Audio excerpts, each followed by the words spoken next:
And for that, he relies on Granger. Granger offers a broad range of quality products and next-day delivery, so he can always play it safe. Call 1-800-GRANGER, click Granger.com, or just stop by. Granger, for the ones who get it done. Injured and you're considering an LA law firm looking to charge you 45% to 50% in attorney's fees? That's overcharging. Ashton and Price has been around for over 25 years, and I can tell you no matter how complicated your injury case, you should never be charged 45% or 50% in attorney's fees ever. Direct, experienced, unrelenting, and honest local representation matters. It's called home court advantage for a reason. Ashton and Price, serious local attorneys for serious people with serious injuries. So for the best local advice, don't think twice. Call Ashton and Price. It's time for the madness, and your HVAC system is in a full court press. Cold mornings, warm afternoons. Your heater and AC are battling, and your system is working overtime. Don't let your comfort get knocked out. Score Brower Mechanical's Madness BOGO Special. Buy a heating maintenance and get a free AC maintenance for just $89. Call 916-352-3113. Brower Mechanical. Residential and commercial HVAC sales and service. License number 1081055. When life calls for a little extra, a kitchen upgrade, paying off debt, or that dream vacation, Valley Strong Credit Union is here to help. With a Valley Strong home equity loan, you can tap into your home's value with competitive rates, flexible terms, and local guidance you can trust. Get approved in as little as 5 minutes, with funding in as few as 5 days. Your goals are within reach. Visit valleystrong.com to get your offer today. Valley Strong Credit Union. Grow your possibilities. Equal housing lender, NMLS number 456506. Contractors, remodelers, you now have a great supplier to assist you with your next project. Anova Cabinet and Stone in Sacramento. They are Northern California's best kitchen and bathroom remodeling supply store. Anova has the latest cabinet styles, a great selection of countertops, flooring, bathroom fixtures, and more. Visit their website, AnovaCabinetStone.com. Take advantage of their grand opening special, a $750 in-store credit. Stop by today, Anova Cabinet and Stone in Sacramento. Capital Casino is conveniently located in downtown, 411 16th Street, and has been a part of the greater Sacramento area for over 20 years. They offer the best variety of games in the region in a safe and friendly environment, and there's plenty of parking, all well lit and monitored by security. Come have a great meal at the cafe and restaurant inside. Capital Casino has the best food, the best service, and the best action. But please always remember to gamble responsibly. 1-800-GAMBLER. KHD1 Sacramento, KYMX HD3 Sacramento. From the Power Business Technology Toshiba Studios. Sacktown Sports 1140. It's Matt George and Kayla Anderson. Online at SacktownSports.com or on the app. Kings, Niners, and Sacramento. The Matt and Kayla Show starts now.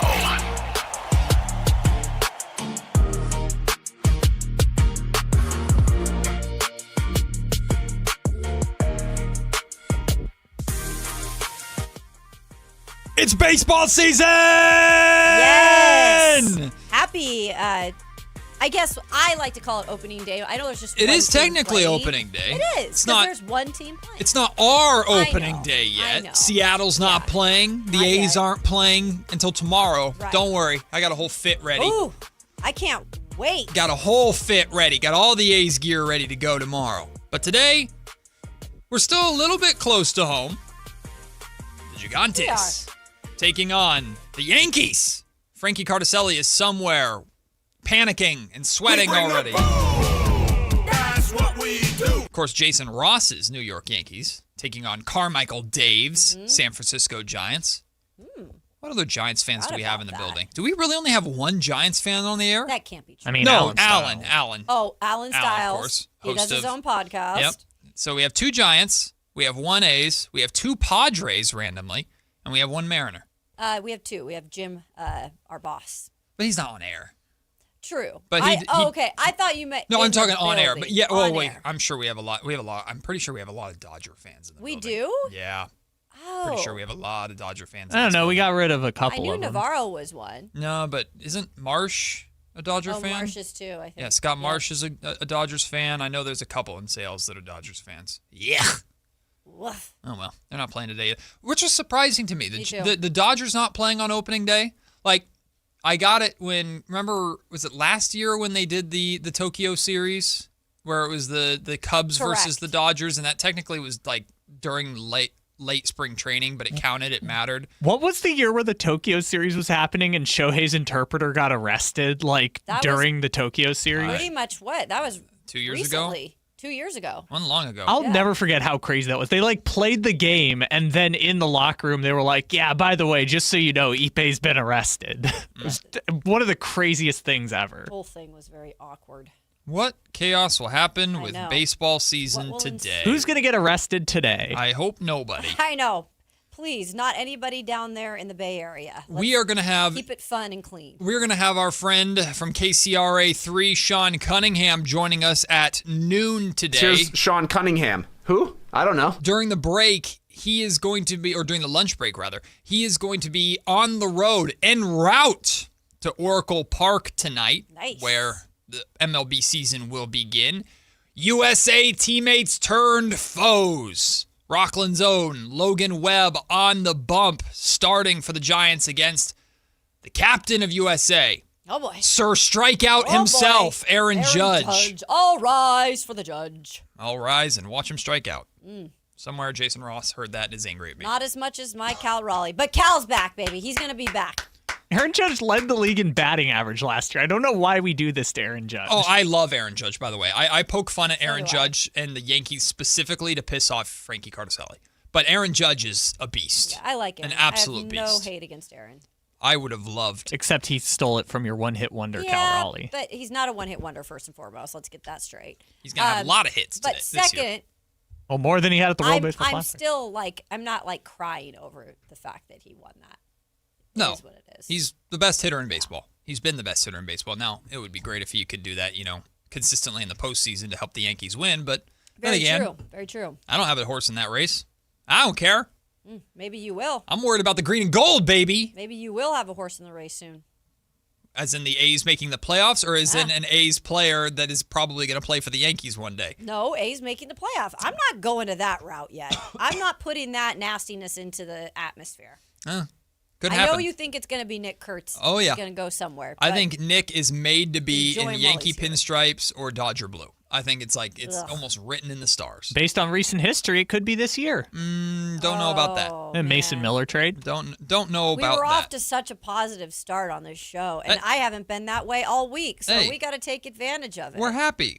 I genuinely have not been this excited for baseball season in a long time, and I do 100% acknowledge that the way this Kings season has gone feeds into that. Yes. From the excitement of what I believe this A's team is going to be in West Sacramento. The lineup is going to be nuts. I'm very excited to watch the A's this year, in person and, of course, over the television. And how bad the Kings season has gone and just the desperation for it to end. Baseball season symbolizes basketball is on the way out. Yes, so we're down to 9 games for the Kings. 9 games. And we're going to start a full baseball season, which we could all argue is a little too long, but hey, we'll take it right now. And I believe there are 2 games, it's either 2 or 3, that the A's and the Kings are playing in Sacramento at the same time. Oh, because that's right. And in the past, They'll it would be okay, Kings takes precedent. Don't know about that this year. Don't know about that this year. Might be the A's. I think the A's are going to be number 1. Yeah. Do we think the A's will lose a game by 45 points? Well, let's sure hope not. Let's hope not. They might give up 45 runs in a game, though, depending upon how their pitching is at Sutter Health Park. Y'all, I took a nap. I'm going to admit it right now. You took a nap during the game? I fell asleep during one of the quarters. Well, you missed a ton, let me tell you. Good. You needed that. I'm glad. You missed a lot of Charlotte Hornets 3-pointers. I'm kidding. And getting waxed. That's pretty much it. Yeah. Like I was genuinely thinking about on the way in, because we have an easy job in the sense of what we do, but if you like to talk, let's not say it's easy for everyone. If you're like a big blabbermouth, right? Right. But sometimes coming up with the content to fill a 4-hour show is difficult. Now, on a day like today, there's a ton of stuff going on around professional sports, but I'm sitting here thinking, okay, what the hell do we talk about from this game? Genuinely, what do we talk about from the Kings' 134-90 loss to the Charlotte Hornets last night? We already talked about at length the amount of injuries. 10 players were out for the Kings last night, right? Their injury report was longer than a literally starting lineup for a baseball team. Mm-hmm. Like, it was, we've exhausted that part. Okay, is this going to be a game where DeMar DeRozan shoots the ball a lot? No, he scored 7 points and shot 10 times. Malik Monk had 14 assists. Yeah. Like, that's really cool. And I'm happy to see him distributing. And Malik Monk is a capable ball handler and capable distributor. Can I take that and apply that too? Should he be the backup point guard for the Kings going forward? Maybe. I don't know. But that we're stretching now. Right. We're stretching because this is what we're left with, right? We're left with just the scraps of what we can talk about because that is what is pretty much on the floor, right? I'm not talking about scraps, but this is all we have to work with. Half the bench is just full of injuries and starters. There was no bench. There was 8 guys. Right. Well, the bench is the whole team. Yep. That cannot play. Yeah. Pretty much everybody is down. Well, here, how about this for a positive spin? With the Kings' loss last night, and on Monday, the Indiana Pacers defeated the Orlando Magic, snapping a 16-game losing streak. My friends. Oh, gosh. The Kings are 2.5 games back of that top spot. Holy smokes. We're in it. We're having some hope. Rev up the tank. It's not over, baby. Russell Westbrook's foot's about to be sore every game for the rest of the year. The basketball gods are shining down. Man, that foot soreness sure was an epidemic last night, wasn't it? Woo, boy. A lot of foot soreness, which, by the way, if your foot hurts, that sucks. I'm not trying to make light of that. Like, if you have a sore foot or, like, if your foot, like, really hurts and you try and nope, no thanks. Let alone playing basketball professionally on it, no thank you. I look at that injury report last night and genuinely, like, a lot of people see that, and when we put it out there on social media, a lot of people go, wow, look at the blatant tank job the Sacramento Kings are doing. I genuinely don't think that it's like a total tank job. Like, there's a lot of legitimate injuries on that list. Because here's my question on that real quick. If you only knew you had 8 players available, and you're kind of putting yourself in trouble there too, because what happens if someone fouls out? There's things that happen. Oh, yeah. To not have any of those guys truly available, I don't know if they'd do that the way the Kings work. I don't know. So I'm just saying, like, I kind of believe that those guys are all just Well, I mean, can't play. The vast majority of those injuries are legitimate. Right. Like, we could joke, season-ending surgery this, season-ending surgery that. Like, if 4 or 5 different guys have to have surgery, it's because they had something significant going on, from a partially torn meniscus to literally a scratched cornea to I think, what was it? The pinky for Zach LaVine that needed surgery, and the thumb for Drew Eubanks that needs surgery, right? And then Keegan's been battling with injury after injury after injury. So it's really Westbrook that has been dealing with kind of random stuff. Yes, and I mean, he recently hadn't been playing a lot of the second nights of back-to-backs, but now we're starting to see, okay, there's more lingering things that are holding him out, which, again, if you want to lump that into the tank conversation, you can, but I take the Sacramento Kings at their word of they're not intentionally trying to lose basketball games, and they certainly weren't intending to lose by almost 50 points to the Charlotte Hornets last night. Oof. But, hey, the Brooklyn Nets are now 1 game back of the Pacers. The Washington Wizards are half a game back of the Pacers. And, Matt, why would you care about if Washington or Brooklyn catches Indiana? Well, in terms of just justice, the Pacers falling a couple spots and then ending up losing their draft pick because it's only top 4 protected. Sorry, Pacers fans. I would be lying to you if I said I wasn't aggressively rooting for that. That is a scenario that I'm very much hoping for on draft lottery day come Mother's Day this year. But last night's game was tough, man. Like, there was the Kings were already 18-point underdogs in that game, and that was kind from Las Vegas. Just an absolute butt whooping at the hands of the Charlotte Hornets, who, stop me if you've heard this before, if I'm not mistaken, set a franchise record or tied their franchise record for threes made. Doesn't surprise me. 26 threes, 26 of 55. Goodness gracious. From 3-point range in this game. Con Knipple had 4 of them. LaMelo Ball had 6 of them. Brandon Miller had 3 of them. Kobe White, 6 of 8 from 3-point range off of the bench. Meanwhile, you know who didn't have a 3? Oh, I'm sorry, he had 1. Doug McDermott. Doug McDermott hit 3 2-point shots. He's our 3 guy right now. I'm pretty sure G-Man said on the broadcast, because I was mercifully listening to the game more than I was watching the game, because it was during a t-ball practice for my son. So I was getting bit by mosquitoes outside and having a better time. I am noticing them now. Oh my God, they're everywhere. I wasn't before. I had a better time getting bit by mosquitoes at my son's t-ball practice than watching that game. But I was listening to the broadcast at times, and G-Man was talking about, I think Doug McDermott had, I want to make sure I get this right, but I think had 5 total shot attempts from 2-point range going into last night's game. And he took 4 shots inside that 2-point range, and he knocked down 3 of them. Mm-hmm. Mid-range merchant, Doug McDermott in Charlotte. Didn't know he had it in him. Let's go, Doug. Thought he was that 3 guy. How about Daquan Plowden, though? Props to him in all seriousness. I know we're joking here because we got to keep light of some things. I have been impressed with Daquan, and we talk about taking advantage of opportunities with a lot of these younger guys. I know he's 27, but he's taking advantage of proving he can play at this level. Yep. At a depth piece, probably overall. So. Yep. When you are one of only 8 guys available, you know you're going to play. Mm-hmm. And Daquan, even though he didn't start, came in off the bench, played the most minutes out of anybody, played 36 minutes. 22 points, 9 of 17 from the field, 3 of 8 from 3-point range. A couple rebounds, an assist, a steal.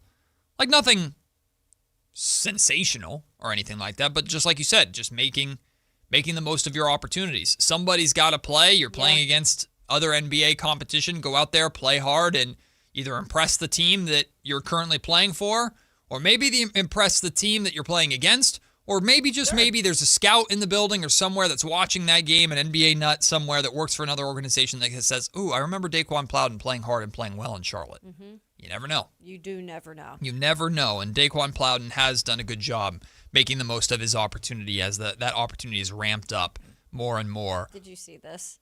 Oh, are they on X? The A's posting a video of building their new ballpark? I'm sorry. That's annoying. Why? On opening day? We know.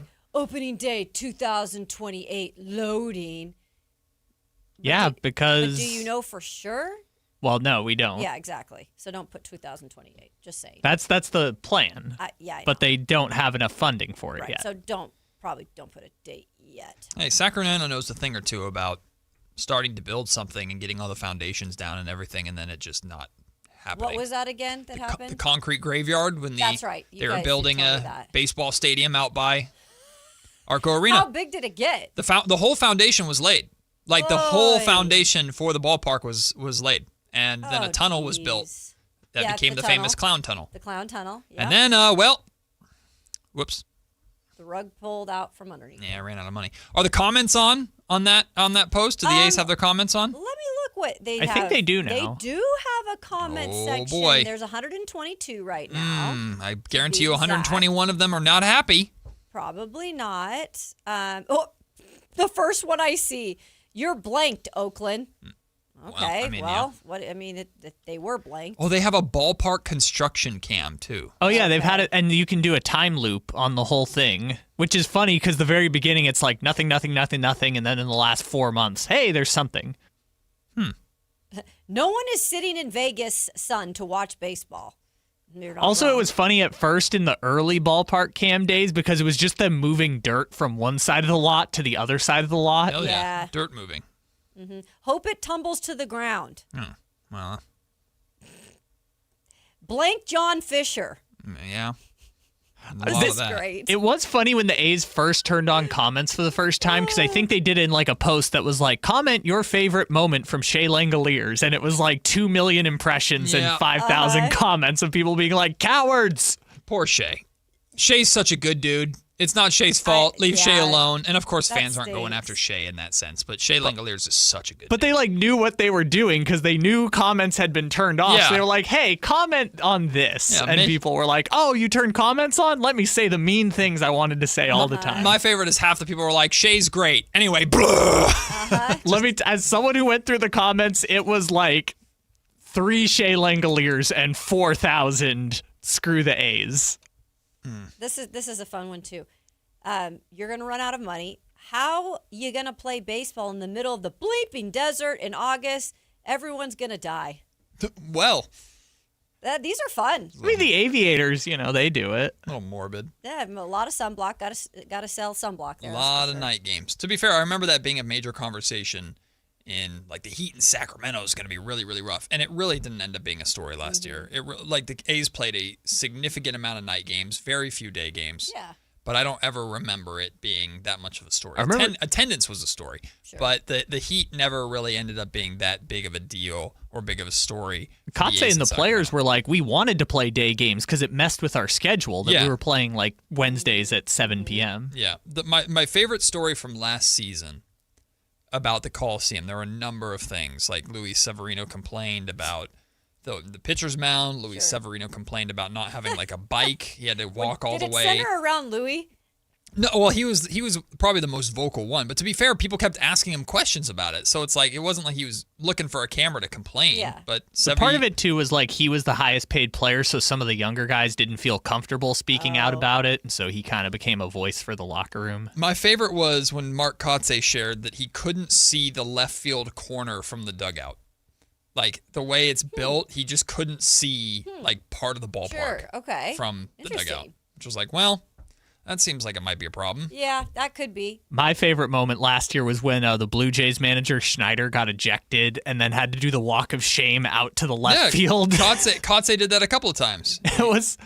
But, like, Schneider... Make the most of it, though. Like, take your time, soak it in, at the fan base. The fans are right there. You have to walk right along the edge. Let them either cheer for you or boo you. It's an aura moment. It's an absolute aura moment. Take your time. Schneider was funny because he's like walking out there and then he gets to the left field grass and he like turns around and yells another thing at the umpire. It's like, I got one more thing left to say. That's what I'm saying. Make the most of it, man. If that's the circumstance that you've got, use it. Use it and make the most of it. I'm excited for A's baseball in West Sacramento this year because it's probably the last time, but I don't know that for sure. Don't know that for sure, but it seems like it's likely going to be the last time, regardless of what happens with that stadium. Are you going to go to Vegas and watch a game when it does open? I probably wouldn't be very intentional about, like, I'm going to Vegas to see the A's play. Just if it works If I was out. in Vegas and the A's were playing, it's like, okay, maybe I'll go and check it out. Sure. Like, I'm still, I've already accepted, as angry as I am at Fisher and ownership, it's the same way I felt when the Raiders left. Welcome to how I felt as a Sonics fan. I can't do it. I can't leave. Like, I couldn't do it. And a lot of people have also asked, like, I know a lot of Seattle fans dealt with, like, do I become a Thunder fan? Do I just leave it? And that's a no. And a lot of people were no with that. And I don't know how I would have handled if the Kings became the Sonics. Sure. I genuinely don't know how I would have handled it because I would have been...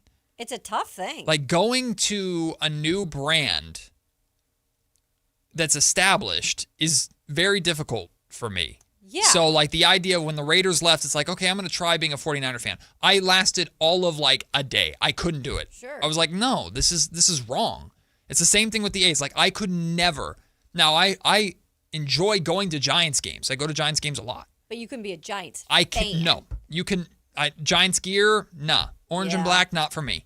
I think with the Kings situation, though, it's tough for you guys here because that's like your pro sport, right? That's our your color. sport here. Seattle's got almost every pro sport. So when the Sonics left, it was very like dagger in the heart to all of us. But we didn't lose our whole city. Yeah, that's true. You know, because you had all these other pro sports there. Yeah.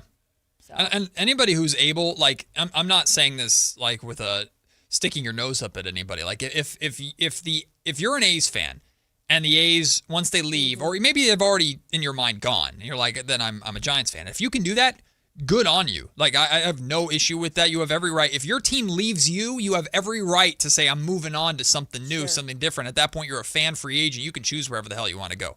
You can Shohei Ohtani your way to the Dodgers if you want to. I don't care. Like the Kansas City Chiefs. Sure. Exactly. If that's what you want to do. If your team leaves you, you're fair game to go wherever you want. Now, you have to embrace the jokes of whoever you pick, but that's part of being a fan regardless of where you go. Yeah, it makes it fun. I just couldn't do it.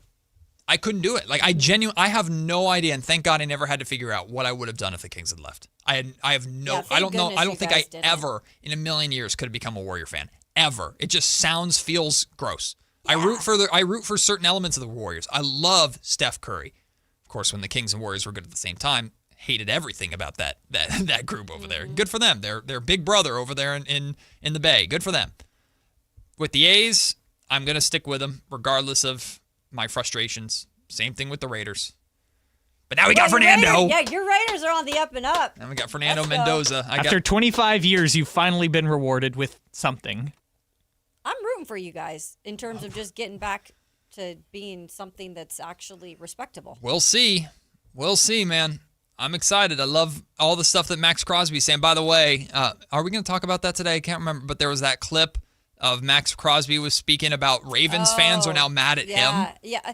It's like, what the hell are you mad at me for? Like, go sit in your crow's nest, and go hatch some eggs. Nice. Like, I'm sorry, that's ridiculous. Yeah, getting mad at Max Crosby. That's ridiculous. They're calling him a liar about the whole situation. Your GM's a liar. Yeah, your GM's a snake. Your GM's a liar. Hey, Ravens fans, I'm looking at you straight in the camera. Your GM's a liar. Why don't you go call out your GM and not Max Crosby? Why the heck would Max Crosby make up stuff? He's not going to make up stuff. He's already been through enough. What, are you going to make his life worse? Anyway. Well, he's staying as a Raider. That's all I care about. And Fernando Mendoza is going to be a Raider, too. We'll talk about the NFL draft a little bit later today because there are mock drafts galore out there in the NFL. We'll react to Field Yates' mock draft, and he has not just the first round, but the second round, too. Who did the Raiders and Niners take in both of those rounds? Vic Tafur put out his first-round mock draft for The Athletic. You can guess what the Raiders are doing with the number 1 pick, but what does he say the Niners should do at 27? We'll talk a lot of mock draft stuff today right before Kayla's 2-minute drill. That's your football fix for today. Like I mentioned, Sean Cunningham will join us on the road en route to Oracle Park for opening day of baseball season. Giants hosting the Yankees tonight. We'll talk about that and, of course, the Kings season. Coming up at 11 o'clock, we're going to take a look at Zach Harper's NBA Misery Index. Where do the Sacramento Kings fall in terms of the Misery Index created by The Athletic? We'll talk about that. We'll go through ESPN's MLB season predictions coming up in just a little bit. But coming up next, speaking of Seattle, NBA owners have unanimously voted for a Seattle-Las Vegas expansion. We saw it coming, but still, I think for Kayla, of course, as someone who's from Washington, this is cause for celebration, but I think it's cause for celebration for anybody around the league. We'll talk about that and more coming up next. Matt and Kayla just getting started here on this Wednesday. It's opening day of baseball season. Sacktown Sports. Spring is here, and there's really nothing better than hitting the open road in a new Honda. Whether you're shopping new or pre-owned, Stockton Honda has the selection and savings, plus get top dollar for your trade. And while life's roads are often filled with bumps, buying from Stockton Honda couldn't be smoother. Wherever the road you travel might lead, Stockton Honda is happy to get you there. Come in today or go to StocktonHonda.com. Anytime, anywhere, it's all here. StocktonHonda.com. Guys, did you know your testosterone level impacts your energy, libido, sleep, weight, hair loss, mood, and even ED? And right now, Revive Men's Health Sacramento will check your testosterone for free. They've helped thousands of men since 2011 feel and perform better. They're so confident they can help you, they even guarantee it. Schedule your free testosterone test, exam, and consultation today. Call 916-277-8599. That's 916-277-8599. Or visit ReviveMen'sHealth.com. Sacramento! Now you've got a place for all things dance. The all-new Energy 100.5 HD2. Where dance music lives. Dance vibes anytime and any place when you get the free Now 100.5 app. Or listen at 100.5 HD2. Want the best movie experience in town? Join Sacktown Sports IMAX Pass by visiting SacktownSports.com. Sign up today. You can win tickets to see this week's films at the Esquire IMAX Theater. Cashback is not available on gas in New Jersey and Wisconsin.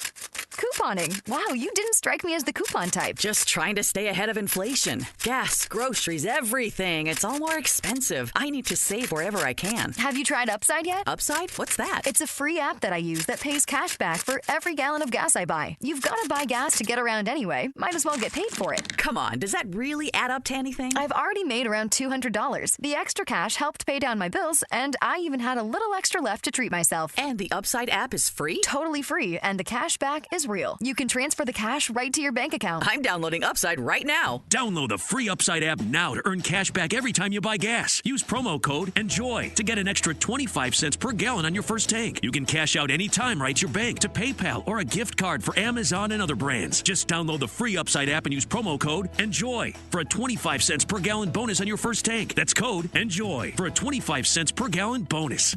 The other guys must think you failed math. get this huge discount.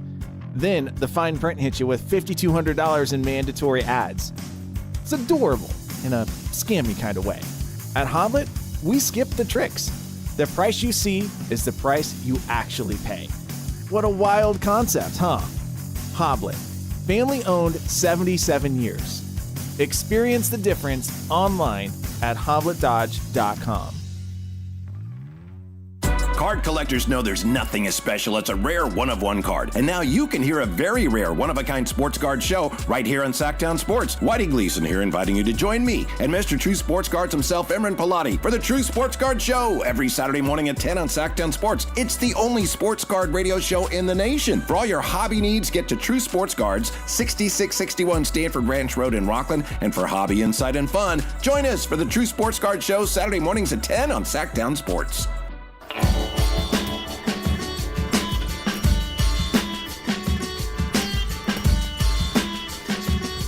10 a.m. to 2 p.m. Matt and Kayla on Sacktown Sports 1140. I was just going to say, Matt, if you are watching our wonderful YouTube chat and, you know, getting in on all the conversation, you should actually make your comments in the YouTube chat and not text them to the text line. I mean, isn't that what you do if you're brave? Someone's trying I to don't hide. know. I was just, you know, trying to make a statement there. Whatever. Hey, man. Everybody do what they want to do, I guess. It's opening day. We got good vibes, and it's a big day for the NBA as well. Not because the Sacramento Kings lost by almost 50 points last night to the Charlotte Hornets, but because all 30 NBA owners voted unanimously to continue on the path of NBA expansion to Las Vegas and to Kayla's home, not hometown, but Kayla's home adjacent. My teams. Of Seattle. The Seattle Supersonics will return. Yeah, baby. And the Las Vegases to be named laters, whatever they are.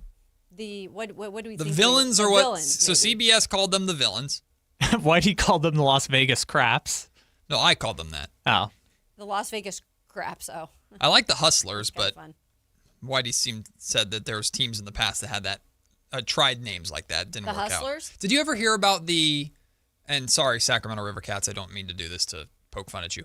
Did you know the Sacramento Rivercats tried to do, like, these MLB teams will do, like, their side brand names for, like, themed nights? Yeah. And Sacramento did the Sacramento Gold Diggers. Because, like, a minor but thing, it got right?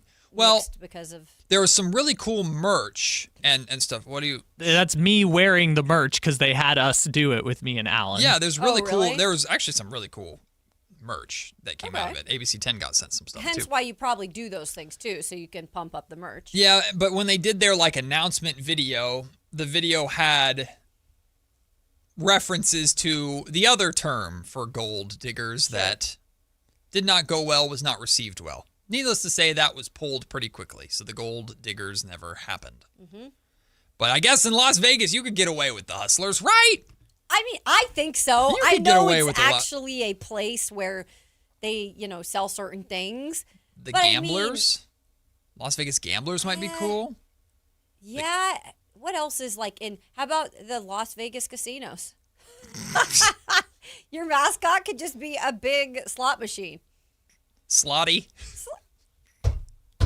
I'd love it. Slotty the slot Slotty machine. the slot machine. Hey guys, I'm Slotty the slot There you machine. go. Hi kids, take a photo. There you I go. I hate this. And then It's worse than the Smoothie King, baby. the King Baby Cakes. You guys, that thing is terrifying. Chucky, but a bigger version. Like that thing needs to have an actual series of horror movies made after him. Did you ever you know the legend of Royale, don't you?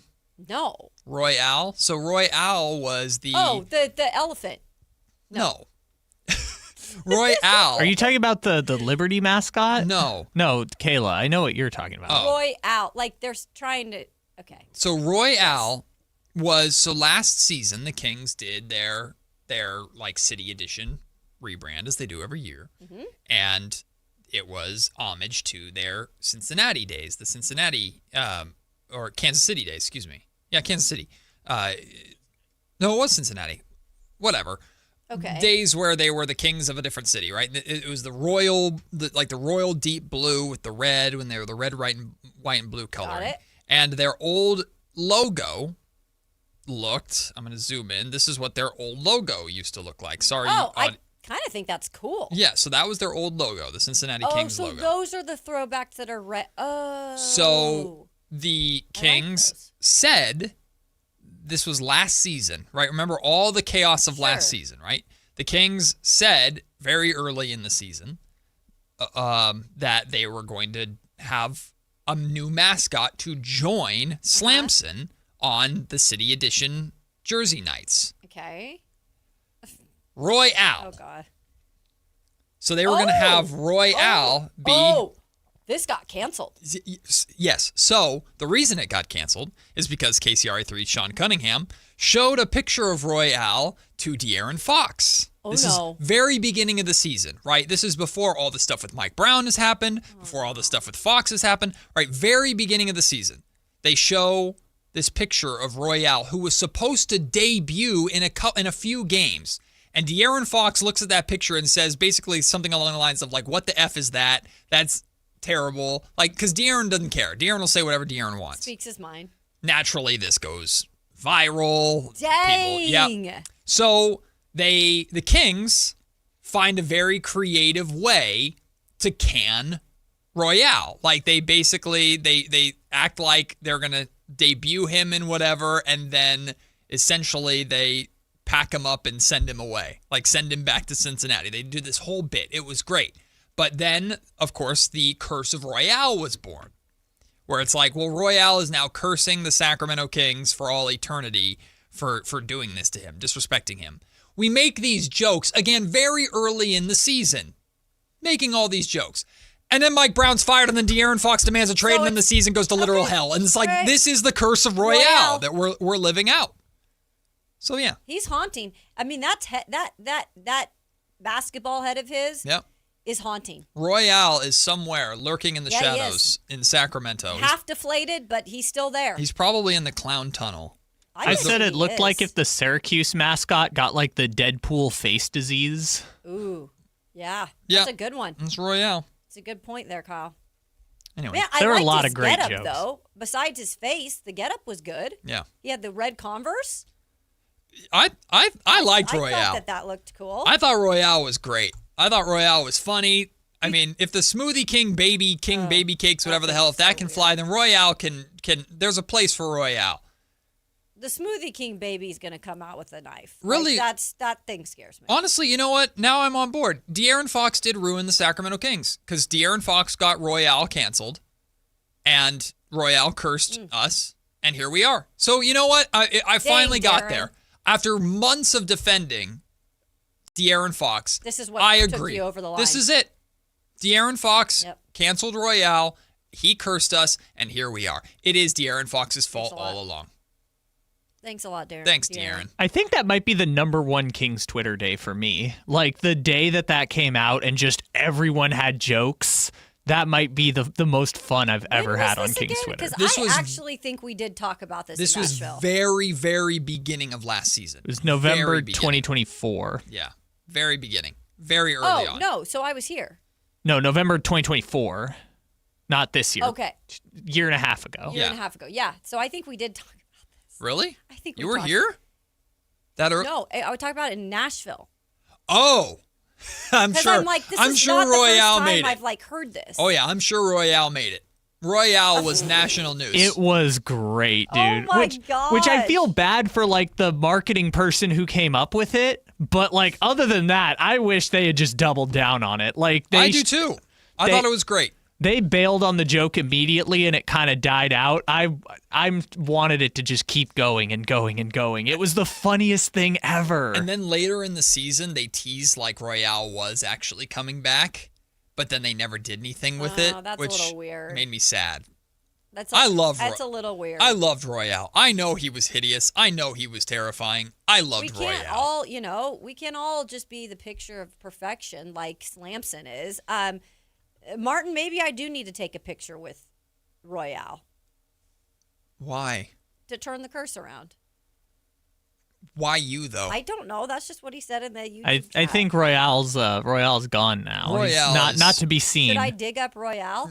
I don't in know. The Mascot grave? I don't know if he was buried. I don't know where Royale is. Also, if you have time, Kayla, try and Google Deuce and Mo's Halloween costume from the next year. Oh, really? So Deuce dressed up as Royale, and it was spot on. It was so good.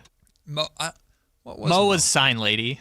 Oh, yeah. Oh, Sign Lady. No, but Okay. Deuce was a phenomenal Royale. Okay, I'll look it up. Deuce and Royale, actually, when Deuce doesn't dress up, Deuce and Royale are Maybe very similar. Deuce is That's so mean. No, Deuce might honestly have been Royale. He might. That's Some would say good Royale. investigating there, Detective Matt. Some would say Royale is designed after Dave Deuce Mason. I don't know, just a rumor I heard. Did Deuce curse the Kings? Dang. Blame Deuce. There's a famous hashtag back in the day here in Sacramento called #Blame Deuce. Oh. Anytime something would go wrong, I'm learning new things. it was #Blame Deuce. But there was a reason for Is this. it this year was #Blame Matt? Probably. I feel like that's what it's been. Probably. Not agreeing with it, by the way. Well, I feel like that has been the go-to. Might be right. But I mean, I still haven't forgiven Deuce because of the birth of #Blame Deuce was the wild card game between the A's and the Kansas City Royals. When this was 2014. Okay. And that was the year that the A's traded Yoenis Cespedes. They were the best team in baseball. They traded Yoenis Cespedes for John Lester. Yep. And then completely fell apart and lost the AL West and ended up being a wild card team. They go to Kansas City. John Lester's on the mound. The A's have like a 3-4 run lead or whatever, and Deuce Mason tweets out his famous Undertaker rest in peace gif. Like, Kansas City, it's over. Rest in peace. Kansas City comes back. John Lester blows it. I still haven't forgiven John Lester either. And the A's lose. They're eliminated.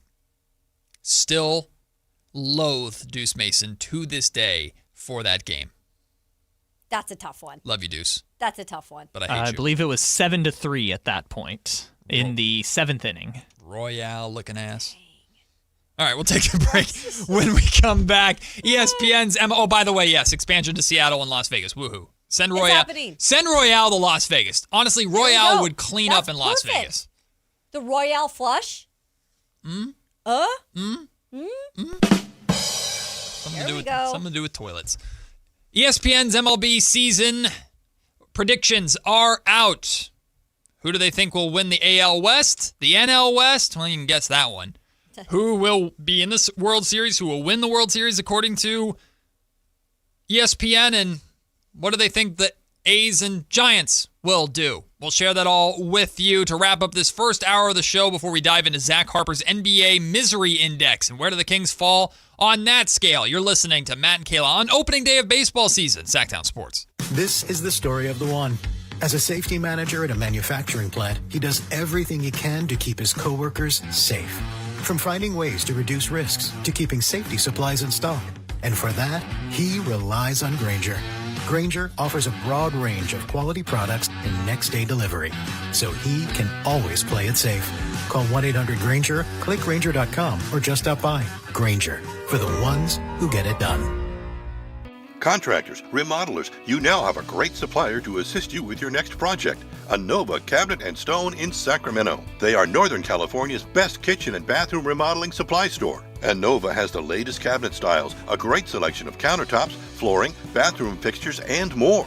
Visit their website, InovaCabinetStone.com. Take advantage of their grand opening special, a $750 in-store credit. Stop by today, Anova Cabinet and Stone in Sacramento. It's time for the madness, and your HVAC system is in a full court press. Cold mornings, warm afternoons, your heater and AC are battling, and your system is working overtime. Don't let your comfort get knocked out. Score Brower Mechanical's Madness BOGO Special. Buy a heating maintenance and get a free AC maintenance for just $89. Call 916-352-3113. Brower Mechanical. Residential and commercial HVAC sales and service. License number 1081055. How can you grow your business from idea to industry leader? With smart business buying tools and technology from Amazon Business. From fast, free shipping to in-depth buying insights and automated purchase approvals, we deliver everything you need. Go to AmazonBusiness.com for support. Jackson Hewitt has a great tax prep deal, $149 or less. Missing out is like ignoring a check engine light in your car. You'll regret it. Seriously, the price is only $149 or less, no matter how complicated. So don't wait. Like when you get a password expires today alert or you're shopping online and there's only one item left. It's like your taxes are in the cart. Just complete the purchase. Hurry. This deal for $149 or less is like your phone at 1%. It's about to power down. Limited time offer for new clients on federal returns. Participating locations only. Terms at jacksonhewitt.com/149.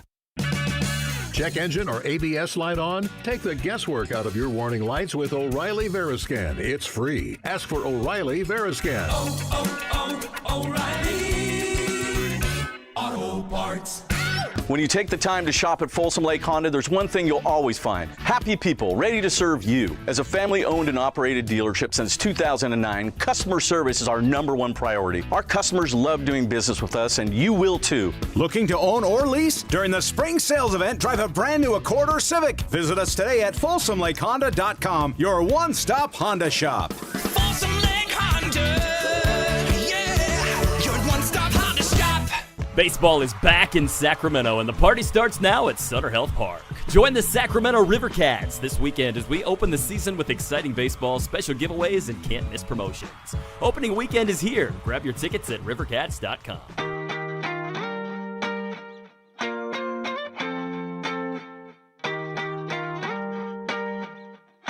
Matt and Kayla on Sacktown Sports 1140.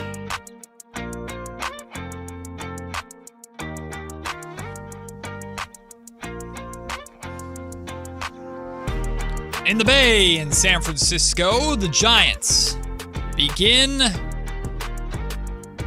2026 MLB season. The season before the lockout, dare I say. Not speak that into existence. I think it's going to exist whether we speak it into it or not. I'm not going to say anything. But the season begins tonight against the New York Yankees, coming up at 12 o'clock at noon. We'll have Sean Cunningham from KCRA3 joining us to preview that game. He is going to be on the road en route to Oracle Park for tonight's game. Starts at 5 o'clock. Sean Cunningham. Who? I don't know. But right now, let's take a look at how ESPN's baseball and analysts think this season is going to go. ESPN took all of their baseball experts and had them essentially vote on who will win each division, what the World Series matchup will be, who will win the World Series, and different awards. Those experts pretty unanimously picked the Seattle Mariners to win the AL West with 25 out of 30 available votes. The Athletics only received 1 vote in that group. Houston Astros received 3. Texas Rangers received 1. None for the Angels. Boo-hoo. But the Athletics are not expected by the ESPN staff to really, truly compete for the AL West title or to win the AL West title. As you'll see when we continue to go through this, the expectation is very much that the Seattle Mariners, the Seattle Mariners are going to be one of the best teams in the entire league this season, building off the momentum that they built for last year, which, Kayla, I know you're excited about. Of course, the prediction is the New York Yankees will win the AL East, and the Detroit Tigers, with 23 votes, will win the AL Central. In the National League, the NL West is pretty easy. It's the Dodgers division. And as you would expect, these experts are predicting that the Dodgers are going to run away with the division. 29 of the 30 voted for the Dodgers to win the NL West. But Kyle, you got 1 vote. One voter out there thinks the San Diego Padres could sneak away with the NL West title. Oh, not the Rockies? I don't think so. The Rockies aren't in the mix here? Don't believe not so. Not Rocky High? No Diamondbacks either. Not even the Diamondbacks with Corbin Carroll and insert second player here? Yep. Unfortunately not. Well, the D-backs did go several years ago to the World Series, if you forgot about that one. Did they? Oh, yeah, they did. Yeah, Yes. kind of a flash in the pan. That was a just like very weird World Series. Just when the Giants went over 100 games and then ran into the Dodgers in the first round of the playoffs, which is still so BS, man. The fact that you can win that division, and then because the Dodgers won their wild card game, oh hey, here, first round, it's against the Dodgers. Good luck. Yikes. I mean, that happens in football all the time. I know, it's just brutal. It's not like that it's unfair. It's just brutal. Yeah, it's like, did you really win? It's if you won the division title, but you lost in the playoffs, did you really win the division title? Well, yes, they very much did. They were phenomenal that year. That was such a fun year for the Giants. All I'm saying is if the Dodgers wanted to take the division title banner down when they left the stadium, they would be within their right to do so. Don't think that's how it works. Now, I think we all expected that the A's and Giants probably weren't going to get a lot of love in terms of winning their divisions outright. I think the A's have a better shot, certainly, of doing it than the Giants do, simply because of the Dodgers' existence. But what about the wild cards, right? We thought, okay, if the A's or Giants are going to make the postseason, it's probably going to be via the wild cards. Well, ESPN does not think or does not give a lot of love to either team for being wild card teams. Okay. The Giants received just 2 votes out of the 30 experts as a wild card team in the National League. The A's in the American League, just 1 vote. So who are those wild card teams? The wild card teams in the American League are the teams that receive the most votes are the Toronto Blue Jays, Boston Red Sox, and the New York Yankees technically did if they lose their division. Okay. Because not everybody thought the Yankees would win their division. Red Sox out of that. In the National League, the 3 wildcard teams are the Milwaukee Brewers, Philadelphia Phillies, and Atlanta Braves. Yeah, not surprising there. So, according to ESPN, the Giants or the A's are not going to make the postseason this year. So wait, they have the Cubs winning the NL Central then? I guess. Yes, they have the Cubs winning the NL Central. They have the New York Mets winning the NL East, and the Dodgers. Mets will met it. Think so? I don't know. 16 votes for the Mets, 13 votes for the Phillies, 1 vote for the Braves. I'm just going off of history, y'all. I don't know. The Mets are really good this year. With that payroll, they better be. Also are always supposed to be that team with their payroll every year. Are the Mets going to met? Met it. The Mets might just met. I made it up. Met it. They're going to met it. The meta? They're going to met it. The metaverse. But it's like worse than the actual metaverse. The World Series matchup, as predicted by ESPN. The Los Angeles Dodgers versus the Seattle Mariners. Yeah. ESPN believes. I don't want to be on something like this. No? No. I hate this kind of stuff. Really? If it includes my team. Because now it's the pressure? Nah, it's just like bad aura. Like, I don't know. Like putting it out there and saying, this is going to be the World Series. Like, Dodgers are used to that. Oh, it's just a voting system. It's just a prediction. Yeah, I just don't like this. It's not no, but that's the thing. Like, so of the 30 voters, right, only 15 of them voted for Seattle to make it. Now, that was the majority, but only half the voters. It's not like Seattle is labeled as it's like just the absolute it on favorite. A thing that's labeled going to be the matchup in the World Series. The Boston Red Sox got 6 votes, Detroit Tigers got 5, Yankees got 3, and Blue Jays got 1 to represent the American League in the World Series. Yeah, again, there's a couple on there that have a good shot this year. Red Sox, Toronto. But what?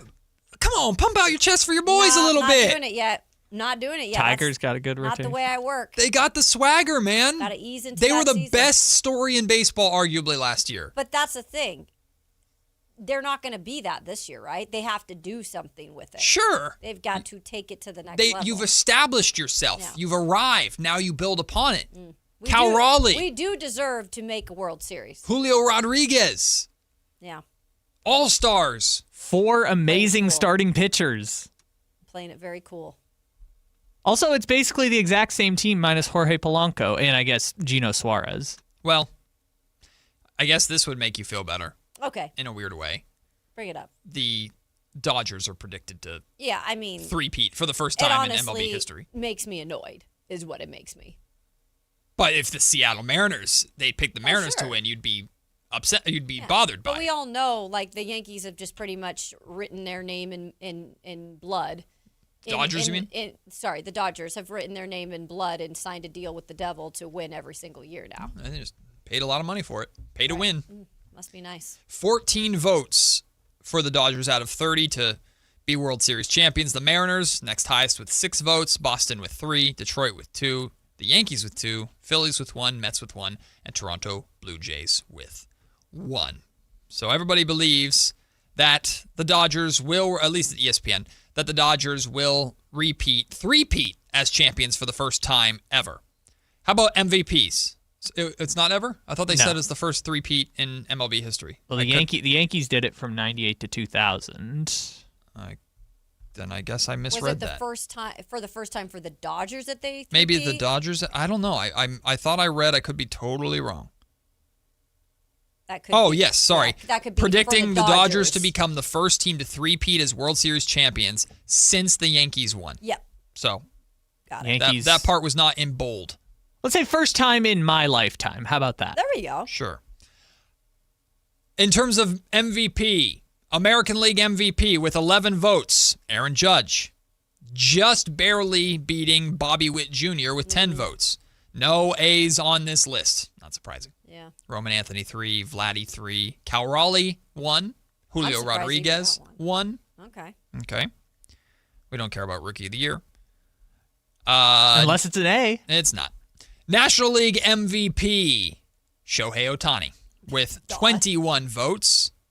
Juan Soto 6, Ronald Acuna Jr. 2, Bryce Harper 1. And then you can imagine who the Cy Young winners are. Then not hard to think. Scooble, Skeens.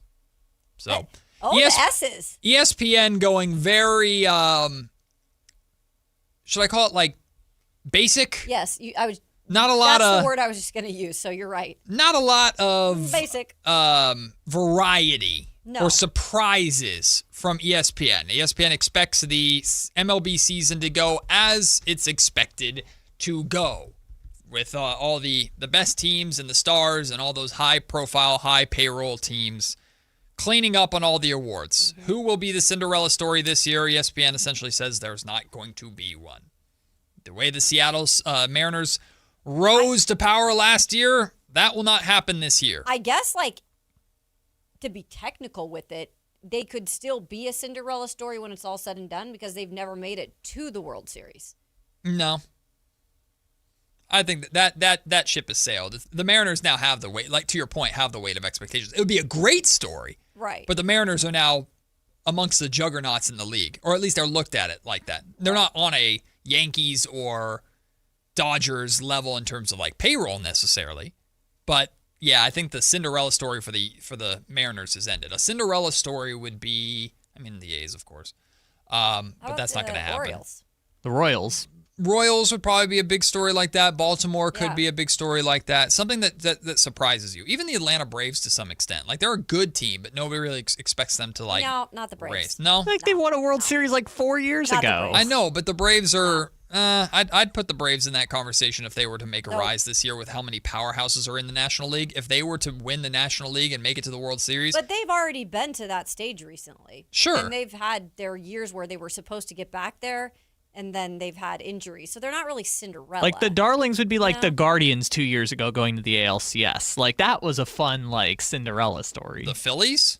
You want to put the Phillies They were in there? the World Series 3 years ago. I don't know, but we're talking about making it through the National League, beating the Dodgers to make it to the World Series. I'll give you a Cinderella to root for.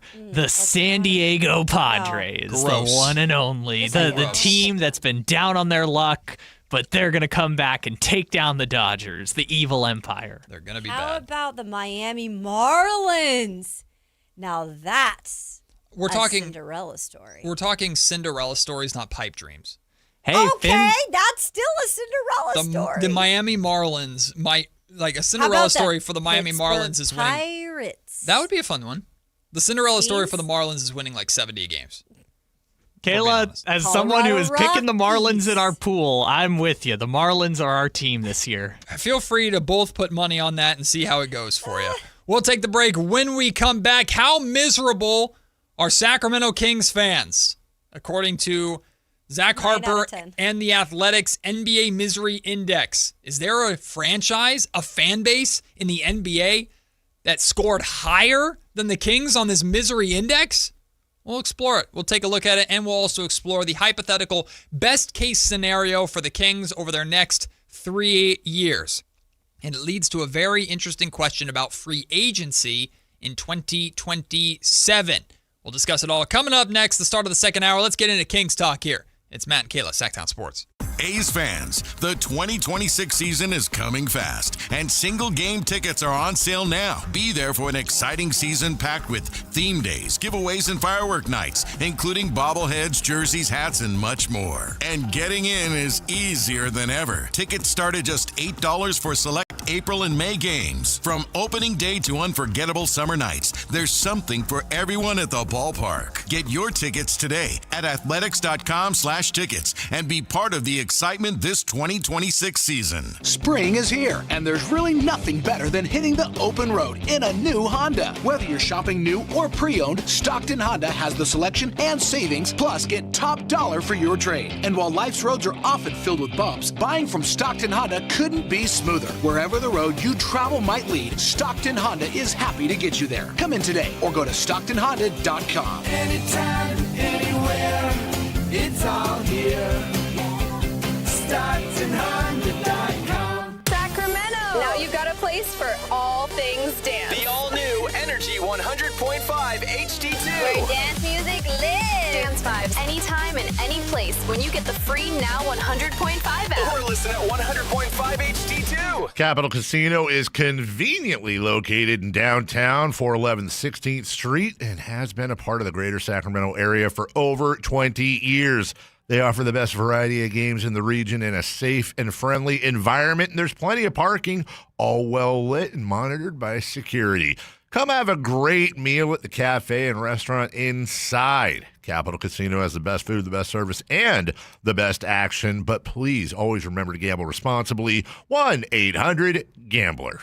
Tune in every Thursday, Friday, and Saturday for the Toyota Tahoe Report with Johnny Mosley and me, Elena, bringing you the latest weather conditions up at Tahoe. Brought to you by your local Toyota dealers, Toyota. Let's go places.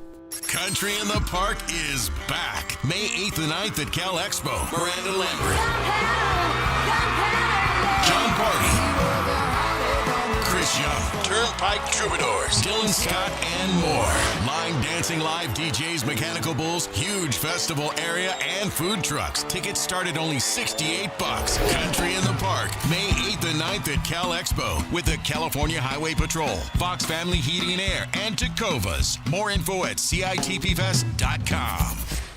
Hagen Oaks knows you can buy a driver off the shelf anywhere, but Hagen Oaks is the only place where you'll find total game fitting. The Hagen Oaks TrackMan-powered player performance studio fits clubs to your swing. Ping's Ballnamic Ball Fitter finds your optimum golf ball. The putter fitting studio makes you a better putter, and FootJoy's 3D foot scanner finds your correct fit. In fact, Hagen Oaks will fit you from head to toe with equipment and apparel to make you the player you want to be. It's total game fitting, and it's only at the Hagen Oaks Golf Super Shop, Fulton Avenue at the Cap City Freeway.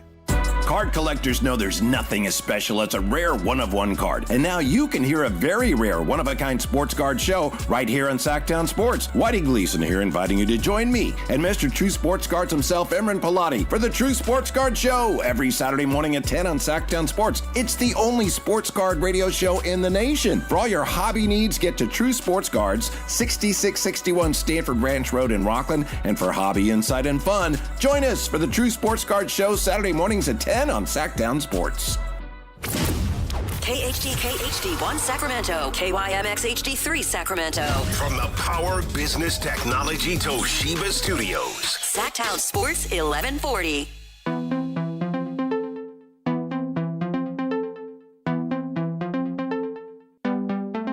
It's Matt George and Kayla Anderson on Sacktown Sports 1140. How miserable are Sacramento Kings fans? And hey, before you start getting mad at me, saying, oh man, you're being grumpy, it's a beautiful day outside. We're just talking about an NBA misery index. The number scale? Apparently. Oh. It was created by Zach Harper and The Athletic. Got it. There's this system that they've created that basically grades, they created it last year, And last year they determined that Dallas Mavericks fans were the most miserable fans in the NBA. Mm-hmm. Miserable not being a insult, but miserable being like it's almost like a sympathy. Like, you are miserable, we sympathize with you. And it was fresh off the heels of the Luka Doncic trade, which weighed heavily into that determination. I get it. Well, to no surprise, the Sacramento Kings are listed in the 5 most miserable teams on this index. But are they number 1? Here are the 8 categories, which they are graded out of 10 to determine whether or not the Kings fan base is the most miserable fan base in the league this season. How bad is this season? How frustrating have recent seasons been? Did they recently make a trade or move that infuriated... Did they recently make a trade or a move that infuriated the fan base beyond belief? Are you still thinking about that move? Do they have exciting young players to distract you from the present? Is there immediate, tangible hope in the next couple of seasons? Could this be fixed with a coaching change? And how deep is this thorn? Man, these sound so relevant, don't they? Except for maybe the young guns here this year. We liked that. Number 5 on the top 5 most miserable teams, according to The Athletic. Sure. Most miserable fan bases, I should say. The Chicago Bulls with a score of 41 out of 80 on the misery index. Yay, Chicago. Round of applause for Chicago. Good for you. Happy yay, Bulls. Guess what? We'll talk about their coach in the next segment. Or not next segment, but the end of the hour. Oh, okay. Yeah. Good tease. Yeah, Josh Giddey's half-court shot prevented you from getting Cooper flagged. Yay. Ooh. Number 4. The Brooklyn Nets. Ladies and gentlemen, the Brooklyn Nets, 48 out of 80. The Brooklyn Nets, 4th most miserable. Number 3. With a score of 54 out of 80 on the misery index, it's the New Orleans Pelicans. Ladies and gentlemen, the Pelicans. Hooray, yay. Creepy baby. mascot. Trey Murphy. So in the top 2. Oh, here we go. Drum roll. It's the Sacramento Kings and the Milwaukee Bucks. But in what order? Wait. The Sacramento Kings get a misery index score of 59 out of 80. They're not the most miserable? The Milwaukee Bucks get a misery score of 63 out of 80. Woo, we're not as bad as the Bucks. Okay. We're feeling high today. Now, see, this is how screwed up we are. Well, I am. And this system is. I'm offended. I was just going to say, you're offended that you're not. How you're dare not last you? as a Kings How fan. dare you, Milwaukee? Yep. That's not even Milwaukee's fault. How dare you, Giannis Athletic? Antetokounmpo? Well, no, forget him. Whatever. He's a large part of why they're miserable, I He's pretty much the guess. reason why they're down there. Who cares? You still got him Right. and a title. But they're trying to get rid of him. I mean, could you imagine how insane Kings fans would be if they had Giannis and Giannis was dragging out this trade request? Sure. I'm not saying what's happening in Milwaukee is fun. But this is How dare you think that they're more miserable than us? How dare they get the sympathy award? I agree. Excuse me? Yep. Well, at least we don't have Doc Rivers as our coach. The Milwaukee Bucks, who have Giannis Antetokounmpo, who right now is refusing to not play. The Milwaukee Bucks in this economy? The Milwaukee Bucks are going to be able to turn Giannis into something at least good. He's one of the best players in the world.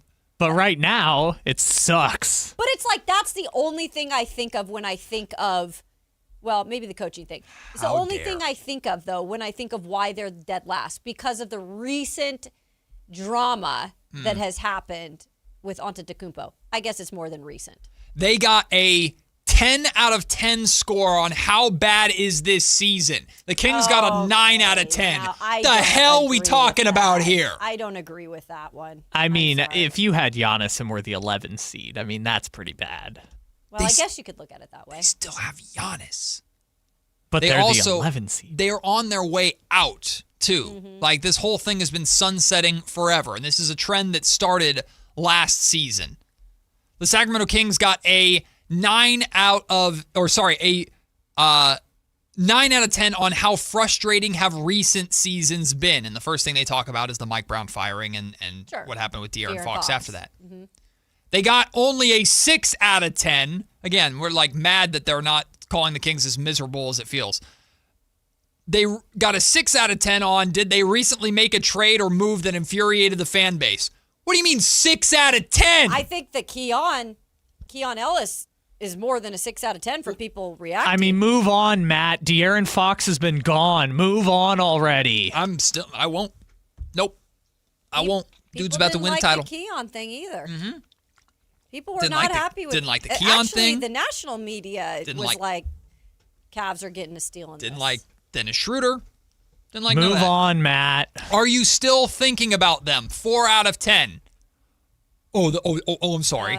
Kings fans aren't thinking about that's more than, everything that's happened as of late. Wrong. No, we've moved on, Matt. We're not thinking about De'Aaron anymore. Do the Kings have exciting young players to distract you from the present? This is where I thought, okay, this one will be relatively low because the higher the score, the more the worse it is. Sure. Right? So what is this one? 9 out of 10. Okay, then they don't know what they're talking about. They said this is wrong. They said no. Keegan Murray will turn 26 this year and is a good role player. Rookies Nique, Clifford, and Maxime Reynaud have been really nice players in this dump of a season. Maybe they're rotation guys on good teams someday. Nope, don't like that. They're also not young guys, like in the relative sense. They're 23 and 24. True. They're not even that young. They don't have a single guy under 22. I do get the point, though, that the Kings don't have a young star to be excited young star, about. But they didn't say young star. Right. But they said young guys. I mean, listen, I'm excited. I like Maxime Reynaud. I like Nique Clifford. But 9 out of 10 on that one. Yeah, it's a little much. That's a little much. Come on now. Is there immediate tangible hope in the next couple of seasons? Score 8 out of 10 on the misery index. Said basically no unless they get AJ DeBonsa or Darren Peterson. Basically is the and that's a weird way to spell Darius Acuff. What? Darren Peterson. Could this be fixed with a coaching change? I actually agree with this. 5 out of 10. They said, I don't think so. I was not on board with the Brown firing, but I also don't think Christie is in a situation to succeed. Okay. I agree completely with that. It's not wrong. And then how deep is this thorn? 9 out of 10. Here's the big chunk of explanation for this. I'm not sure there is an NBA fan base that has endured more crap and tried to talk themselves into a light at the end of the tunnel, or sewer tunnel, over the last 20 years. There is zero trust for this organization or ownership. There is zero on the horizon other than the upcoming lottery. And there is fear that they'll be saddled with much of the same roster next season. At least they have their picks in the future. The Kings need a massive overhaul to begin removing this thorn from deep inside their organs.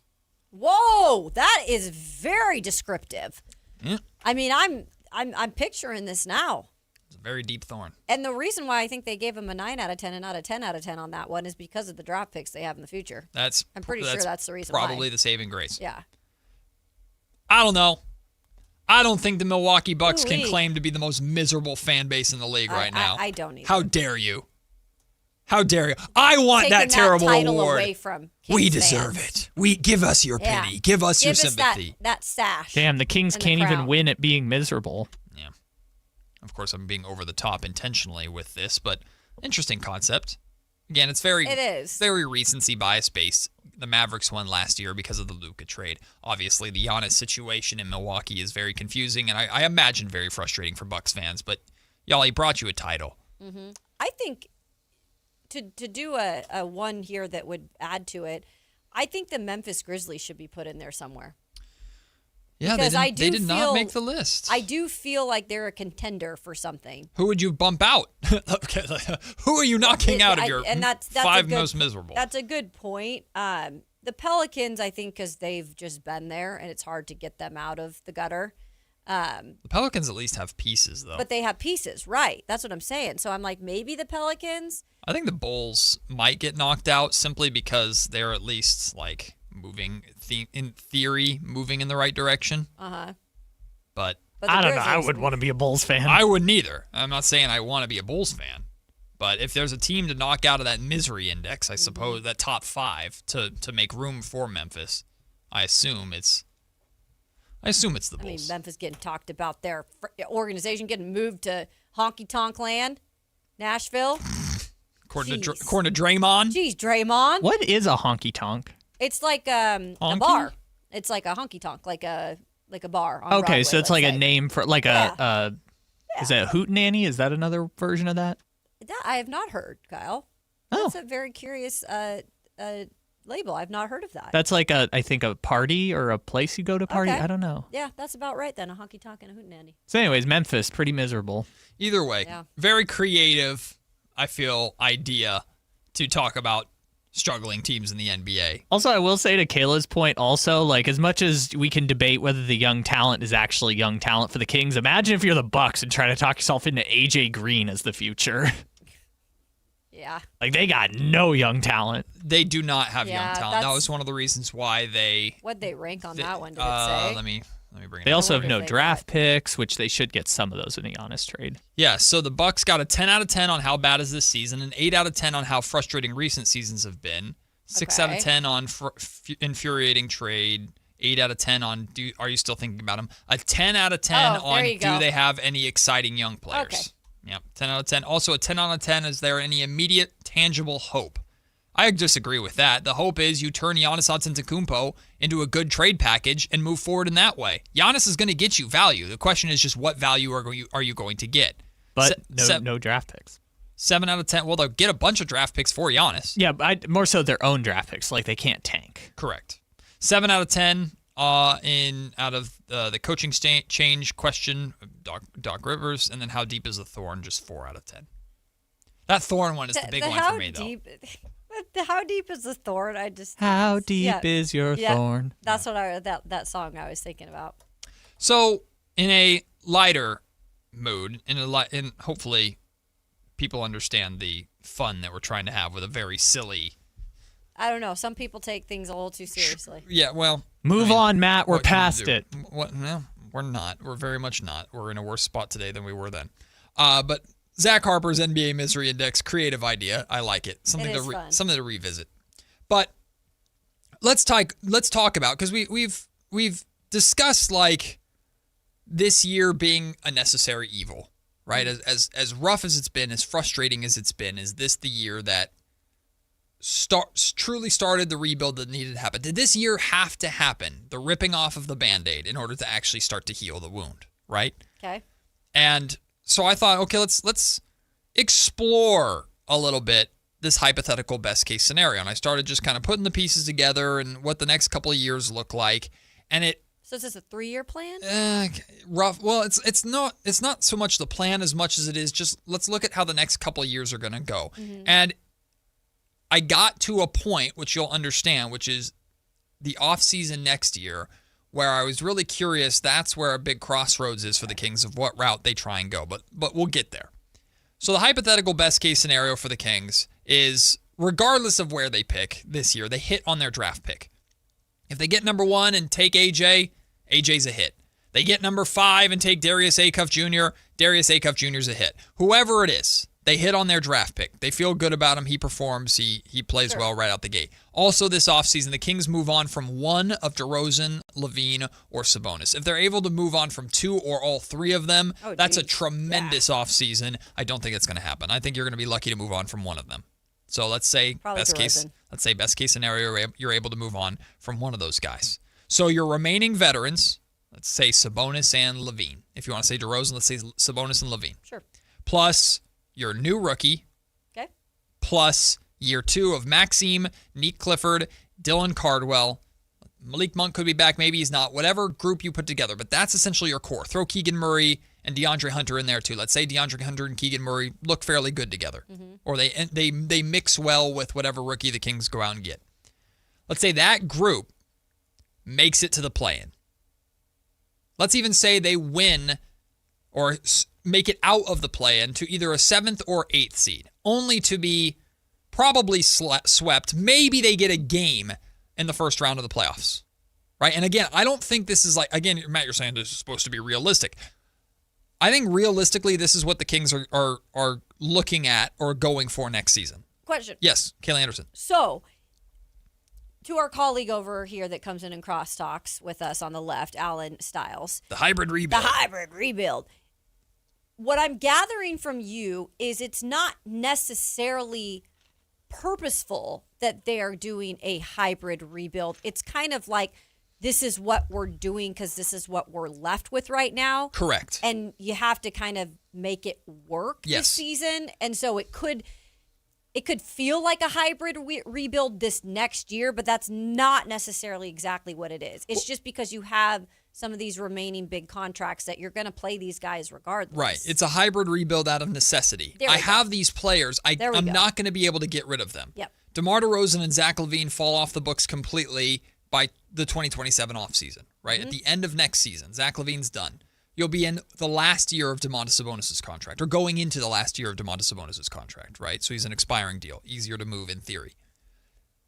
But assuming, which is a pretty fair assumption, that, again, minimum 2 of those 3 guys that I just listed are going to be on this roster next season, what are you going to do?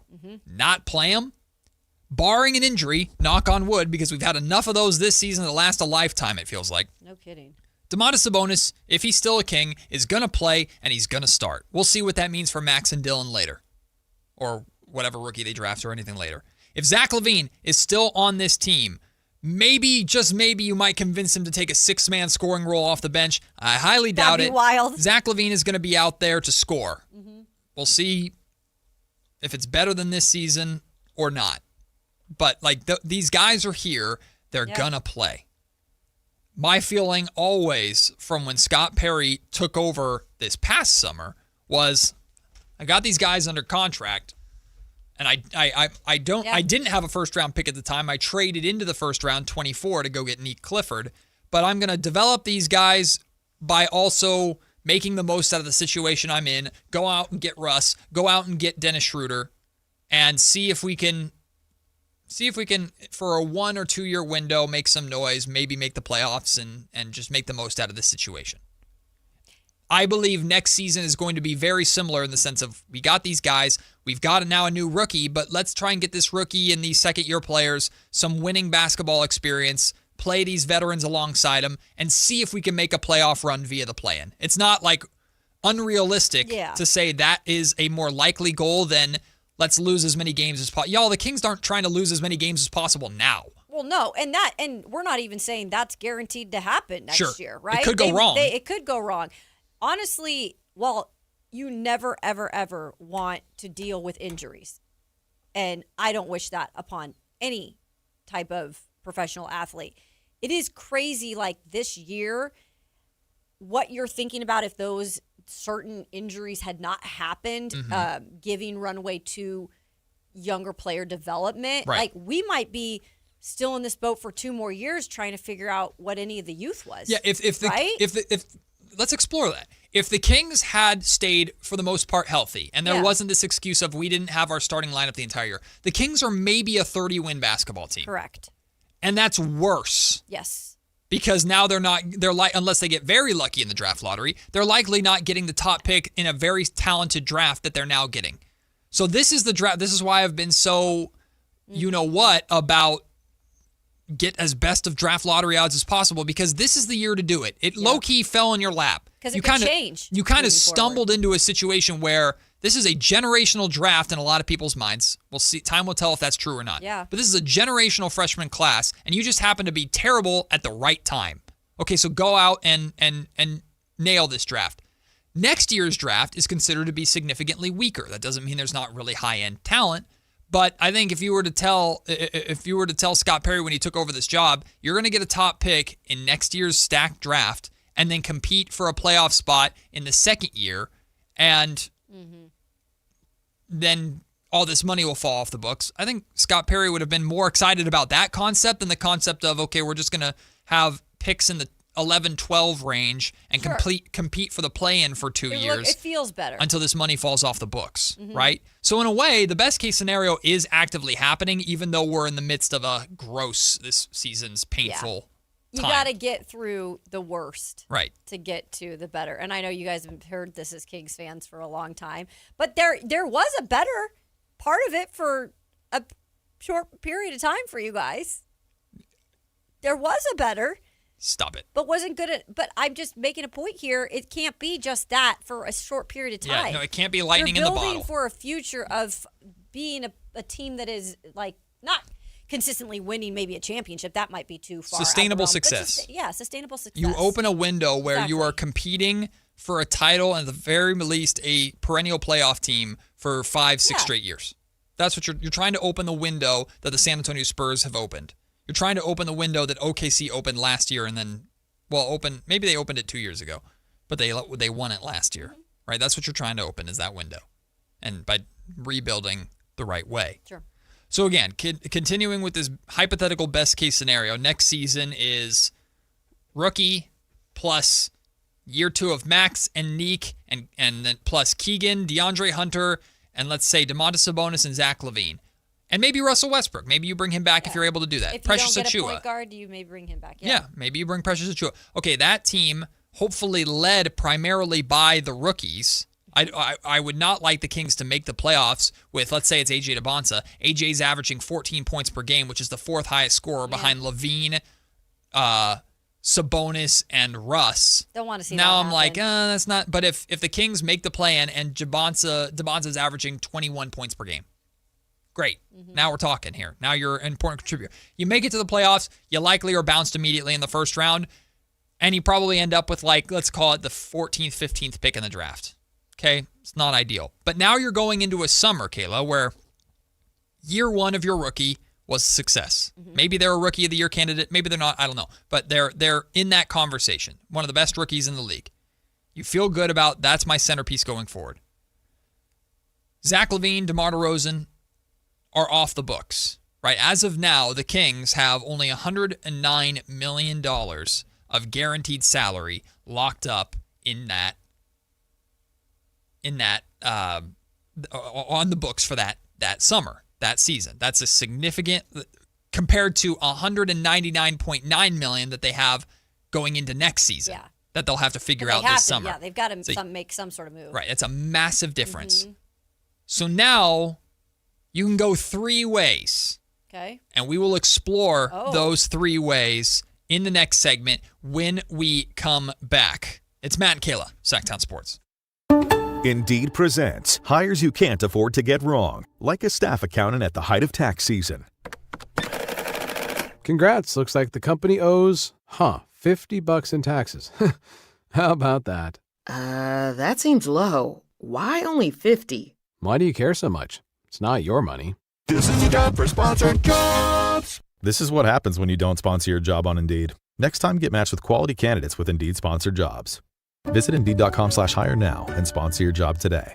Wesley Financial Group is not a law firm, and Chuck McDowell definitely not an attorney. This is Chuck. If someone talked you into buying something really silly and you want to get out of that silly little thing, my advice, get the facts. Call me and I'll send you our timeshare exit kit absolutely free. Inside, you'll learn how timeshare works and all your options for cancellation. Call Wesley now for your free exit information kit. 800-791-0000. That's 800-791-0000. You live for this. The wins, the losses, the slam dunks, and the buzzer beaters. The dream that this is your team's year. Hope. It's what keeps you coming back. So you represent with anticipation and with pride. Because when everything's on the line, your support means everything. That's why the NBA Store is here to support you.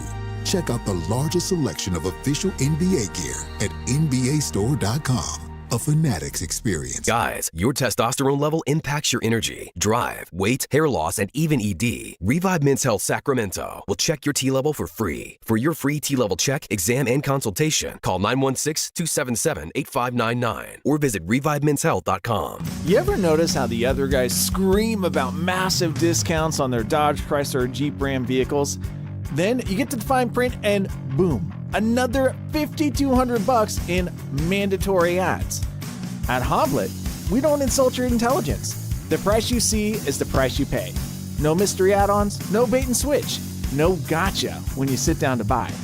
Hoblet, family owned for 77 years. Transparency, straightforward pricing. Buy it right, buy it at Hoblet. Want the best movie experience in town? Join Sacktown Sports IMAX Pass by visiting sacktownsports.com. Sign up today. You can win tickets to see this week's films at the Esquire IMAX Theater.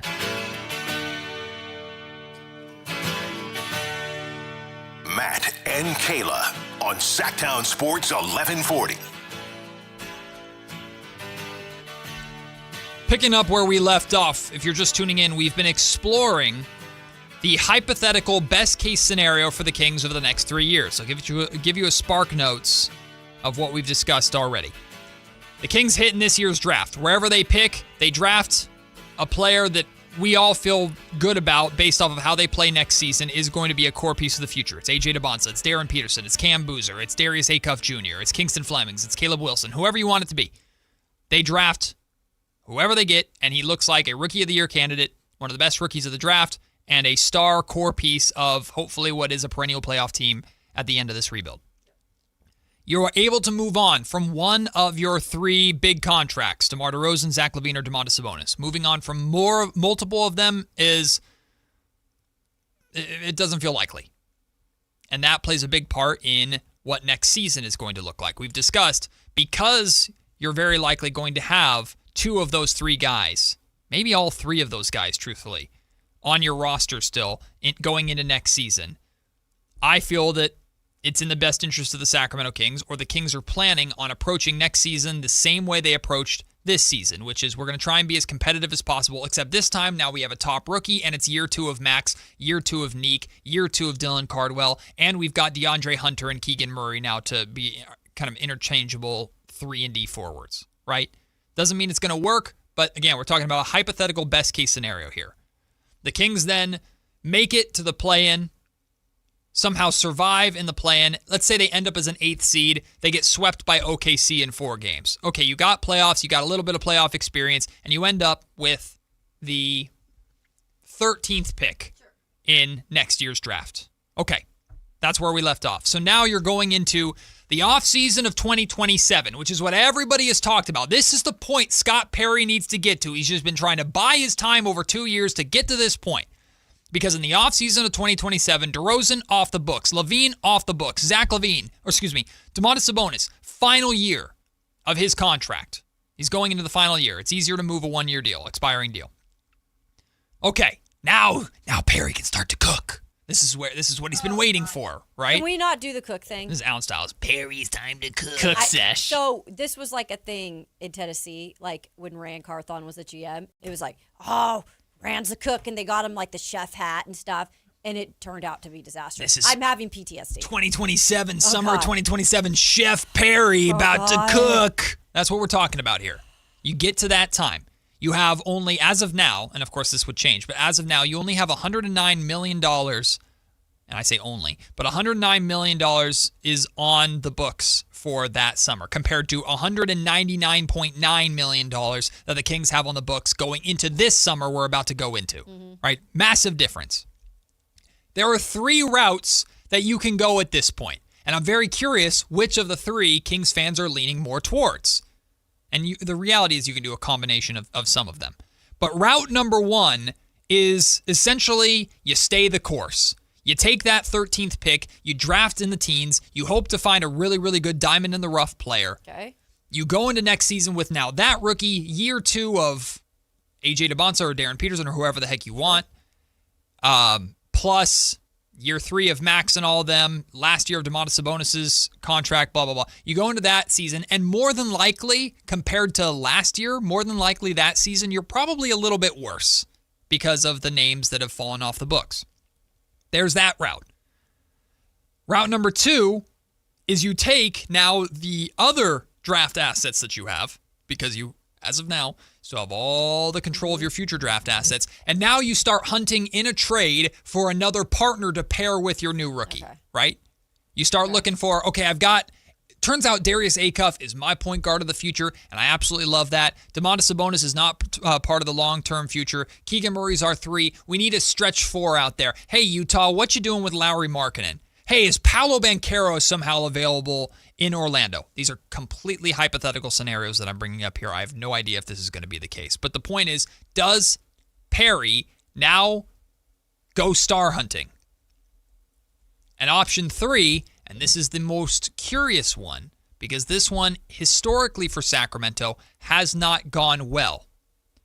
You have all of this cap space that's opened up in 2027. All of this cap space. Now, how aggressively do you go after free agents? And just an idea of what the 2027 free agency class looks like, okay?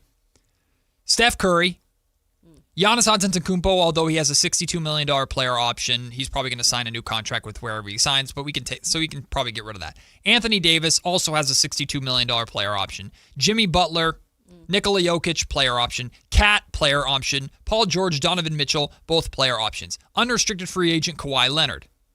Trae Young, Zach LaVine, James Harden, Kevin Durant has a player option. Brandon Ingram has a player option. Kyrie Irving, Rudy Gobert. There are some big names potentially available. Tyler Hero, Jeremy Grant, Julius Randle, Drew Holiday, Michael Porter Jr., RJ Barrett, Andrew Wiggins, Isaiah Hartenstein, Draymond Green, DeMar DeRozan, Jonathan Kuminga, Kyle Kuzma, Dylan Brooks, Josh Hart.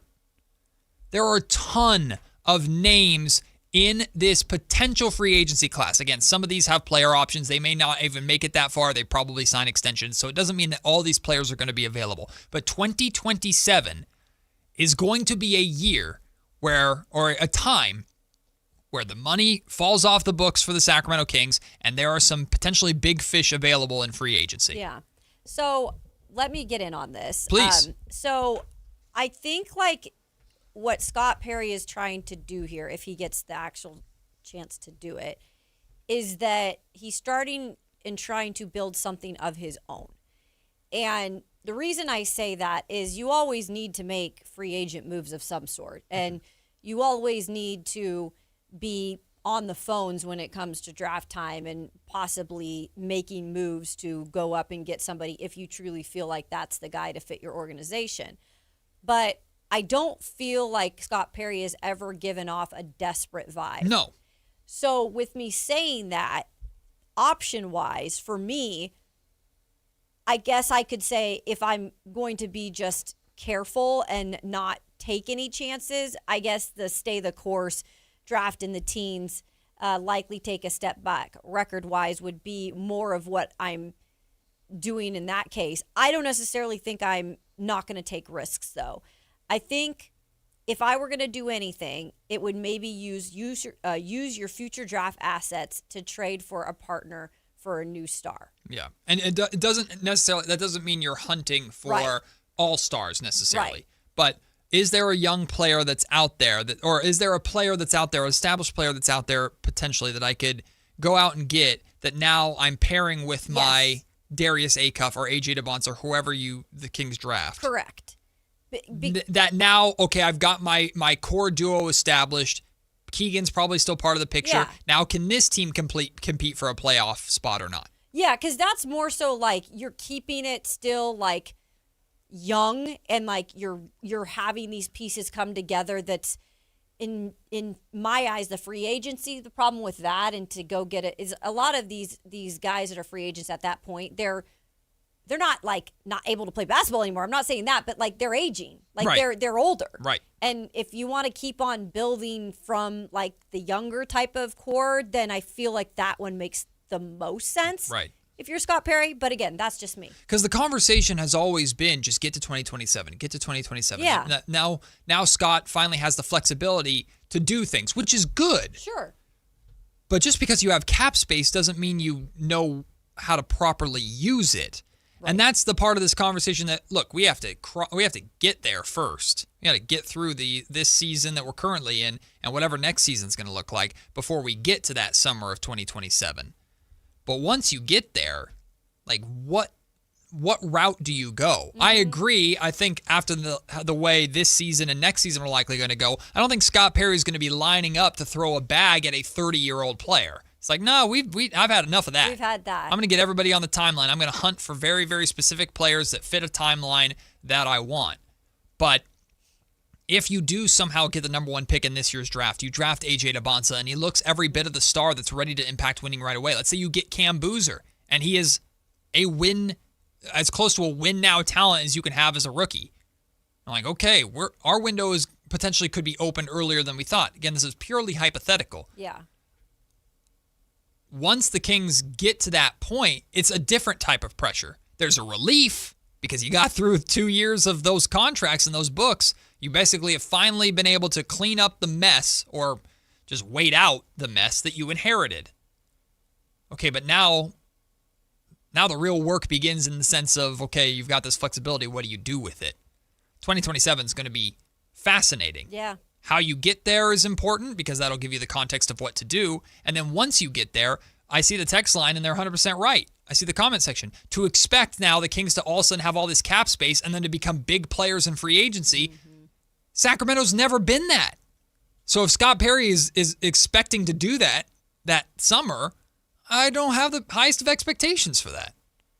So I wonder what they're going to do. I wonder what he's thinking.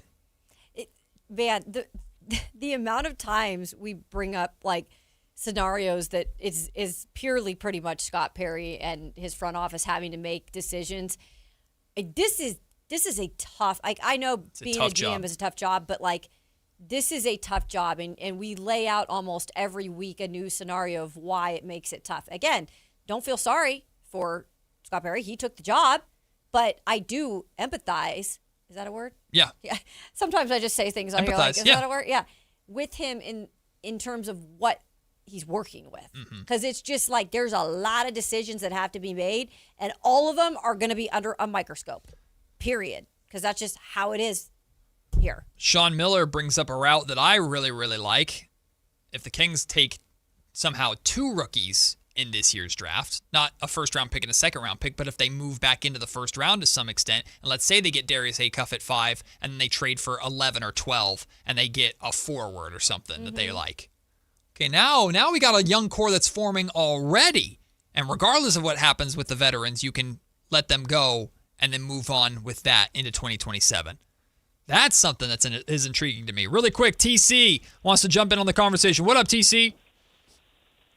Hey, Matt and Kayla, what's up? What's up, TC?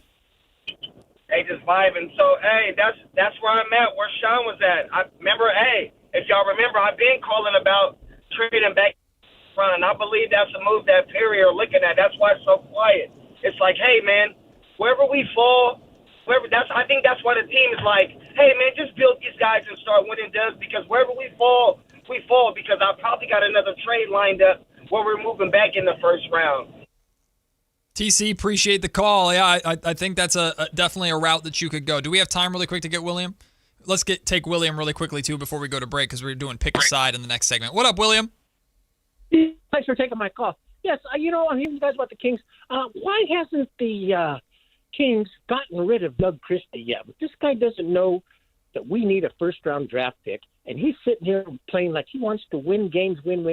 We've been watching garbage basketball all year, and now we need to lose to get a first-round pick. I read an article from Brendan Nunes in Sacktown Sports that says, what's this guy doing? I mean, what are we waiting for? I mean, break the team up so we make sure we lose, by golly, and we can get a good pick, and we got something to look forward to next year. William, thank you for the call. I know a lot of fans feel that same way. To address that really quickly, the Kings feel like this is the right route to go to develop players. Time will tell if that's the right thing to do. And I also don't know how much of the way this season has gone Doug can be directly blamed for, but draft lottery day time will tell whether or not this was the right approach for the Sacramento Kings to take, because if the Kings somehow managed to fall to like 7 or 8, that would be a tough pill to swallow for this fan base with how this season has gone. We'll take the break. When we come back, it is time to pick a side. You're listening to Matt and Kayla, Sacktown Sports. Spring is here, and there's really nothing better than hitting the open road in a new Honda. Whether you're shopping new or pre-owned, Stockton Honda has the selection and savings, plus get top dollar for your trade. And while life's roads are often filled with bumps, buying from Stockton Honda couldn't be smoother. Wherever the road you travel might lead, Stockton Honda is happy to get you there. Come in today or go to StocktonHonda.com. Anytime, anywhere. It's all here. StocktonHonda.com. Have you tried my Colombian tamales? Yes, but the Mexican tamales I brought are way better. Colombian tamales wrapped in plantain leaves are unmatched, you know. But the Mexican tamales wrapped in corn husks are the authentic ones. At least we can agree that they taste better with Pepsi. Without a doubt, tamales deserve Pepsi. No matter what tamales you love, enter for a chance to win a year's worth of groceries. Powered by Pepsi. No purchase necessary. U.S. residents 18 or over. Ends April 5th, 2026. Rules at pepsipromo.com/free groceries. Pepsi is a registered trademark of Pepsi. Think about this. In 2006, $20,000 equaled roughly 33 ounces of gold at the spot price. At today's prices, those 33 ounces would be worth over $150,000. Smart Americans diversify a portion of their savings into precious metals. That's why I buy gold from Birch Gold Group. It's a crucial part of my balanced strategy. Gives me peace of mind given all the events that could impact the U.S. economy. See if holding gold in a tax-sheltered retirement account is right for you too. Birch Gold can help you convert an existing IRA or 401k into an IRA in gold. Just text my name, Dan, to the number 989898 to receive your free info kit on gold. There's no obligation, just useful information.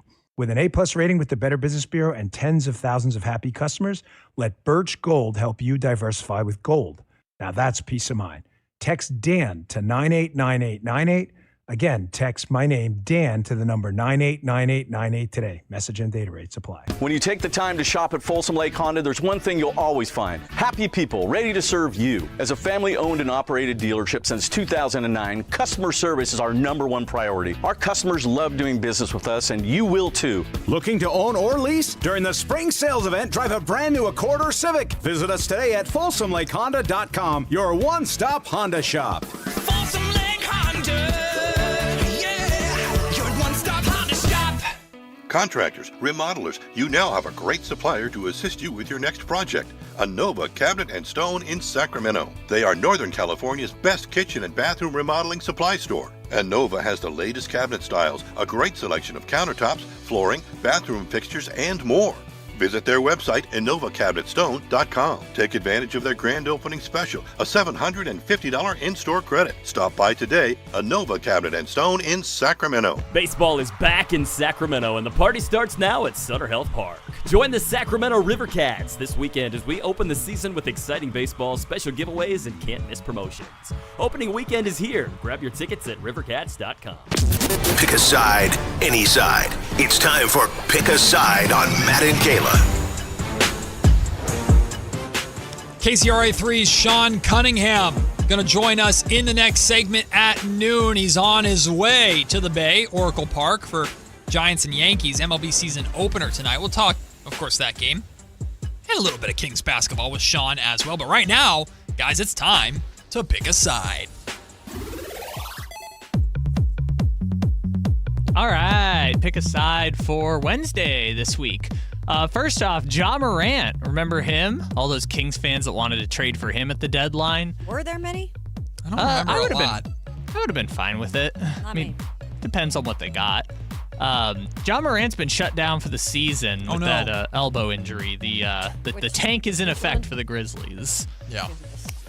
Is the best part of Ja Morant's career over? Yes.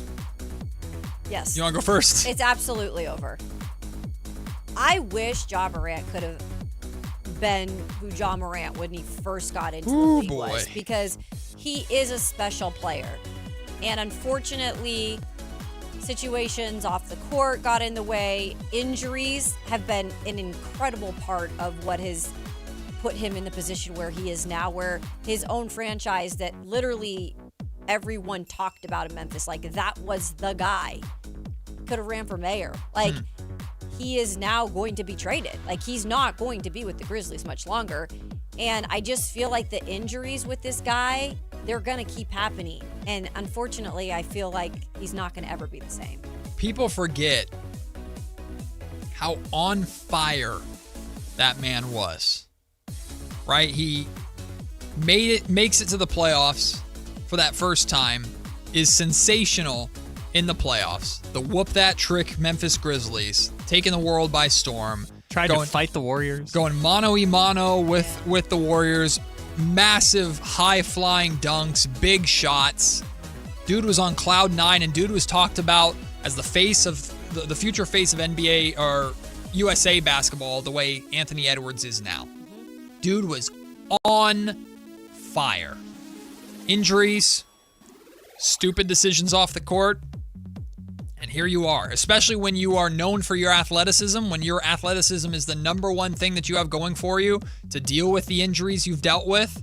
When you lose that athleticism, when you lose a little bit of that bounce because of injuries or whatever the circumstance, older age, adapt or die, And he struggled to adapt. We'll see if they send him to Miami, wherever he ends up. Let's see if he can adapt there. But I don't think we'll ever see Ja Morant the way we knew and know Ja Morant to be again. I still hope there's a timeline where Ja Morant finds his way to Sacramento. I know it's probably not going to be this multiverse, but there's a multiverse somewhere where Ja Morant comes to Sacramento and Sacramento embraces him and he turns around his career and he becomes this beloved player for many years with the team. I know it's not going to happen now, but in the meantime, like the documentary that's made about his career is going to be so fascinating. Like him and Ben Simmons, for different reasons, are the two players I'm just so fascinated by their career arcs. Ben Simmons Whoops. From the YouTube comment section, Dustin Bradford says, if Ja goes to the Kings, do you guys change your opinion? I would hope to be wrong, but I don't think I would expect Ja Morant to be suddenly magically better now that he's wearing a Kings jersey. No. It would feel very Kings in the sense of, oh, now you went and got him, huh? Yeah, I don't think my opinion would... Look, my opinion on Ja Morant isn't I hate the guy. That's not my opinion. At all. I want him to find success again in his career. Unfortunately, wherever he goes, I don't think he's going to be the same Ja. So no.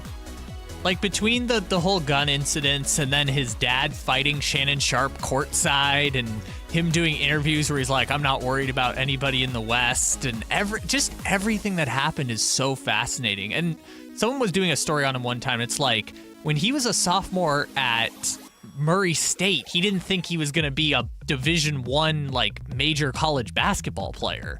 And he had this like gigantic leap to becoming the face of the Memphis Grizzlies and the face of Nike and the face of American basketball. And it's like, that's a lot to dump on someone who didn't expect this to become their career. It's just such a fascinating story. He put himself in a lot of spots.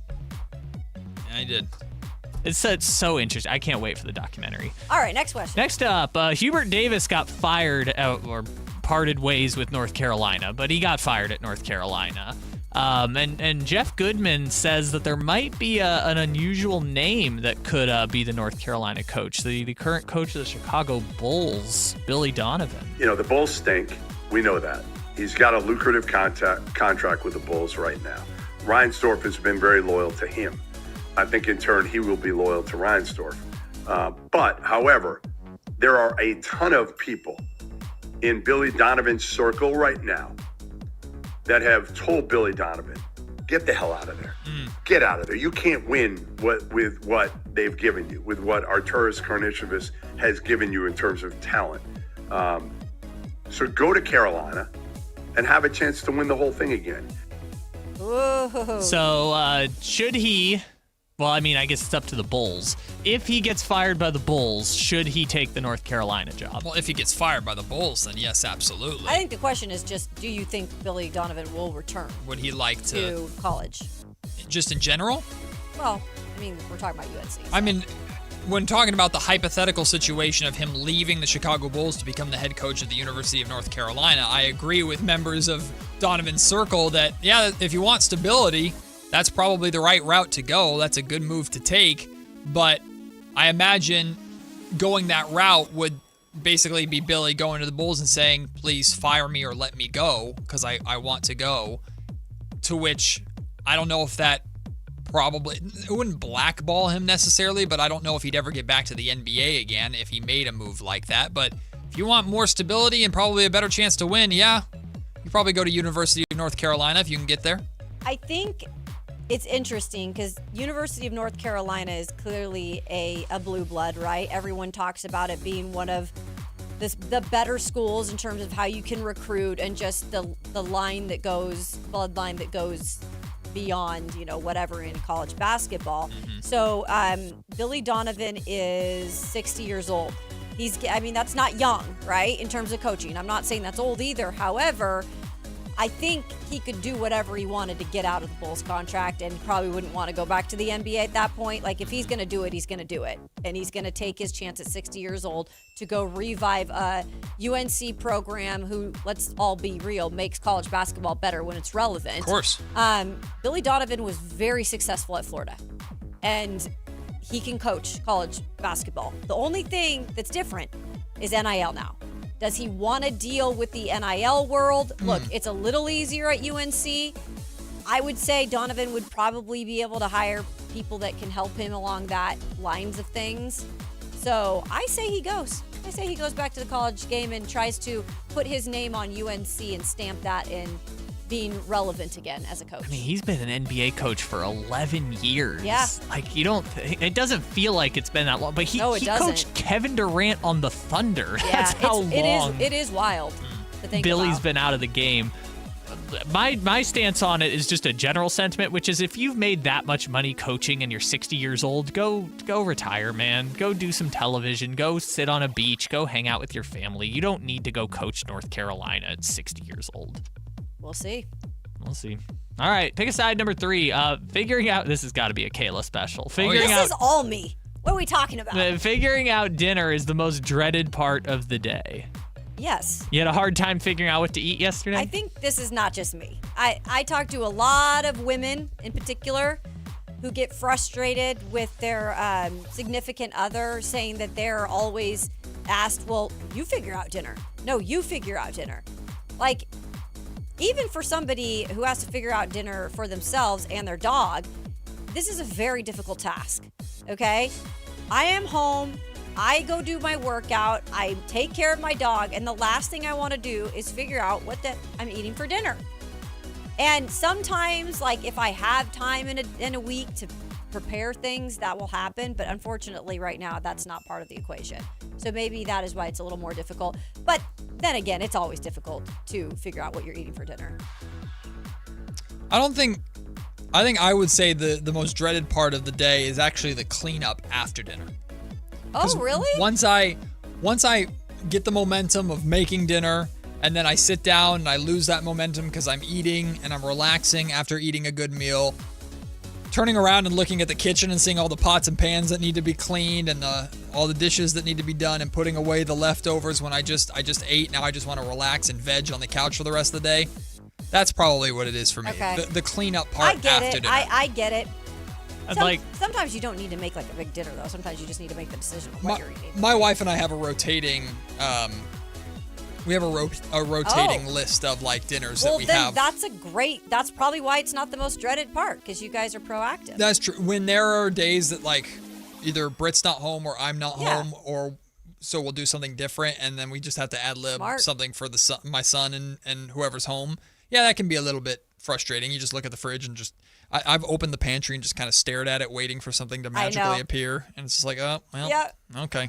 Yep, that sounds familiar, Kyle. I will say I'm similar to Matt. I've adopted the Kurt Signetti approach, which is like, and again, I'm only cooking for myself. It's the same 5 meals on rotation.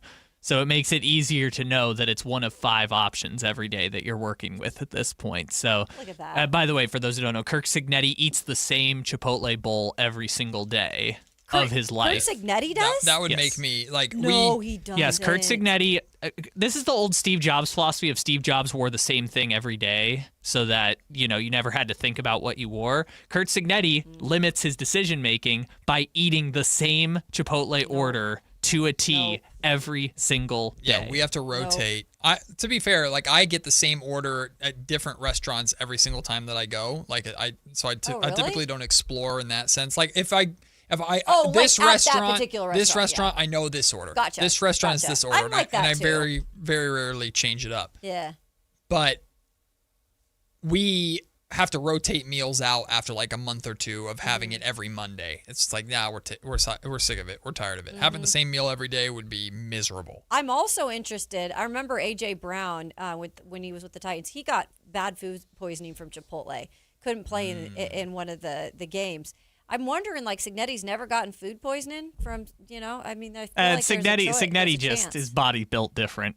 I guess. Also, the other funny Signetti thing while we're talking about it is the story where it was like a brewery or something. He ordered alcohol by the percentage alcohol content, not by the actual order. Nice.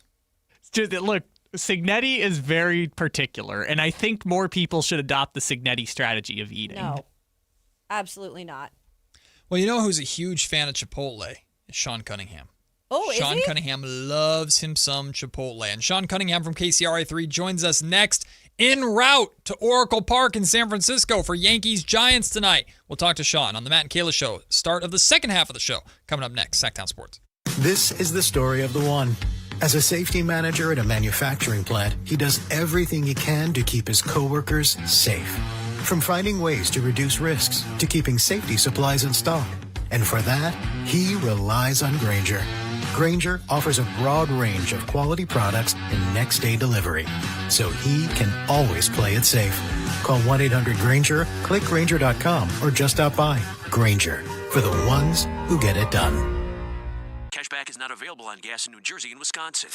Couponing. Wow, you didn't strike me as the coupon type. Just trying to stay ahead of inflation. Gas, groceries, everything. It's all more expensive. I need to save wherever I can. Have you tried Upside yet? Upside? What's that? It's a free app that I use that pays cash back for every gallon of gas I buy. You've got to buy gas to get around anyway. Might as well get paid for it. Come on, does that really add up to anything? I've already made around $200. The extra cash helped pay down my bills, and I even had a little extra left to treat myself. And the Upside app is free? Totally free, and the cash back is real. You can transfer the cash right to your bank account. I'm downloading Upside right now. Download the free Upside app now to earn cash back every time you buy gas. Use promo code ENJOY to get an extra 25 cents per gallon on your first tank. You can cash out anytime right to your bank, to PayPal, or a gift card for Amazon and other brands. Just download the free Upside app and use promo code ENJOY for a 25 cents per gallon bonus on your first tank. That's code ENJOY for a 25 cents per gallon bonus. Guys, did you know your testosterone affects everything in your system, including how you feel and perform every day? Right now, Revive Men's Health Sacramento will check your testosterone for free. Knowing your T levels is the first step in understanding if you have low T. Your testosterone level impacts your energy, libido, sleep, weight, hair loss, mood, and even ED. Maintaining an appropriate T level can change your whole life. Most men start to see changes in their hormone levels in their 30s. Experience and results matter. So what are you waiting for? Get your T levels checked today by local, experienced, and trusted men's health experts. They've helped thousands of men since 2011. They're so confident they can help you, they even guarantee it. Call Revive today and schedule your free testosterone test, free exam, and free consultation. Call Revive Men's Health at 916-277-8599. That's 916-277-8599. Or visit ReviveMen'sHealth.com. The Subaru Spring Service event is on at Maida Subaru. Visit MaidaSubaru.com to see special savings on tires, brakes, oil changes, and more. Find everything you need to make your Subaru ready for the adventures ahead. Don't miss the Maida Subaru Spring Service event. Factory-trained technicians, genuine Subaru parts, everything your Subaru needs, all at very competitive prices. Conveniently located off Business 80 between Fulton and Watt.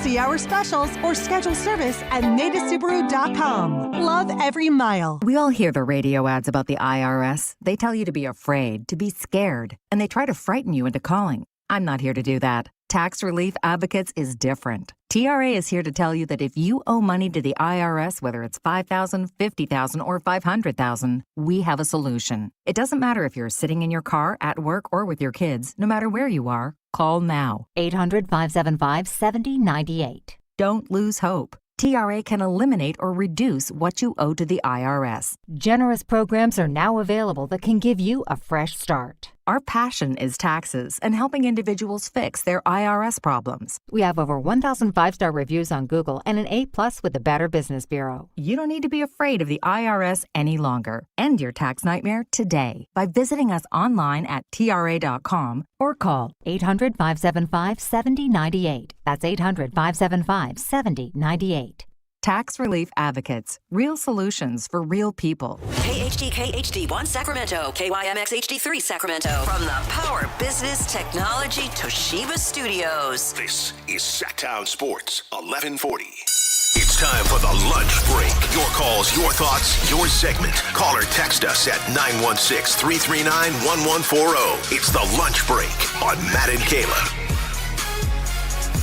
Before we speak to KCRA3's Sean Cunningham, Sacktown Sports has given you the chance all week to win a pair of tickets to watch the Sacramento Kings take on the New Orleans Pelicans on April 3rd. It's one of the final home games of the season, and you can be a part of it on the dime of Sacktown Sports. Listen for the code words at 8 a.m., noon, and 4 p.m. every day and text it to 916-339-1140 for your chance to win. The code word for this hour is ball. Ball, spelled B-A-L-L. Text ball to 916-339-1140 for your chance to see the Sacramento Kings take on maybe Zion and the New Orleans Pelicans. You always say maybe because you never know if Zion's going to actually play. Again, text the word ball to 916-339-1140. Joining us right now, our good friend from KCRA3, I believe en route, actively in a vehicle, moving towards the site of the beginning of baseball season, Oracle Park. It's the Yankees taking on the Giants tonight, and Sean Cunningham joins us right now. Sean, you better be in a car after an intro like that. If you're like standing outside or doing something else, I'm going to be disappointed. No, definitely in the automobile, the work whip, as I like to call it. We're en route to Oracle Park and opening day, and can't wait to take in the festivities. I haven't been down for an opening day in San Francisco in like 2 years, so I'm looking forward to this one. Sean, of course, to do what you do, you have to do what we do. We have to be sports fans first before the journalists and commentators and the things that we do. Where does opening day of baseball season, especially when opening day is happening, national television in the Bay, which is pretty cool. But where does opening day stack up for you in terms of with like March Madness and the Super Bowl, everything, just of all time like sports days and sports times for you? Well, I mean, you look at just the weeks that you have of March. I mean, like you said, with March Madness and opening day, for me, it's always I'm the weird one that always curtails my mood around the weather. So coming out of like the winter and going into spring and summer, which I love the hot. I'm not a sadist. I don't like, triple digit hot, but I'll take warm weather all day over the cold, dreary, gloomy garbage that we've had for weeks in the fall and winter. And I hate that time. So yeah. And for me, not to get sappy and romantic about baseball, but like it's my favorite time of year because baseball is that friend that's with you all day, every day until really October. So like whether it's how you digest baseball, whether you're someone who watches it every single day, listens to it on the radio, goes to the games, however you digest the content. I mean, for me, I'm pretty tapped in and able to kind of use it as background noise for pretty much the soundtrack of spring and summer and early fall. So it's that friend that follows you all the way until October when basketball season gets going. I always love talking to a fellow TV person because, when you go on assignment, you always have to have your storylines or, what your live shots are going to be about or what your package is going to be on. So I want tonight, because there's a couple storylines brewing there with the Giants in opening day. I want your number one storyline, Sean, that's coming out of tonight. Yeah, I mean, see, that'll be fun because for me, I get to just kind of react to my partner, Michelle Dapper, and kind of the game itself and the guys we get to talk to. But, I think a lot of it, this season for the Giants kind of represents a little bit of a change. I mean, just if you're a Giants fan and you've been really since the pandemic to this point, you're just used to these 500 seasons and you hate them. You've got I think it was 21 where they had 105, 107 wins, something like that under Gabe Kapler, and they go to the playoffs. And Logan Webb was a part of that, had that brief taste of postseason success. And yeah, it was a quick exit. It didn't really mean a whole lot. But hearing someone like Logan, who, I've been around him since he was a teenager at Rockland High School, he's just a huge Kings fan. And it's just someone who I've been around. And I remember the first time seeing him on a Rockland football field, and he had just had surgery, and he kind of looks up at me because he's sitting on the field. He just kind of shocked me. He just goes, "Hey man, are the Kings going to be any good this year?" And I just looked down at him. I'm like, "Who the hell are you? What are you talking about?" And I'm like, "No, no, it's his middle of." I said, "No, man, no, probably not." And they weren't, as he'll point out to people. So, yeah, I mean, he is so done with this losing season and the 500 seasons because, yeah, they finished 81-81 last year. They've had that record twice in the last 4 years, and they've just kind of hovered around that 500 mark. So they're just so desperate for playoffs and wanting to get into the postseason and wanting to win. And look, Giants fans know you get nice pitching, but you can't hit. And is it the ballpark? Is it the players?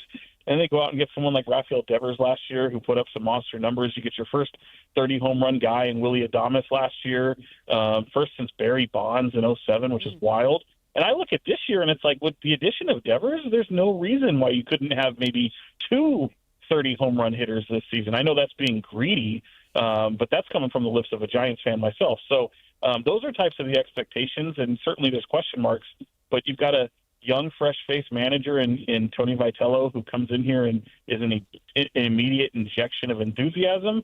And, you know, it's hard not to feel no one's lost yet, right? And I think the stakes are so high right out of the gate with them being on this Netflix game, which is going to draw a lot of attention with the Yankees.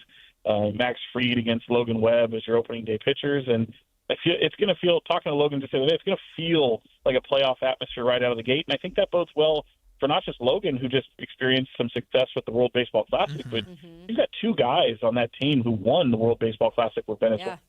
And Jose Buto and Luis Arias. So no strangers to what the high intensity and high drama that was to start the season with the World Baseball Classic. You bring some into the season and the excitement. I think that kind of bodes well for them. So, I think there's a lot of storylines to your question, but I think a lot of people are going to be looking at just what opening day is and just the pageantry and the fans. And, you know, are these fans truly behind this team? Which it seemed like. I mean, they had the exhibition with the Mexican team these last 2 days, and it seemed like it drew a pretty good crowd. So to get some excitement back in Oracle Park, I think will be great. We're speaking with KCRA3, Sean Cunningham. They're on their way down to Oracle Park for opening night of baseball season tonight, Yankees versus Giants. Sean, I know you know this with Logan Webb, but Logan's the exact same way. Like, if you see Logan and if he recognizes you as being from Sacramento or having anything to do with the Kings, he'll still come up to you and ask you Kings questions. He's diehard Kings fan through and through, which is what we love about him. He's also a damn good pitcher. And there's so much, Sean, we'll talk about the A's in a little bit because I'm excited about the A's this season in West Sacramento. But the word that I would use with this Giants team is curious. I'm just so curious from Tony Vitello's approach to baseball and just how different he is and kind of the new edge that he brings to Giants baseball, to what Logan's going to look like this year, a full season of Devers. Willie Adames, can he hit 30 home runs 2 seasons in a row? What does Jung-Hoo Lee look like? There's so much curiosity around this San Francisco Giants team. Do you feel that, like, covering the team the way you did when you were down in spring training and you spent a couple days covering the team in Scottsdale, do you feel that curiosity through that clubhouse too, of they're curious, like, what are we going to be? What do we look like? How are we going to make this work? Especially when you're in a division that you share with the LA Dodgers.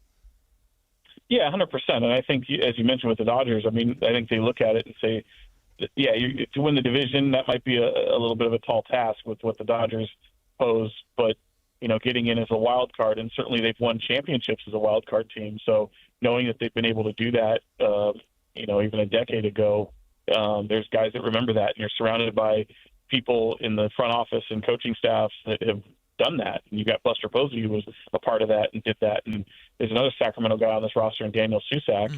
His brother, Andrew Susac, was Posey's backup as a catcher, and he won a championship in 2014. So, Susac, his brother Daniel, who now is a backup catcher himself to Patrick Bailey, kind of paving his own way.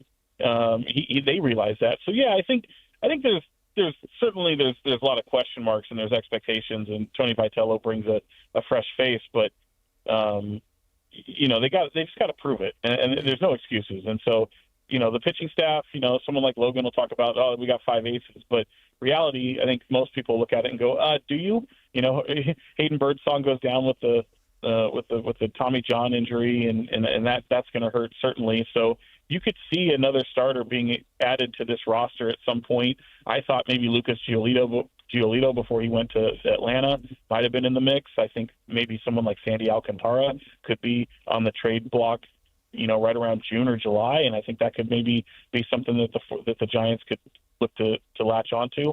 But certainly I think the question marks will be obviously pitching. Can this team hit? And what's the back end, rotation look like in terms of bullpen and relief help? So a lot kind of has to go right. I really like the addition of Jose Buto. I think that's going to be great for them. But You still need a lot to go right in the division with the Dodgers. That's a tall task, and they know it. Yeah, it is always a tall task for everybody, right, in Major League Baseball, looking up at the L.A. Dodgers. Going back to Tony Vitello, and there are certainly going to be expectations. When you're experimenting a little with something new, obviously being his first time as an MLB manager, there's expectations for any organization, but especially a team like the Giants. What's a reasonable kind of, I'm not going to say record for him this year, but steps in the right direction for Tony Vitello to achieve? Yeah, it's hard to put something like that. I think for him, I think just selfishly, and every time you hear him talk, he's going to lean on the college experience coming from Tennessee. But I would argue, too, that, like, if you're going to have any college coach, manager kind of make that leap, you'd want to have it for somewhere like Tennessee, because that's basically MLB University. You've got so many, that's quite a pipeline that goes into Major League Baseball. So I don't think there's going to be much that's going to be new to him. Talking to him the other day when the Giants came to Sacramento to play the Rivercats in that scrimmage, you could tell that he's a little, I wouldn't say overwhelmed, but these days leading up to opening day, consist of a lot of meetings and a lot of logistical things and communications and stuff like that you're all in preparations for opening day, and it's not like that goes away. Yeah, you've got a day off on Thursday, which is kind of unique, but that's just the first day of the season. So I think finding what the day-to-day looks like for him will be important, getting to that routine. He's so hands-on. Like when you see him in Arizona, and this isn't totally unique to just Tony Vitello, because you'll see Mark Kotsay, Melvin before him with the Giants and Kotsay with the A's, they're involved in on-field practices and training and working one-on-one with guys and things like that. But Vitello has a presence. You notice him when he's on the field. He's loud. You can hear him from across the diamond. He's engaging. He's finding time to pull guys aside and talk to them. And it could be just as simple as, hey, how you doing, to, maybe more of a mechanical thing. So it was impressive to me, because so often I remember talking to Kotsay in the 2 days before getting to the Giants side of our stay in Arizona. And, Kotsay's he's a player himself, right? And Vitello is too, but Kotsay has been at that level, that MLB level. And I asked him at one point, like, how soon do you tend to get into a guy's ear? Because I'm down there before, those exhibition games start. And he goes, I have no problem going up to a guy right away and communicating and letting him know what I see and having that kind of communication level. And I think that's what guys respect. I mean, you think about what the A's did last year in the tough time that they went through, losing 19 of 20 at one point, and just keeping the right mindset, because prior to that, and Matt will remember this, and you too, Kayla, I think you're a Seattle fan, the Mariners and the A's were involved in some pretty incredible series early on in the season that it had me thinking, man, what could be later on in this NL West, this AL West division, and what could the table be set for later in the season? And it just kind of went to hell after they lost all those games. So certainly long-winded way of just saying each individual approach is different with these managers, but you would have never known that this A's team had lost as many games as they did. So I think the communication level from manager to player is always at peak, because going back to Bob Melvin when they were the 500, that, I'll be honest, that kind of frayed a little bit. There wasn't the life, the injection of enthusiasm in there, and it was pretty tough times. And they kind of lived and died on the win and loss streaks that they had throughout that season that ultimately resulted in the 500 record. Sean, it's funny. Over the years, the A's have always seemed to have the abundance of what the Giants have needed the most in terms of like pop and power in the lineup. And here we are again with this A's lineup being talked about around the league in West Sacramento, like, wow, there's a lot of star power. There's a lot of pop, from Nique Kurtz to Jacob Wilson, who might not have the pop necessarily, but he certainly got the batting average. Brent Rooker, Shea Langoliers, Tyler Soderstrom signed an extension this offseason. There's a lot of reason to be excited about the offense here in Sacramento. We know how much offense sells tickets. Just as dedicated as you are to Giants reporting, and you're going to be down there at opening night tonight, you're also going to be at Sutter Health Park a lot this season covering the A's and whatever this season looks like. What excites you the most, draws you in the most about covering the A's. And yes, Sean Cunningham and the local TV stations here do indeed cover A's baseball and are excited about A's baseball, even if SF Gate says that's not the case. Yeah, what was that? That was so weird. I was like, get over yourselves. I mean, make a phone call. Don't just. I mean, maybe it was weird. It was wild because for us, we saw that, and we're like, wait a minute. Yeah, you may not see some things on the website. That's because a lot of it was being held. We did a whole half-hour special from all the stuff we did in spring training last night from Sutter Health Park. Yeah, it was kind of funny having the entire ballpark to ourselves. It was so cool to be there. Lights were on, and the field's in great shape, and the weather was so great last night. And we had a nice half-hour special. It's on KCRA.com if you get a chance to see it, or on the YouTube channel. I think it's up there as well, so you can go check those out. But yeah, I mean, the A's. I mean, for sure. I mean, just everything. The thing that pops is what comes off the bat. I mean, these guys are going to be absolute mashers, and I think they're going to. They've adapted to Sutter Health Park and being able to play in that environment where the ball really comes off the bat well. Pitching hopefully can adapt to that a little bit. I think the thing that captures my imagination is really can Nique Kurtz, who got up there, what was it, May last year, maybe June? I forget when he came on the scene, but he kind of got shot out of a cannon. And now he's got a little bit of a ramp up to you have spring training and you're going to the MLB, you're going to the big league club right out of the gate. I hope he can replicate some of the things he was able to do.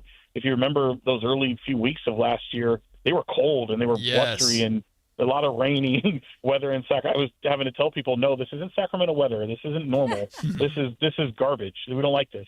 And now they're going to be playing, more day games. Day games that are going to be on the schedule this year. So how they deal with the heat will be interesting. But I mean, there's no reason that this team can't produce the runs that they did last year. I think it'll be even more.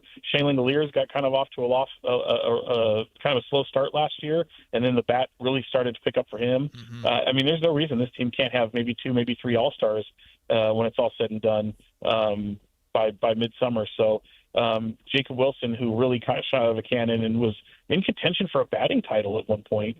So if all those guys can kind of pick up where they left off, and certainly they put a lot into how they finished last year. It was a top 10 record in the majors in the way they finished in those final few weeks, and they want to carry that over, and they bet on that. With the addition of maybe just a couple arms, Jeff McNeil was like the real big addition, another infielder. I kind of equate him a little bit to what the Giants did with Luis Arraez, because he's a former batting champion and a 2-time All-Star in himself. But to give that defensive help in the infield will certainly be welcome. Another presence off the plate or off the pine where he can come in there and be able to get base hits and do the little things to be able to get to manufacture runs, I think will go a long way. And then, of course, the thing that I'm just looking at the calendar, because can Leo DeVries, their top prospect, who's 19 years old, can he actually make his debut this year?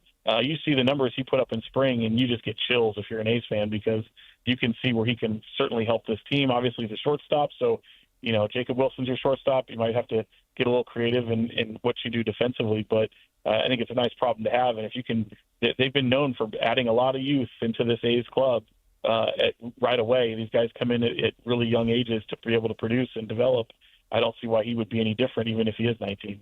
Sean, do you buy into the notion that this year's World Baseball Classic, which, by the way, was phenomenal, that it can maybe help in terms of identifying stars in Major League Baseball, because we saw so much excitement, with some of these teams like the DR and Venezuela and, of course, the U.S., but just bringing maybe a little more attention to the game? Yeah, 100%. You just look at it. I mean, we always talk about how Mike Trout, one of the most recognizable faces in baseball, could walk down the street and no one would know him. To see just that type of attention put on a global stage for not only American baseball but world baseball is tremendous. I think you get to fall in love with a player who you may not have known. Like, if you're a Giants fan and you're just a casual Giants fan, you have no idea who Luis Arraez or Jose Butoa is. Those are two players that now play for your team, and they just won the World Baseball Classic. Like, it just brings another level of interest to your team. And in 28, we've got baseball back in the Olympics, and who's going to make up Team USA? Will Logan Webb be on that team? Will Aaron Judge? Well, certainly going to be on that team, but what type of roster will that provide? And you see, I don't know how many people are really into figure skating, but just look at what Elisa Leo did for figure skating, and she's right out of the Bay in Oakland. I'm not going to put myself in a figure skating category of being a big fan, but that became appointment TV, and now you fall in love with her in terms of what she adds from a pop culture standpoint, and just being someone proud that you can kind of get behind, and you're going to follow her, and you're hoping to see her in the next Winter Olympics to be able to compete. So, yeah, I think something like that can absolutely pop with baseball, thanks to the World Baseball Classic and certainly the Olympics. KCRA3's Sean Cunningham joining us. Sean, with the dawning of baseball season, with opening day, also comes the realization that basketball season's coming to an end, and in many ways mercifully here in Sacramento. I'm not going to ask you to break down last night's nearly 50-point loss for the Kings against the Charlotte Hornets, but I will start at least the brief Kings conversation that we have with arguably the biggest positive of the season. Maxime Reynaud is considered up there in top 4, top 5 in the NBA rookie ladder. DeMar DeRozan shared with us after a game last week, or was it earlier this week? They all blend together at this point. That he had hoped, or he hopes that the NBA will correct the mistake of not having Max in the Rising Stars Challenge by putting him on the all-rookie team. What have you made of we've watched in real time the growth and development of Maxime Reynaud, the 42nd overall pick in the draft, and he's considered to be amongst the best rookies along with the Cooper Flags and Con Knipples and VJ Edgecombs of the world. Yeah, I mean, he's certainly worthy of the conversation and consideration. I'm going to be honest, Matt. Like, if you're a Kings fan, I would almost hope that he doesn't get the recognition. I would almost hope that he doesn't get the accolade, because I want that to fuel his fire, and I want him to realize that if I'm a coach or in his ear, I want him to realize that meaningless numbers on losing teams matter not. You look at something like Con Knippel. He came in and absolutely turned around Charlotte's season. That season, they were a losing season, it was almost like double-digit games under 500, I believe, in January. Yep.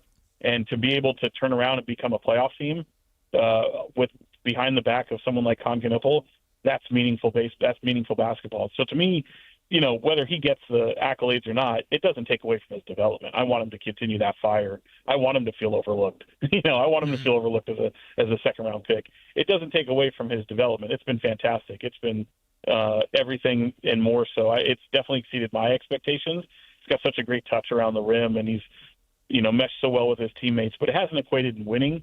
There's that is what it is. Stats are what they are. And if he gets the accolade, great. But I almost want to keep that hunger and that fire, because that's one thing Max will tell you. He doesn't play for that. He doesn't play for that stuff. So he wants to see his team win. He wants to be a contributing factor. But his development's been great. I thought he'd be somebody that would compete in the G League this year, because Domantas Sabonis is rarely hurt and such a workhorse, and that's obviously somebody who's still the starting center on this team as it is until he's not. And I think Max has taken such big strides. He's got more to make defensively, for sure. You can certainly see there's a lot there, but his feel for the game, his understanding of space and where the teammates need to be and everything, the way he communicates is at an elite level. So I really like the development I've seen, but and I like Debo at being the good teammate, ringing the bell and say, yeah, right that wrong. And certainly it's a wrong statistically, but when you're on a team this bad, those accolades don't necessarily pop, and those voters don't tend to come your way unless you're putting up some crazy numbers. He is putting up some crazy numbers, don't get me wrong, but I almost kind of wish if I had my pick for him and his development, I'd rather things stay the way they are. Let him carry that into the off season and work. All right, Sean, that's enough Kings talk for you. We got one question. It's opening day. It's all we're gonna do to you. But we appreciate you taking the time. Is Dap in the car with you? She is. You want to say hi? Yeah, put her on speaker really quick. What up, Dap? Hey, Dap. Hi. How you doing? KCRA3's sports director, Michelle Dapper, also on her way down to opening day. Michelle, you make sure Sean behaves himself over there, all right? Always. He's going to make a kid in the candy store, though, because he's going to go to opening day for really excited about this assignment. Absolutely. Cool. It's an incredible day. You guys have fun. Keep up the amazing work over there at KCRA. And Michelle, we got to have you on the show very soon. Absolutely. Anytime, guys. All right. Bye, guys. Have a safe trip down there. Bye. You will get your full fill of opening day coverage from Michelle Dapper and Sean Cunningham of KCRA 3 from the ballpark tonight starting at 5 o'clock. We appreciate them joining us. We will take the break. When we come back, hey, how about a little football talk? We're talking mock drafts in the NFL for both the Raiders and the 49ers. Plus, we got Kayla's 2-minute drill coming up. You're listening to Matt and Kayla on Sacktown Sports. Meet Morgan Jones. Morgan is about to step into a world unknown to most, thanks to Progressive's Renters Insurance, a place of fresh linens and turn-down service. You see, Morgan temporarily vacated her apartment and has gone to a hotel because a pipe burst in her apartment. A pipe that made her sense of reality and apartment ceiling all come crashing down. Luckily, Morgan checked into Progressive's Protection Zone. Get a quote at Progressive.com. Progressive Casualty Insurance Company, affiliates, and third-party insurers. When your check engine light comes on, do you see a repair bill or do you see peace of mind? For 20 years, CarShield's been the name America trusts to help keep you on the road. While other companies stop covering you when your car gets older, CarShield offers protection plans up to 200,000 miles. With over $1 billion in claims paid, we don't just promise protection, we deliver it. Don't let a breakdown break your budget. Get the flexible month-to-month coverage you deserve. Go to carshield.com. That's carshield.com today. Country in the Park is back. May 8th and 9th at Cal Expo. Miranda Lambert. John Party. Chris Young, Turnpike Troubadours, Dylan Scott, and more. Line dancing, live DJs, mechanical bulls, huge festival area, and food trucks. Tickets start at only $68. Country in the Park, May 8th and 9th at Cal Expo with the California Highway Patrol, Fox Family Heating and Air, and Tacovas. More info at CITPFest.com.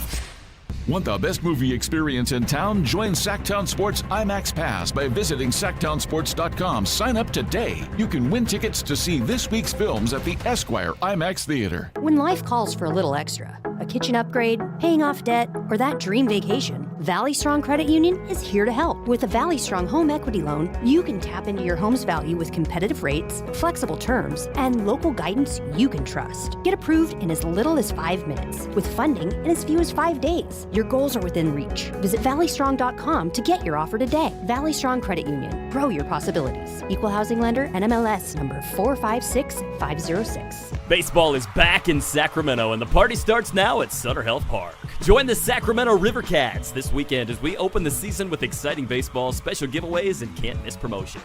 Opening weekend is here. Grab your tickets at rivercats.com.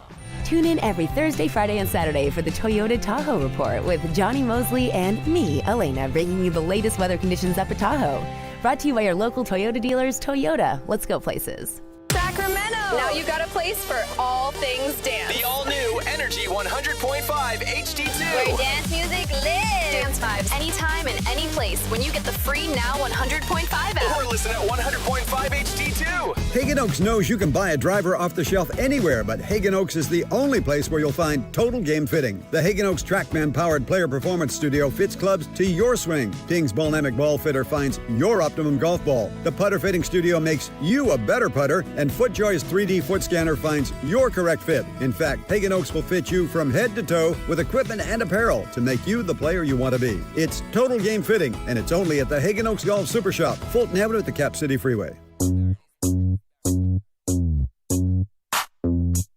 It's Matt George and Kayla Anderson on Sacktown Sports 1140. Yeah, it's opening day for baseball. And sure, the NBA season is on the way out. But, the NBA or NFL draft is right around the corner, guys. We're about a month away from the NFL draft, and the mock drafts are starting to go crazy around all the major publications, including Field Yates. He put out his second mock draft, which is not just the first round, but also the second round, which is exciting from a Raiders standpoint because we know exactly what the Raiders are supposed to do or going to do with the number one pick in the draft, Fernando Mendoza. And no surprise, Field Yates does not subscribe to the Dan Orlovsky way of thinking. He thinks the Raiders will go Fernando Mendoza, star quarterback out of Indiana with the number one overall pick. Vic Tafur, by the way, from The Athletic, does agree with that. No surprise. Okay, so Vic does agree with that too. Yes. That's good to know. Shocker. But what about number 27? Where do the 49ers go? And I love these mock drafts because every time they drop, it's a different name connected to the Niners. But it's not just the names. We're also looking at the positions, what people think. Are they going to go offensive line? Do they go defensive line? Do they go wide receiver? Well, they got Mike Evans. They got their receiver room pretty much filled up, but they need another young guy in that receiver room. Do they go receiver? Well, with the 27th pick in Field Yates' NFL mock draft, he has the 49ers taking Keldrick Falk out of Auburn, edge rusher for the Auburn Tigers. Thank you. I was like, I almost said Bulldogs. I was like, that is not That's even Georgia. remotely close. That close. Auburn Tigers. So, pass rush, which we know the Niners desperately need. They need. We've talked about this endlessly, how they ranked the bottom of the league in terms of sacks this past year. Just getting to the quarterback in general in their division, they've got to do more and take advantage of having a guy like Sam Darnold and having a guy like Matthew Stafford, who aren't the most mobile quarterbacks. And you can possibly make their lives a little bit harder if you improve your pass rush. So Falk, I like him. He is a young guy with a lot of experience. He's only 20 years old, but he has been at Auburn for the full 4 years, which is good if you can still be young and spend 4 years in college, which is unique. He's 6'6", 276 pounds. So we're talking about a big guy that can obviously, though, move. Like, he's a great guy when it comes to setting the edge, which is exactly what the 49ers need to continue to work on. But I think what I like about him especially is he is good in the run game. Like, he is good at stopping the run. I think PFF rated him like 86-point-something%, or excuse me, 86.6 grade when it came to him in the run game. That's pretty good when it comes to a run stopper. I think the biggest thing about him, though, is he is still developing as a true pass rusher. I think he had 10 sacks at Auburn, and he's going to have to increase that because the first year in 2024 where you saw production, he had 7 of those. Last year, it decreased a little with 2. So the best thing about him, he's versatile. He played up and down Auburn's defensive line. So you're getting a versatile guy that you can kind of mold into maybe being a better pass rusher, which they have, I guess, time to do because they have some pieces there. They need depth, though, as well. I was reading through just scouting reports, just seeing what the draft experts were saying, and one line stood out to me. This is actually from Bleacher Report's scout on him. High motor pass rusher to get coverage sacks or cleanup sacks when the quarterback leaves the pocket. So he's not necessarily going to be the pass rusher that breaks through the line and is the first to get to the quarterback. But the longer the play goes on, the more likely he is to get to that quarterback and fight through that line. And if the quarterback, or in the sense of the run game, if the ball leaves the pocket, he's the point of attack guy with that. So that's pretty exciting and something that's desperately needed by that defensive line. Yeah, and again, he's got, I think, a high skill set. Again, he's got the experience, but he's still young. So you're not getting like an older rookie that played 4 years at Auburn. And by the way, I always emphasize this, being in the South covering football as long as I did. Like, it's just bigger down there. And playing in the SEC is nothing to turn your nose up at. I love guys who play in the SEC. And it seems like he provides some versatility, too, because there's this line. He has experience playing several positions or several defensive line assignments, from a shade nose tackle to a stand-up outside linebacker. He's best in odd fronts as a 4-eye technique. So he's someone that Shanahan and the Niners defense Raheem Morris can use in different creative ways too. It's not like this is it. This is all he is. One trick pony. Go out and get the quarterback type. So that's exciting. Now Vic Tafur though has the Niners going in a different direction. He does with the 20. Well, I shouldn't say a different direction. No, he I has should an say edge. a different name. Okay. Also an edge rusher. You're gonna love this. Cassius Howell out of Texas A&M. So both The Athletic and ESPN both seem to feel that prioritizing pass rush is the way to go for the Niners in the first round. I think that right there should tell you. And again, there's other mock drafts out there, but edge does seem to be a theme for the Niners at that spot. And look, they could trade out and get a higher second round and get a couple more second round picks or a second and third. Like they could do some things with that 27 spot. But the name Howell, in terms of Cassius Howell and the edge out of A&M, again, an SEC player, high-level defense at A&M last year. That's they've got a lot of good players coming out this year on defense. This is, and you guys might roll your eyes at me because you don't like it when I bring up the arm inches, but they truly do kind of matter sometimes. So Todd McShay, who's another great draft analyst, says that his 30 and 1/4 inch arms are a major red flag. He says the league has not seen a double-digit sack producer in 20 years with a sub 31 inch arm or sub 31 inch arms. He had 11.5 sacks for A&M. He also had, what is crazy with the shorter arms, he had a high deflection rate of balls. So he got up and could bat down the balls. Well, I think there's a reason for that based off of the scouting report. Okay, so you can tell me that in a minute, but that's interesting in terms of there hasn't been that type of player with the shorter arms in 20 years. It's been a double sack. What is it? The double-digit sack. Double-digit sack, producer. yeah. You're saying the little short arms were going up and swatting them out of the air? Just a little, So what, has he got hops? So there's a reason. Well, so it's interesting that these two players, it's not polar opposites necessarily, but you're talking about two different archetypes of pass rush. Sure. Because you have Keldrick Falk, who's considered to be kind of a power back, someone who is not afraid of the physicality, will fight through the blockers in order to get to the running back or get to the quarterback. Whereas Cassius Howell, just reading through 3 different scouting reports, and all 3 of them immediately point out the quickness, the athleticism. So I read into him getting up and batting balls the way he does, despite the fact that he has short arms. Those deflections come from the quickness and the recognition to just get up really quick and be able to read and react to the play.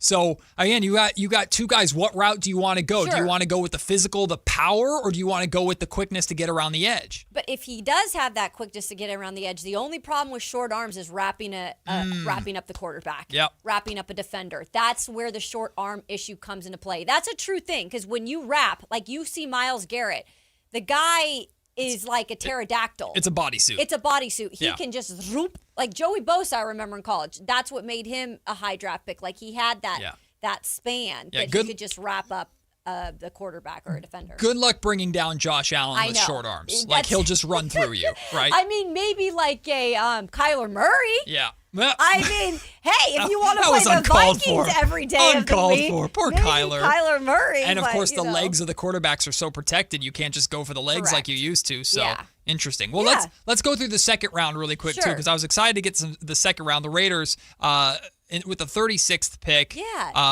Field Yates has them going defensive tackle, Caden McDonald out of Ohio State. Okay, so that's Caden McDonald. First of all, real quick on Caden, because I do want to get to the Niners' second round pick. Caden McDonald, let me tell you this. When you draft out of Ohio State defensively and offensively, let's be real, but you're going to get somebody who's NFL ready. Like there's going to be things that you're going to have to sew up and clean up. But I'm telling you this right now, that is a program that if you're going to go get a guy and it's a defensive tackle type of player, like they're going to be ready. They're ready for the moment. They're ready for the NFL. They just got to get a little bit, cleaned up around the edges. Give Max Crosby a little bit of help. How about that? Give him some help there. Not a bad guy to learn under a very motivated Max Crosby. But this is what you wanted to talk about. 49ers second round. Oh, yeah. Okay, so you got Evans. Okay, you got Kirk. You got Ricky Pearsall. Doesn't matter. With the 58th pick, Field Yates has the 49ers going wide receiver Jeremy Bernard out of Alabama. I watched several interviews about him, too, and him talking with my good friend Joshua Perry, who works for NBC, who played at Ohio State, by the way. Bernard out of Alabama, I really like this young guy. Like, he's really smart. Talking to, like, when he talked and, like, the way he was, his leadership, like, something about him kind of screamed 49er to me. I don't know what it was. Like, I could fit him in the category of like, oh yeah, that's like a McCaffrey style, the way he is and the way he carries himself, or a George Kittle style, right? Great route runner when it comes to his instincts and coverage. It's really, really good. Here's the thing I love. He's good after the catch. And we know right now that the 49ers are in search for that type of wide receiver who can be a yak daddy. Yards after catch. That is an issue for the Niners right now, even with the current state in terms of their wide receiver room. You could add a guy that could help you in terms of that. So I love this guy. Coming out of high school, going into high school, he's played everything from guard on the line to running back to defense to finally they put him in the position of wide receiver. He just thinks different. And one of the things that stood out to me about reading scout reports about him, and this is, I think, pretty exciting from a 49er standpoint if they were to go this route, it brings him his football IQ into this, but he's considered to be amongst all the wide receivers available, maybe the top guy at attacking and exploiting zone defenses. Absolutely. He knows how to find those pockets of space, and then you talk about the yak. He finds those pockets, he gets open, gets the football, and builds upon that. Yeah. That sounds like Kyle Shanahan to me. And you know what else? It sounds like Kyle Shanahan.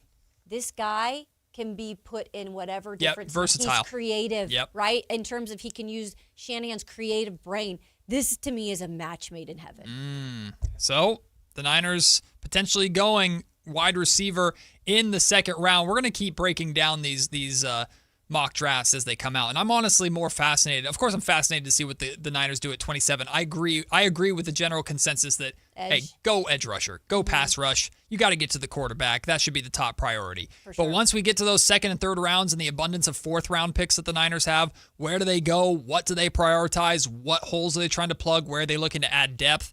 These mock drafts are going to be a lot of fun with that. But we're not done with football talk. Kayla's 2-minute drill is coming up next. And we have schedules being dropped. I know. We have I've got opening some breaking news. 49ers opening day is like actually 2 days technically in a weird way. We'll explain. Kayla's 2-minute drill comes up next on Sacktown Sports. Power Business Technology is proud to be a 100% independent, locally owned and managed Toshiba copier dealer. Local ownership cuts out the red tape, allowing ourselves to never be too busy to personally answer the call when our clients need us. Recognized for excellence in service execution, training, and customer service, we're proud to be named a Toshiba ProMasters Elite Dealer since 2021. Contact us today for all of your business printing needs at 844-POWER-BZ. That's 844-769-3729. Or visit us at powercopiers.com.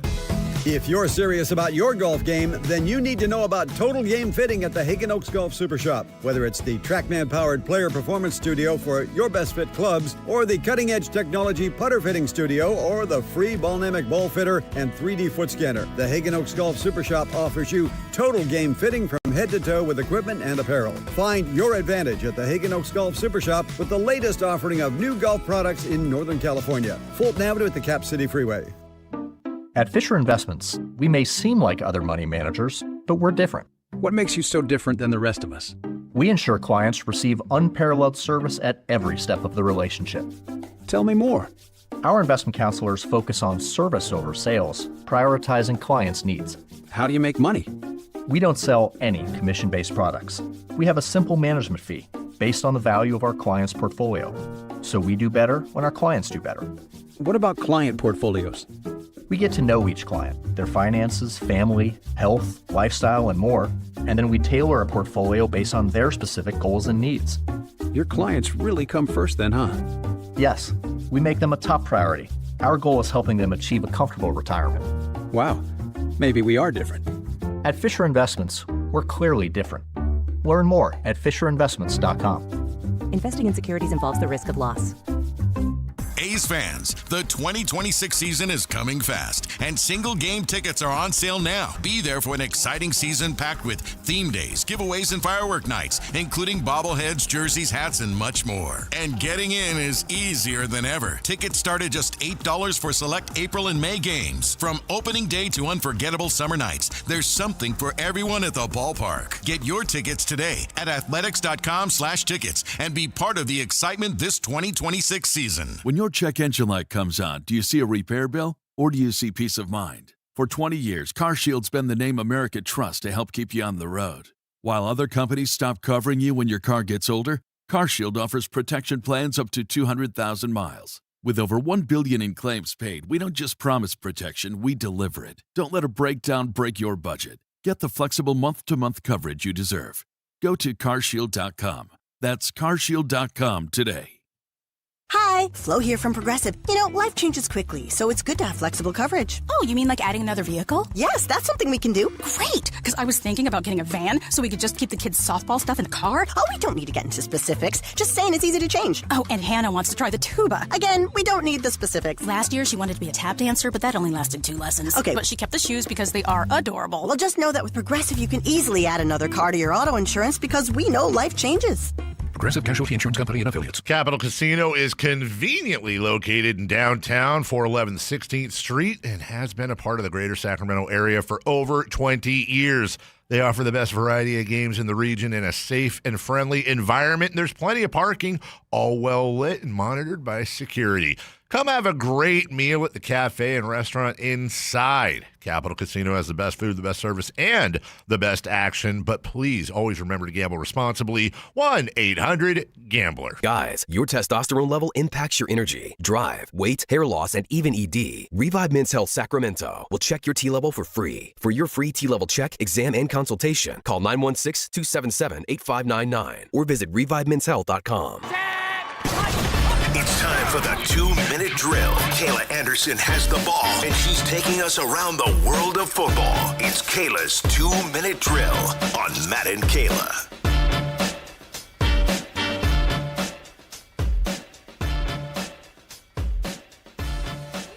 We're on a roll with football talk. Yes, even on opening day, had some fun looking at some mock drafts about what the Raiders and 49ers should do in both the first and second rounds of the draft. And we're not done with football. Oh, no.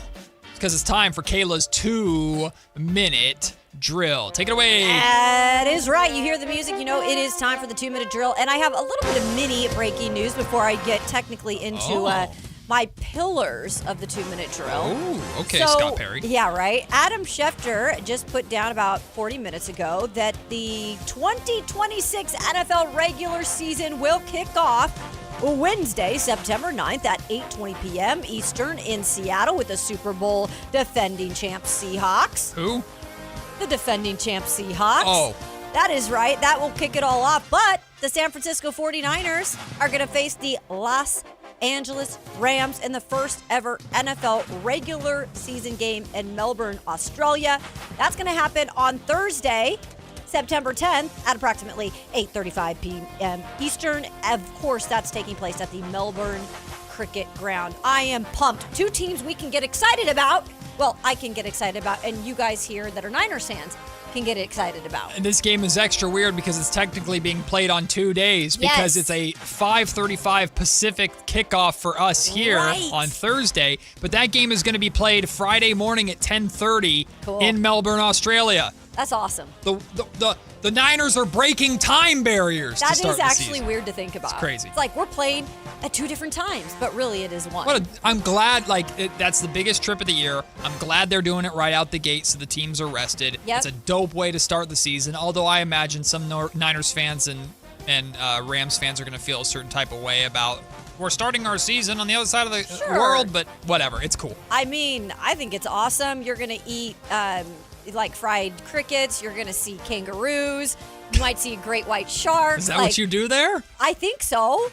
Fried crickets? Yeah, I know Seattle has it on their menu for their baseball park, fried crickets. Really? Yeah. Have you ever eaten them? I thought they were No. grasshoppers. Oh, those are grasshoppers, but crickets, same thing. Why would I? They're actually pretty good. Yeah, they are. Why? Mm-hmm. They're bugs. Good. But bugs are good for you. They have protein. I ate a worm. So I told does you one chicken. time. That's not the same thing. I dug it up and ate it. Don't act like that's normal. It is. It was we had to do it for survival. It was a survival trip. For survival? Yeah. When I was Lilac Princess for Spokane. There's a lot going on right now that I just fully disagree with that'll send us down a tangent. So what else is happening in 2 minutes? Story for another day. All right, you guys ready for this? Welcome to the jungle.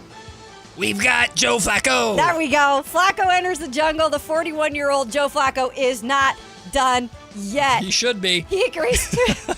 He was a Pro Bowler this year. What are you talking about? And y'all know he's mad because he did not get a starting job. He's mad because somebody hasn't started or signed him as a starter. Did he call like teams idiots or something like that? He's mad, but here's the thing. Joe Flacco is agreeing to a 1-year deal with the Bengals, so he's going to back up Joe Burrow again. He partially backed him up last year. Joes. Because our local guy here, unfortunately. Oh, Jake Browning? Jake Browning did not do that to Jake. do a great job, but he's getting another chance, and I believe he's in Miami right now, Browning is. Oh, no. Can't remember. Is he? Damn. That's worse. I think so. Jeremy Fowler reporting that the deal is worth $6 million, could be up to $9 million for Wacko for Flacco.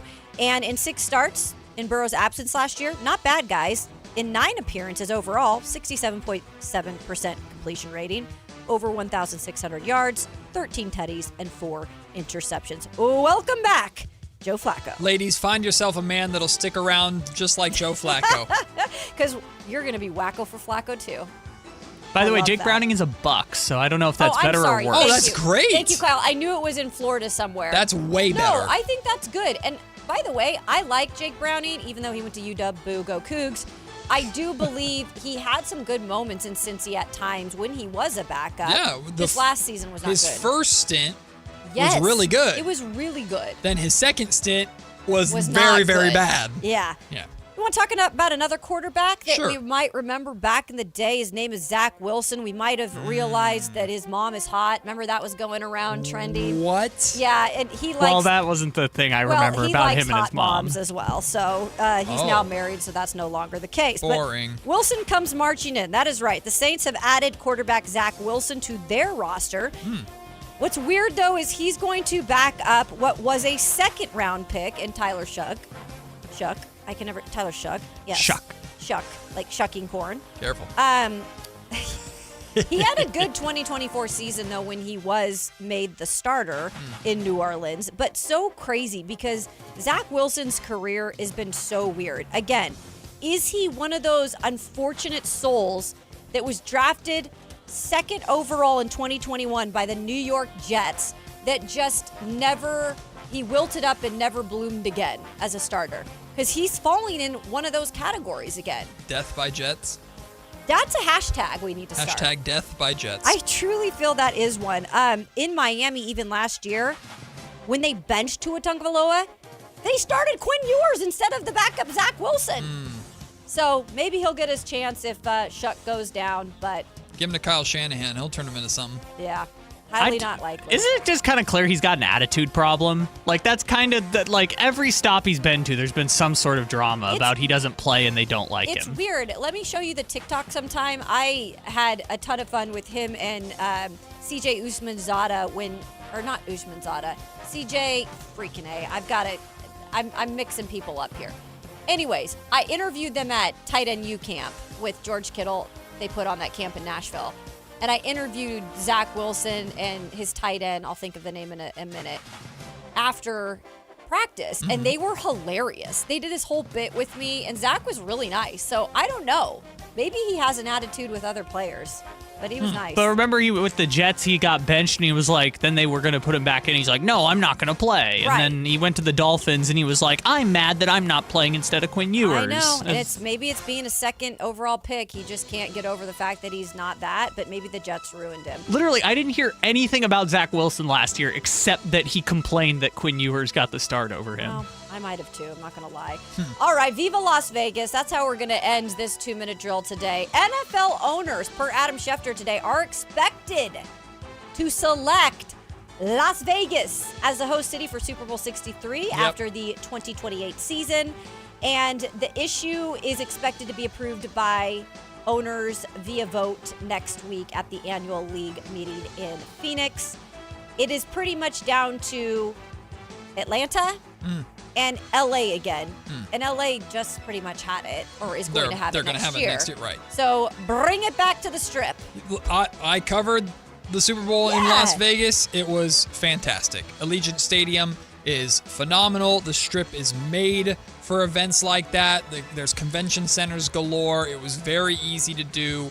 Very well handled by the NFL. Everything was compact in one location, which I know after having the Super Bowl in the Bay, I'm sure people are feeling certain type of way about that. The Vegas was phenomenal for the Super Bowl, and I highly recommend they bring it back there as soon as possible. It was excellent. I had a phenomenal time covering it, so I think that's brilliant by the league. It was C.J. Uzomah, sorry, that was the tight end. Uzomah, yeah. Uzomah, excuse me. And I was, what did I say? Hushmanzada. That's T.J. Hushmanzada, not C.J. Uzomah. Yeah, C.J. You know where I was going with that. I did not.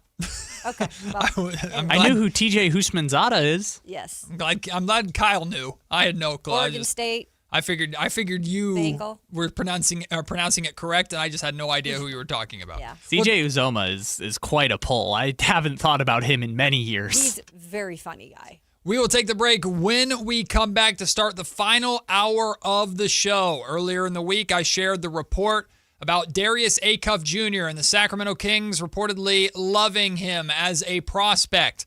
Of course, a lot of people have taken that information and speculated with it. Of course, we've been doing some speculation ourselves. What does it mean? Well, I can tell you what it doesn't mean, and I've seen a lot of people speculating about this online. We'll dive into that. Plus, if we both are Darius Acuff people, Kayla and I, but what is the argument for Kingston Flemings over Darius Acuff Jr. if you're going to go point guard in the draft? We'll talk about that. And is Caleb Wilson the most likely to fall simply because of his injury and recency bias? He did not play in the NCAA tournament. We'll touch on that as well. It's all to start the final hour of the show on this Wednesday, opening day of baseball season. It's Matt and Kayla, Sacktown Sports. This is the story of the one.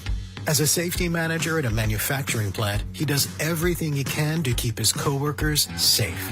From finding ways to reduce risks to keeping safety supplies in stock. And for that, he relies on Granger. Granger offers a broad range of quality products and next-day delivery, so he can always play it safe. Call 1-800-GRANGER, click Granger.com, or just stop by. Granger, for the ones who get it done. Hey there, Mark and Tom, the travel and entertainment guys, brought to you by Sports Leisure Vacations. Time for our weekly travel tip, and with it, here's Mark Hoffman. If you're planning to visit one or several of our national parks this year, Yosemite in particular, we have an important update. Yosemite has done away with its reservation system.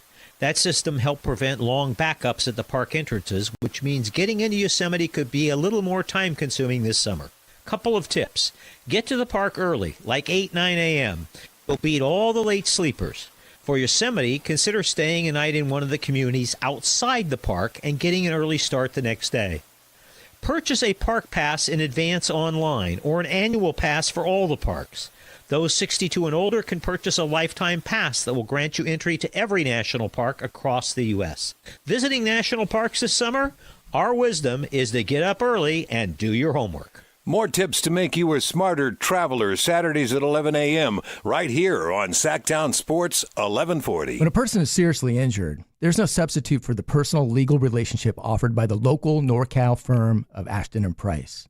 From the first attorney meeting, every important decision is made with a direct consultation with, and I can't believe I have to say this, a real, live, experienced, flesh and blood local attorney. It's called Home Court Advantage for a reason. Ashton and Price, serious local attorneys for serious people with serious injuries with no fee until we win.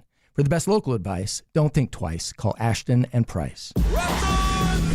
Russell Peters, Relax World Tour. I go, my parents are from India. She goes, oh, India. See, I knew India. Indian people, you have a big eyes and long eyelash like a cow. Wow, wow, wow, wow. Saturday, April 18th, 8 p.m., the venue at Thunder Valley. Wow, wow, wow, wow. I didn't know what to do. I just tipped her one, thank you, bye-bye, and I left. For tickets, visit ThunderValleyResort.com. Russell Peters, Relax World Tour.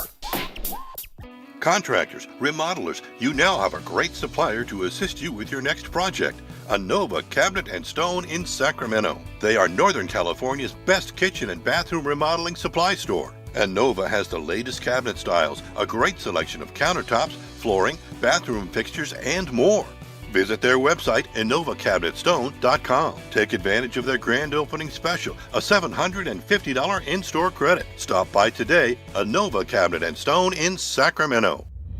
Carmichael Dave letting you know it's no secret the world feels unpredictable lately. One thing will never change, Hoblet's mission to drop high prices. Right now, and only at Hoblet Dodge Chrysler Jeep Ram in Woodland, you can get 4.99% financing for up to 84 months on all new vehicles in stock and keep every factory rebate that you qualify for when you finance with Hoblet's preferred lender. That's 4.99% financing. You keep all the factory rebates you qualify for, not one or the other like other dealers are offering. Only Hoblet has fought to get you a deal this good. Search, select, and save through their whole inventory at HobletDodge.com. Unbeatable prices, unbeatable selection. Nobody beats Hoblet, period. 4.99% APR available on select new vehicles in stock while supplies last. Pricing and savings may vary by model and trim. Financing on approved credit through Hoblet Preferred Lending for well-qualified buyers. $60,000 max finance, approximately $14.14 per thousand financed. Residency restrictions and lender membership requirements may apply. See dealer for details. KHTK HD1 Sacramento, KYMX HD3 Sacramento. From the Power Business Technology Toshiba Studios. This is Sacktown Sports, 1140. Matt and Kayla on Sacktown Sports 1140.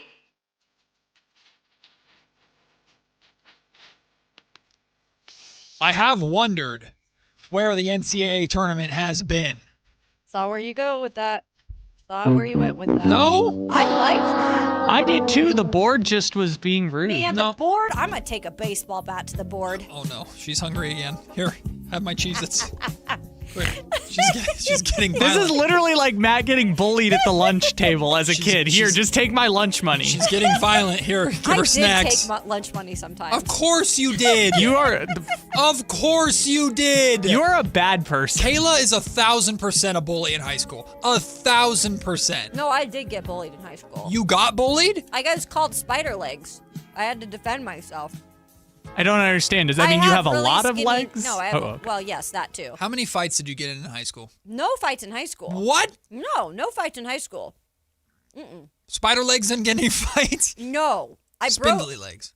Spindly legs. I guess they call me spider legs because I have long, skinny legs. Mm-hmm.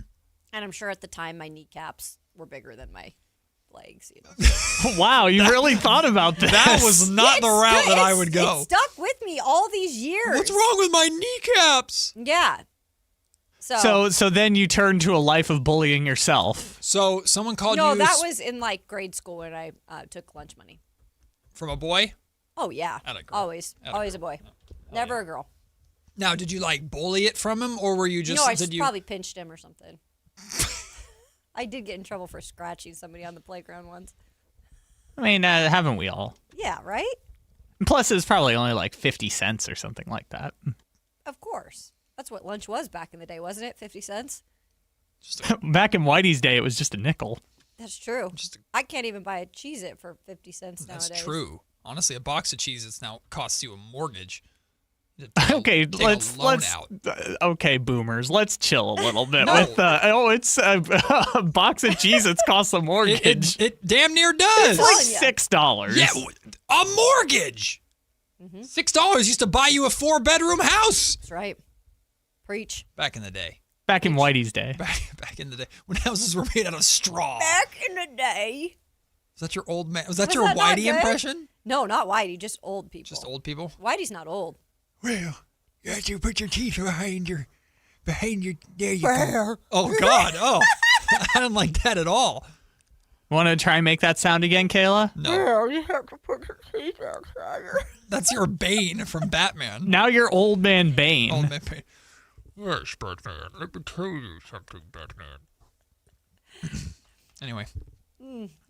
We're on track today. So anyways, you were wondering where the NCAA tournament had been? Oh. Yeah, it's coming back tomorrow. That's how we thanks for reminding me where the hell we were. Yeah, Kayla was going to take a baseball bat to the board, and then we found out she's a bully. And now she's eating my Cheez-Its. Shoot. No, please take them. There is an entire coffee sitting next to you, too. I got a salad. It was too sweet.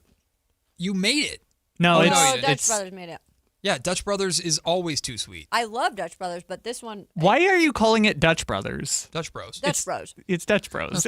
That's her old lady impression. Dutch Brothers. I went to Dutch Brothers. You know there's Dutch Brothers. I heard they were very sweet. Why are you calling them by their government name? Why are you Irish now? Things change. Kayla's accents change like the wind. There is a game we should play. Do you want me to do my southern one again? That's just your natural accent. Yes, I picked it up. Can we do Southern Bane?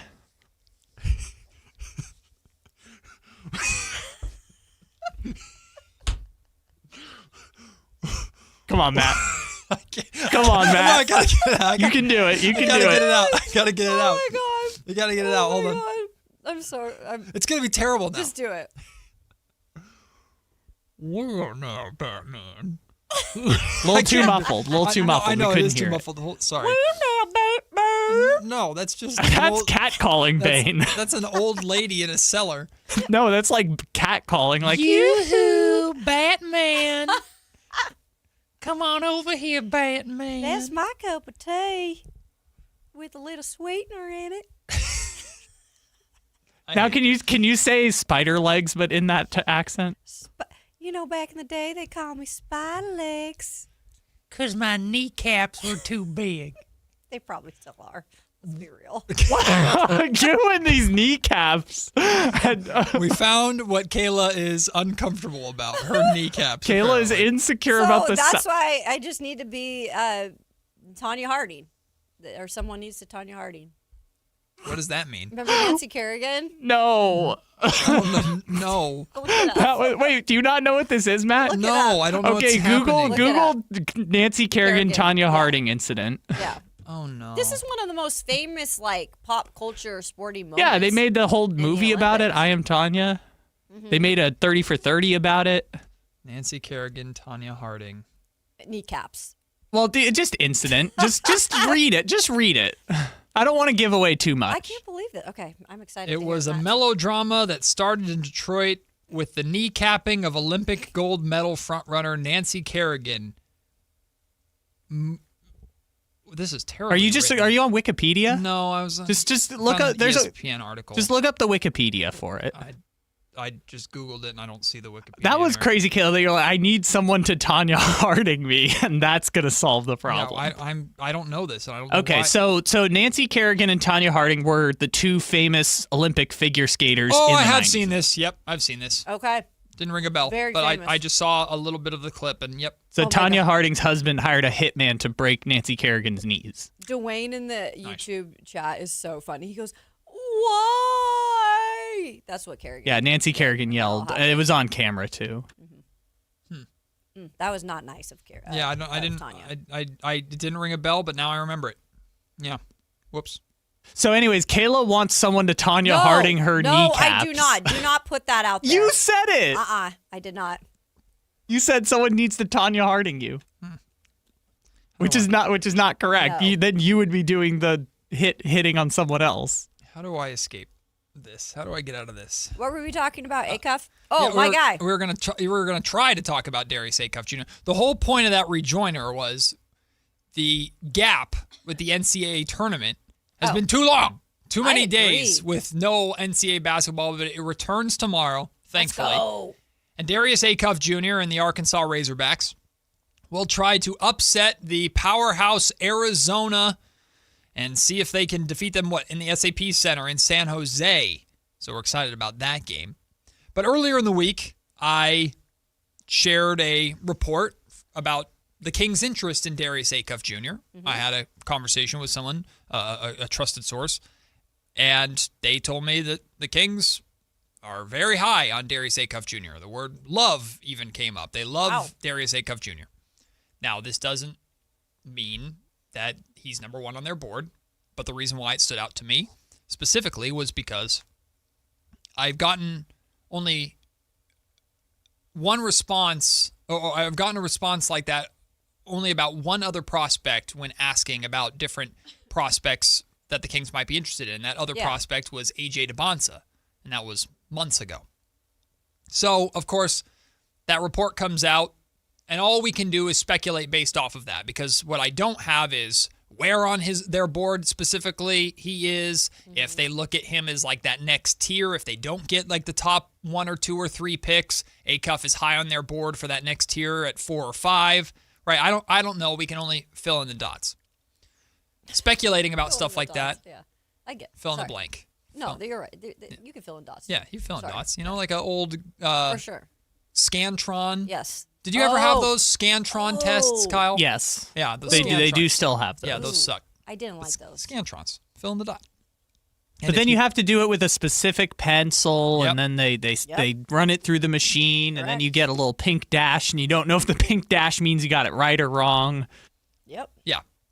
By the way, let me correct this because I just saw this from Manazit. Matt was a Fleming's guy just a few weeks ago. Absolutely, I was not. I've never been a Kingston Fleming's guy. I saw highlights of Kingston Fleming's, and I tweeted out. Whitey is. Yeah, I guess Whitey is. But I've always had hesitations with Kingston Fleming's. I put out there on Twitter one time saying it's easy to picture like a guy like Kingston Fleming's in a Kings uniform, but I've never been a Kingston. I've never been a Kingston Fleming's guy. Yeah. Never been a Kingston Fleming's guy. I am very much on board with the Darius Acuff Jr. hype train. But it wasn't a hype. Let me make this clear real quick. Thank you. This is I'm getting a little bit annoyed because it is a hype train now, but this one right here, Kayla Anderson, I don't take credit for a lot in life. I will take credit when credit is due. Yep. I liked him before hype train started. So okay, go on. You were the conductor of the train, and you want everyone to know it. Manazet says I had Fleming's over Acuff. I went based off of mock drafts of Fleming's at 5, Acuff at 6, which is how most mock drafts, at least before, had him at. But at that point, at that point, I was never looking at those two spots because I was talking about the Kings having a top 3 pick. Yep. Now that 5, 6, 7 range has gone on. Either way, Manazet, I don't know if you're trying to imply that I switch up a lot. It's the draft. Everybody's entitled to do that, but I've never been on the Kingston Fleming's train.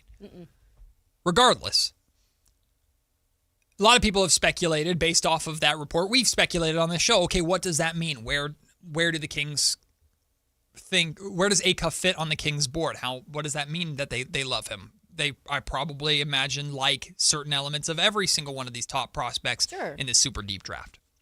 But I've also seen a lot of people take this and speculate stuff that isn't true, or well, I don't know if it's true or not, but stuff that I am not saying or I am not reporting. I want to make it abundantly clear because I see people reacting to this like, oh my God, the Kings are going to take Darius Acuff with the 3rd overall pick now. That's not what that report was. The Kings like Acuff, and the reason I shared it was because the reaction that I got stood out to me. And I think that's been made now abundantly clear through how I've talked about this situation. But I have no clue.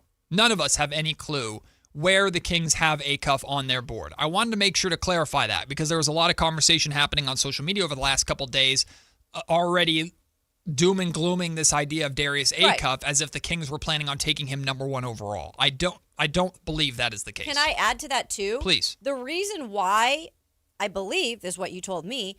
The reason why you asked that, because we'd been talking about Acuff for a minute. And then you were like thinking, yeah, but like, let me just make sure that'd even be interesting if they fell to a spot where Acuff was there because of the defense. So I feel like you reached out maybe just to even say, hey, are you interested at all? Because he's maybe lacks the defensive side of things. Yeah, so I always, every time there was the Acuff conversation, the but was the defense. And we know how important defense is in the eyes of Doug Christie and Scott Perry. And we believed, Alan Stiles put this out last night on social media, he's 100% right. The Kings did not have, or seemingly did not have a ton of interest at all in Trae Young. Correct. There was hesitation to give up anything of value for John Morant. The report was, the Kings would take John Morant for nothing if the Grizzlies were just giving him away, but they weren't going to give anything of value. These undersized scoring guards, the league in general seems to be trending in a different direction. We've seen how the Kings pretty much feel about Malik Monk as a long-term piece of the future. So Darius Acuff being a scoring point guard, there were questions of does he fit that mold, that identity? So that's why I specifically reached out about Acuff and again got a response directly back from a source that no, the Kings like him. The Kings like him a lot. Right? So that could mean a billion things.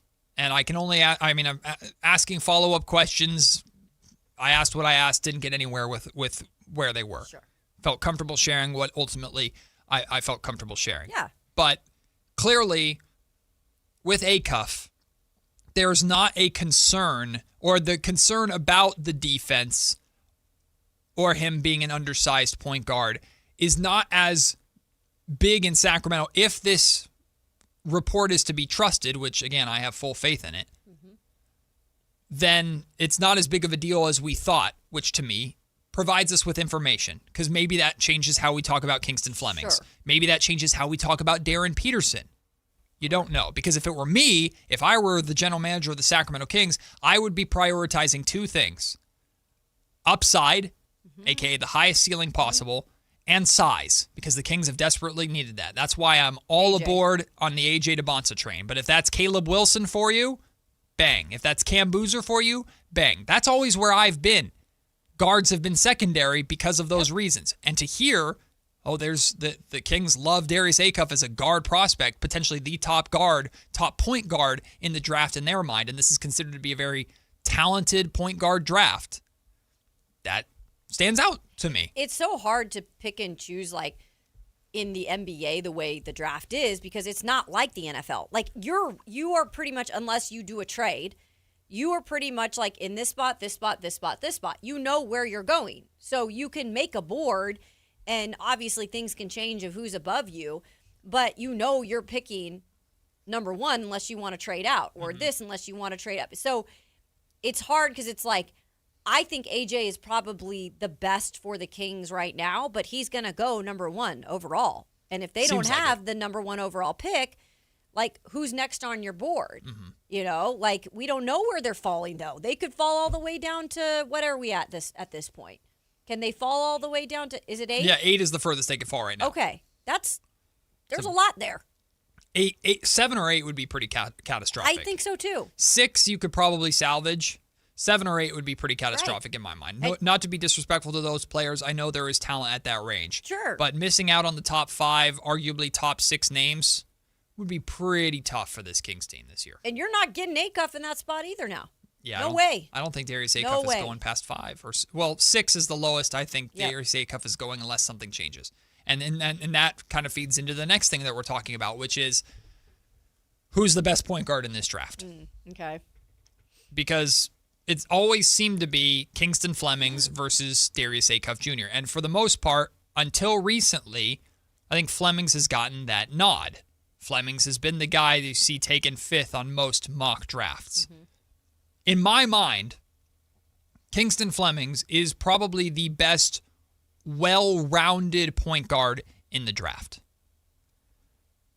But my hesitation with Flemings for Sacramento compared to Acuff has always been the elite skill, right? That shooting from Darius Acuff Jr. is an elite skill that gives him star potential, and that's what I'm swinging for from the Sacramento Kings standpoint. I'm swinging for the star potential. I'm swinging for that elite skill, and then I think I can improve the edges. Am I missing something with Kingston Flemings, though? And I very well could be. Defensively, yes, I think he's better than Darius Acuff Jr. He is. Playmaking, comparable. Someone wants to say that he could be as good of a shooter as Darius Acuff Jr. I fundamentally disagree with that. Acuff is almost 10% better than him from three-point range this season. It's not so someone help me out. And I'm not saying that sarcastically. Someone help me out. What is the elite skill that makes Kingston Flemings a star or have star potential in this league? I don't think necessarily you can maybe point that out, and not saying that's a bad thing. That might be something where teams look at him. Again, this is based on what you need for your organization, what you prioritize as an organization in a prospect.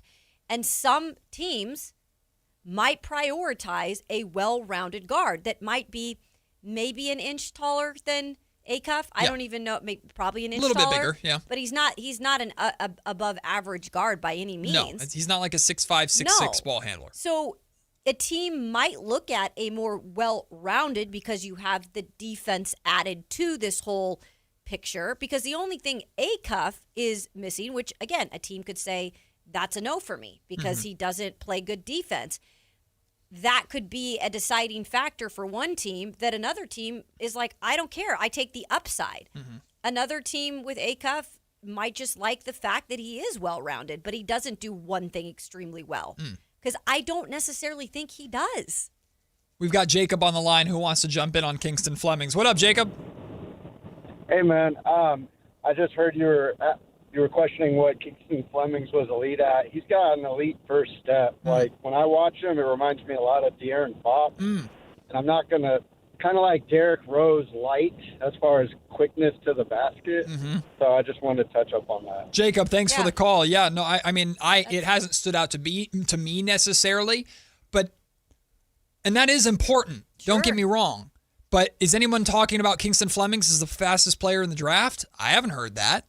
Like, De'Aaron Fox was, when we talked about De'Aaron Fox, and I know Jacob wasn't making an exact comparison to De'Aaron, so I don't want to, go too far down this train. Sure. But De'Aaron Fox was a top draft pick with star potential because the speed was undeniable. Like, no, you can't stay in front of him. What held Fox back was the three-point shot. People were concerned about the three-point shot. And the defense was always, there's the potential there. And Fox grew as a defender, but there was always times with De'Aaron of, he played defense when he wanted to play defense a lot of the time. Right? There are 100%. In fact, I'm not even going to say there could.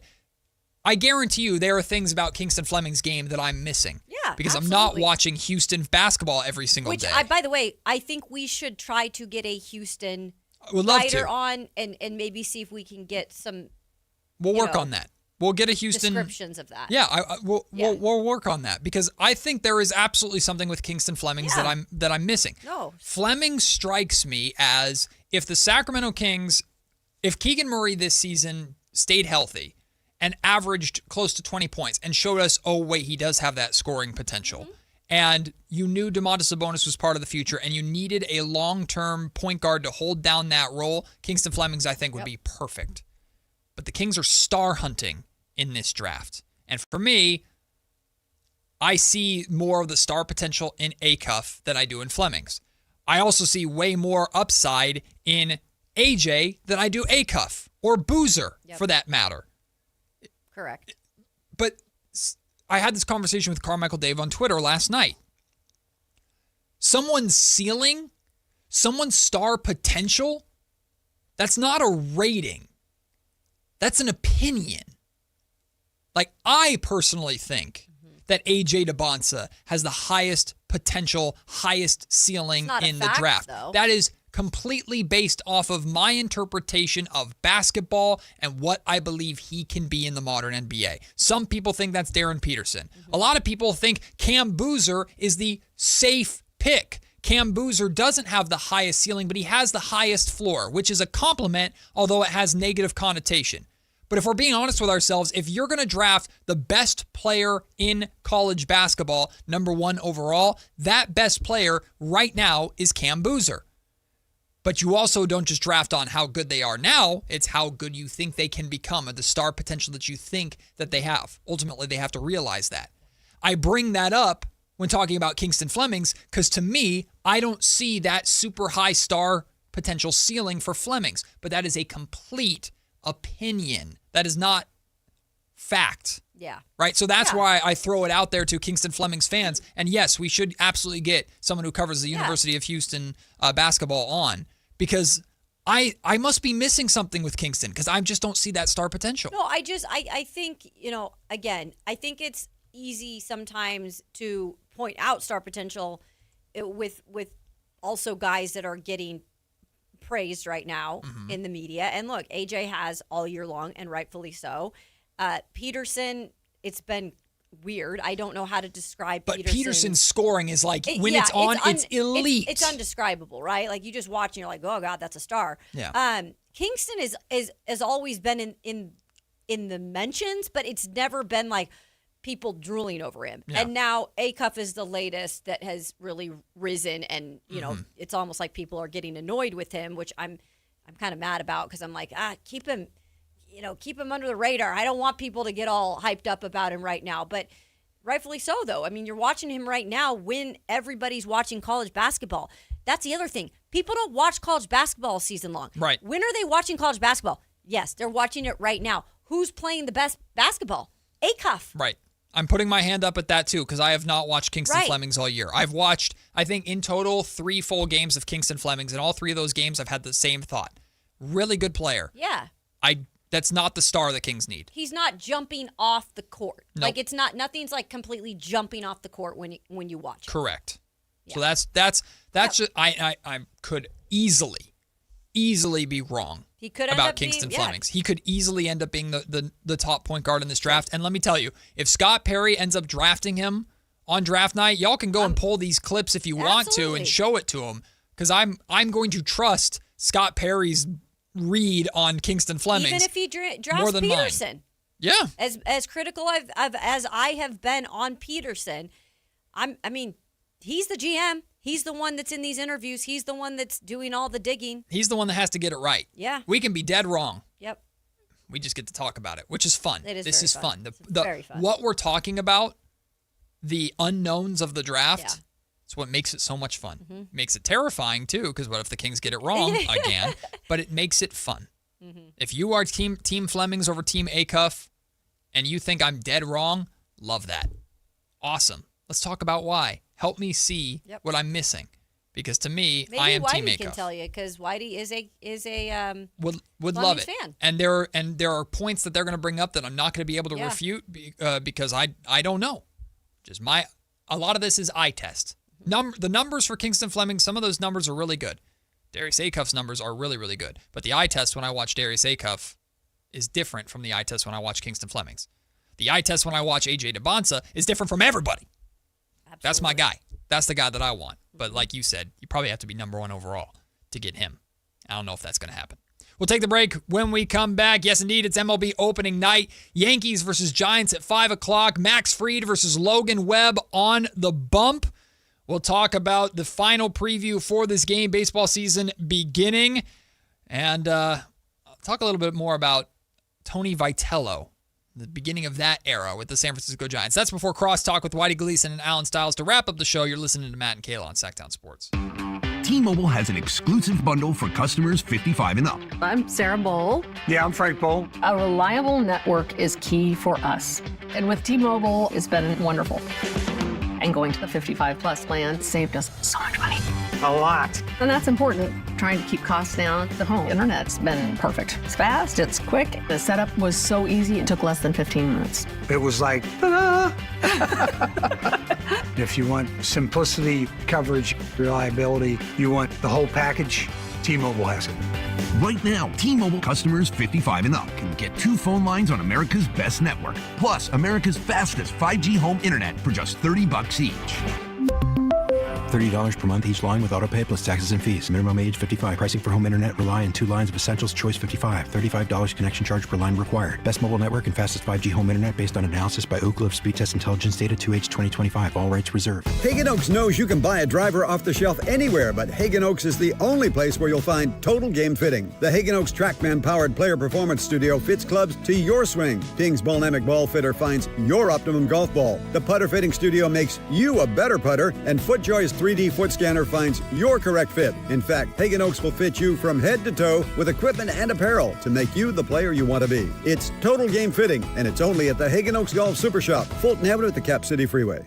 Sacramento! Now you got a place for all things dance. The all-new Energy 100.5 HD2. Where dance music lives. Dance vibes anytime and any place when you get the free Now 100.5 app. Or listen at 100.5 HD2. Guys, your testosterone level impacts your energy, drive, weight, hair loss, and even ED. Revive Men's Health Sacramento will check your T level for free. For your free T level check, exam, and consultation, call 916-277-8599 or visit ReviveMen'sHealth.com. Baseball is back in Sacramento, and the party starts now at Sutter Health Park. Join the Sacramento Rivercats this weekend as we open the season with exciting baseball, special giveaways, and can't-miss promotions. Opening weekend is here. Grab your tickets at rivercats.com. Spring is here, and there's really nothing better than hitting the open road in a new Honda. Whether you're shopping new or pre-owned, Stockton Honda has the selection and savings, plus get top dollar for your trade. And while life's roads are often filled with bumps, buying from Stockton Honda couldn't be smoother. Wherever the road you travel might lead, Stockton Honda is happy to get you there. Come in today or go to StocktonHonda.com. Anytime, anywhere, it's all here. StocktonHonda.com. Country in the Park is back. May 8th and 9th at Cal Expo. Miranda Lambert, John Party, Chris Young, Turnpike Troubadours, Dylan Scott, and more. Line dancing live DJs, Mechanical Bulls, huge festival area, and food trucks. Tickets start at only $68. Country in the Park, May 8th and 9th at Cal Expo with the California Highway Patrol, Fox Family Heating and Air, and Tecovas. More info at CITPFest.com. Golf to Go is brought to you by the Hagen Oaks Golf Super Shop. Here's Frank LaRosa. In golf, a tee can refer to the area where you hit your opening shot on any hole, or it can be the little piece of wood or plastic that holds your ball off the ground so you can hit your tee shot. Now, if you're not already confused, let me try harder. In earlier times, golfers made tees from little heaps of sand, and the sand was kept in little boxes called tee boxes, which gives us the historical connection and gets us back to where we started. Various types of reusable tees were invented over the years, made of rubber, cork, or paper. But the first commercial tee like we know today was the Ready Tee, invented by an American dentist in 1921. It was white wood with red tops, so they were easy to find. Today's tees are made of wood or plastic and come in many colors, and there are anti-slice tees, friction-free tees, brush tees, flexible tees, and even biodegradable tees. I'm partial to a tee with contrasting color measuring points, so my ball is teed up the same height every time. Check your local pro shop for lots of choices. That's your Golf to Go. I'm Frank LaRosa. The Travel Guys, new on KHTK 1140 every Saturday at 11 a.m. We'll make you a smarter traveler. Tips you can use on the road and at the airport, plus reports from top consumer advocates. The Travel Guys, 11 a.m. on Sacktown Sports 1140. It's Matt George and Kayla Anderson on Sacktown Sports 1140. The Tony Vitello era begins tonight at Oracle Park in the Bay. There's already photos coming out of media members that are there at the ballpark taking everything in. Oracle Park is so freaking gorgeous, man. I love that ballpark. Can't wait to get out there at some point this season to watch a game. There's no Petco Park, you know. We love Sutter Health Park, too, over here, by the way. We love watching the baseball fly out of Sutter Health Park, especially when it's off of the bat of an A's player. Sean was talking about how cold opening day was here in Sacramento last year. I remember it vividly being there when the A's opened up against the Cubs and gave up 1 billion runs to the Cubs in that game. And it was also freezing for some reason in that game. Hopefully the temperatures are going to be nice tonight. The weather's going to be nice tonight for the Giants and the Yankees. And Kayla, we've talked about this a number of times already. The curiosity around the Giants this year is crazy simply because of this Vitello. I don't know if we should call it an experiment or just this bold decision that Buster Posey has made. Right.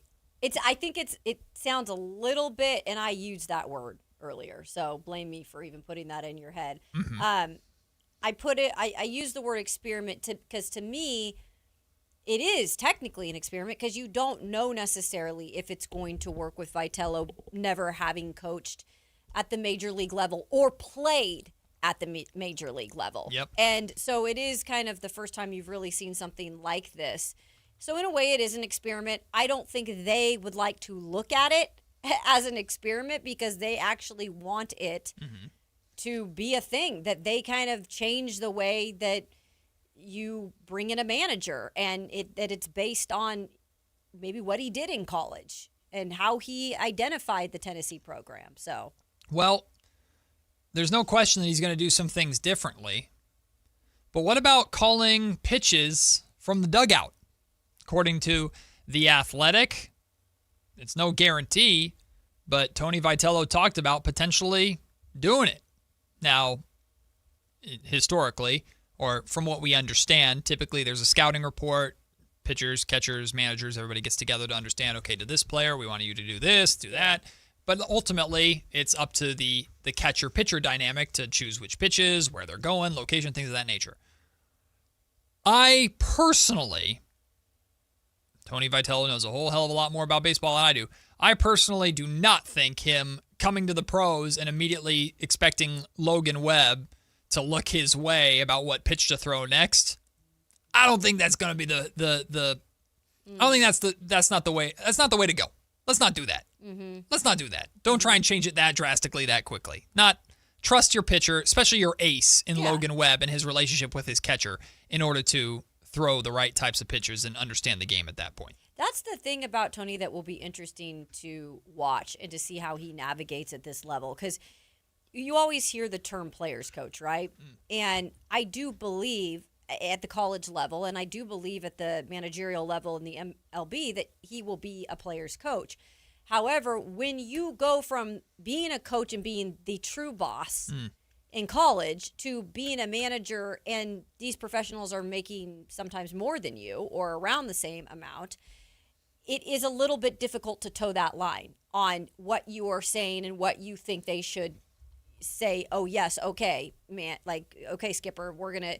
So you're right. I think happy medium, finding that happy medium in this first year, at least the first few months of your first job in MLB, is crucial to not overdo it and to do exactly maybe what you were doing down at Tennessee and managing all these guys and knowing that you were the boss. In theory, you should have to micromanage less. I think so. Now that you're in the pros. I think that's the way to be successful. So, do you guys remember when torpedo bats were all the rage, like to start the season? Yep. Yeah. Oh, I think yeah. it was a year or two ago.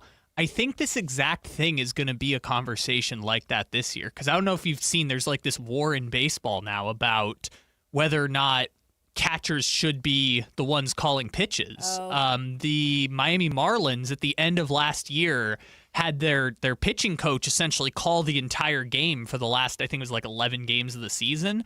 And this year they've said catchers are not calling pitches for this team.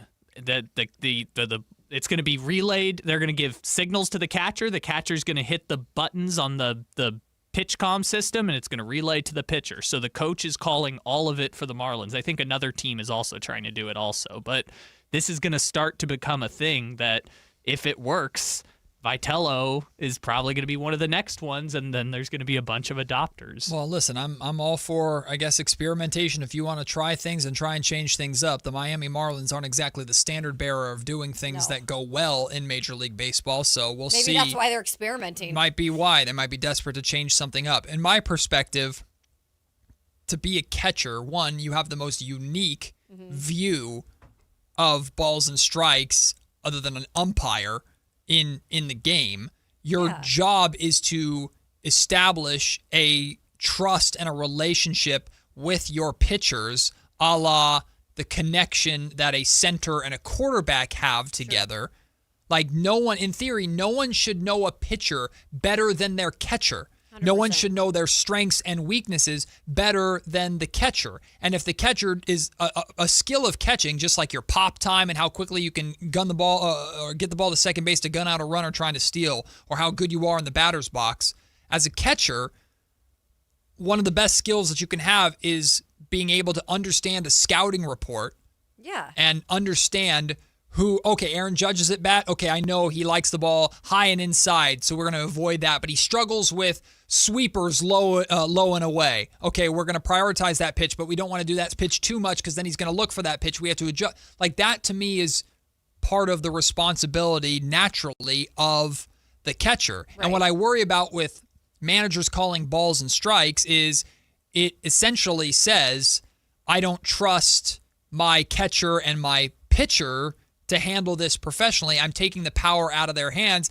And how does that not, at the professional level, create resentment between a manager and their catchers and their pitchers, especially their aces? And at what point does, not just Logan Webb, at what point does Shohei Ohtani, Shohei's the nicest guy on the planet, Blake Snell, let's use that. At what point does Blake Snell go to his manager, shut the hell up? Like, I know what I'm doing here. Get out the way. Watch me work. I've been doing this forever. Well, like, I just think you open the door to a lot of problems by doing this. I was just going the Marlins version of it is that they do it in their minor leagues too. So like their catchers have only known this system coming up through the minors. Okay, if it works for them, great. Yeah, I still think that's interesting, and we'll see how it works out again for the Marlins. Like, not trying to joke around. They're not a good organization right now, and they've failed to be relevant in a very, very long time. So maybe that works out for them. I find it extremely hard to buy into that for the fact that catchers, when you are a catcher, and your wife can probably talk about this. Yep. When you are a catcher and you choose that path in your baseball career or softball career, you essentially are given the keys to the field in terms of you are a field manager. You are you are the manager out on the field for the team. Mm-hmm. And that is why a lot of these managers go on to be managers at the major league level. The catchers. A lot of catchers go on to be managers at the major league level because they have to understand the game and look at the game and look at the pitcher and the pitch, everything that goes along. They have to do it in a different way. You've got Kurt Suzuki with the Angels. You've got Stephen Vogt with the Guardians, just to prove your point. There's a ton more, too. There's other ones, too, out there and that we're missing. There's like lists of them. But it's Bob Melvin was a catcher, if I'm not mistaken. Yeah, St. Louis's former manager, and it's blanking my name. He's in that mix, too, and I'll think of it in a second. But it's one of those things that I think if you changed it up now, it would definitely eventually change the job of a catcher. And I don't think they'd like that. I think catchers are special in the way that they know how to do that. Well, not every other player can do that. You have a catcher that's running the entire Giants organization right now in Buster Posey, too. And how would exactly? And he hired Vitello, so how would Buster Posey as a former catcher? Now, if Buster Posey goes, no, this would be great. Well, then hell, I'm trusting Buster Posey as a former catcher, of course. But in my mind, if you're already breaking barriers in a lot of ways. Mike Matheny. Yeah. You're already breaking barriers in a lot of ways as Tony Vitello. You're this hire that could change baseball. And I love a lot of Tony Vitello's approach to the game.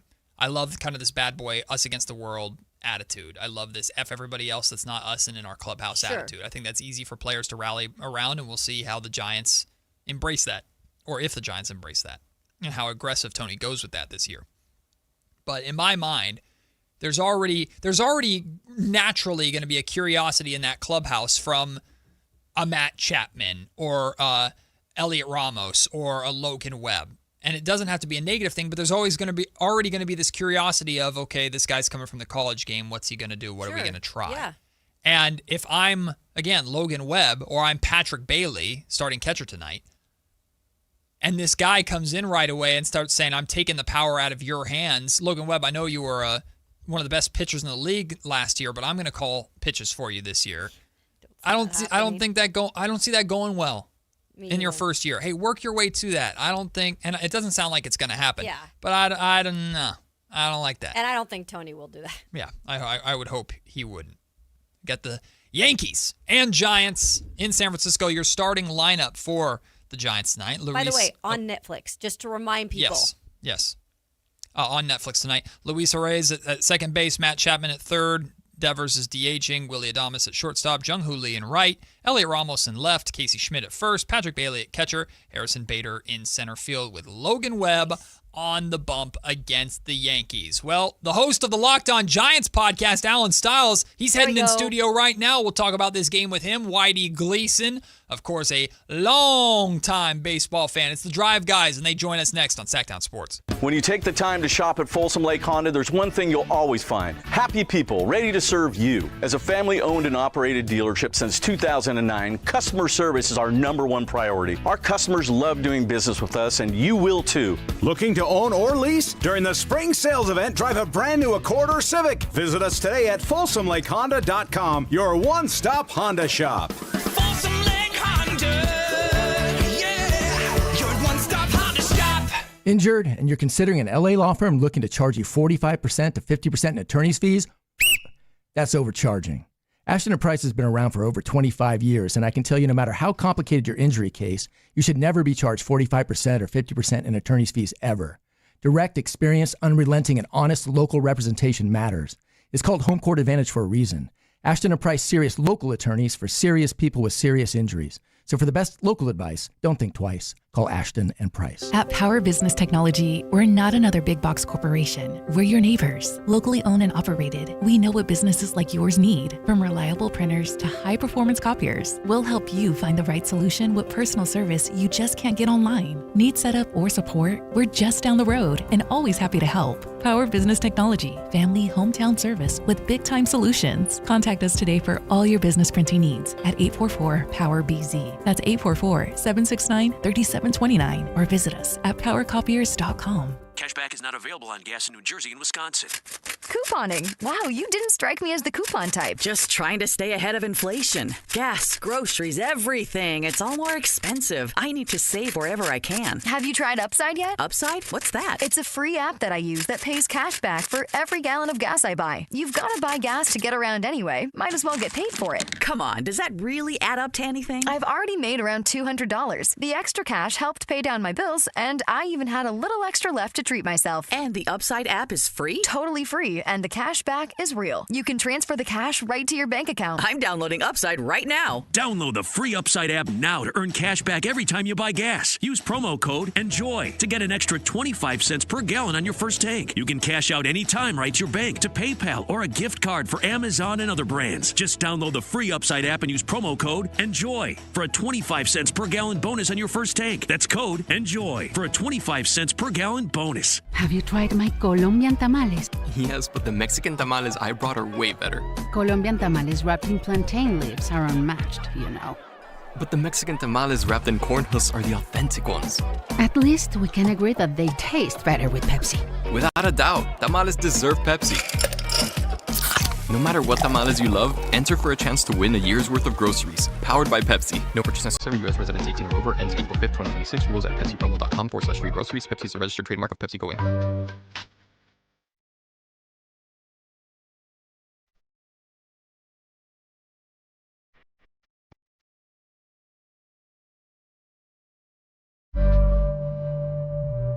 Matt George and Kayla Henderson on Sacktown Sports 1140.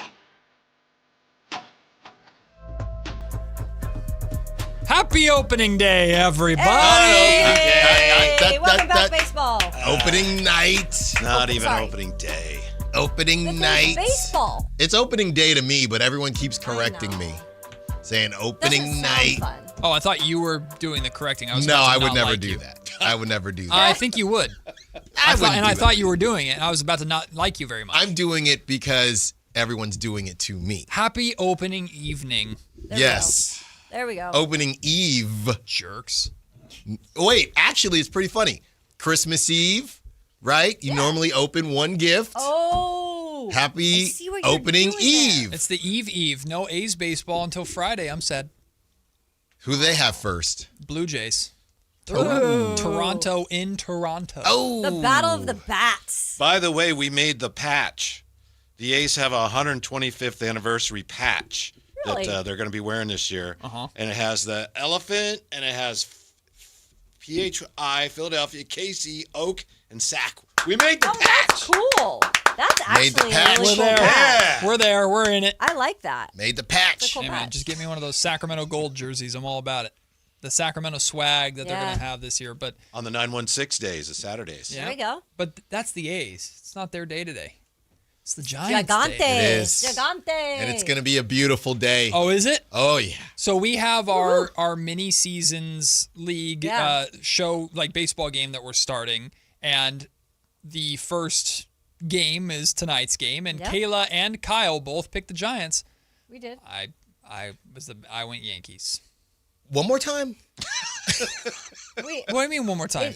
That's how I felt yesterday when the Giants? when I heard him describe the rules of the game. Are you just picking a team a day? No. It's streaking, but teams. Essentially, at the beginning of the week, you draft your pool of teams that you can have for the week, and every single day, Monday through Friday, you will pick which of your pool of teams that will represent you that day, and you keep track your record. Yeah. What'd you think? Why it wouldn't was? you just pick a winner every day? Because that's not as fun. Okay.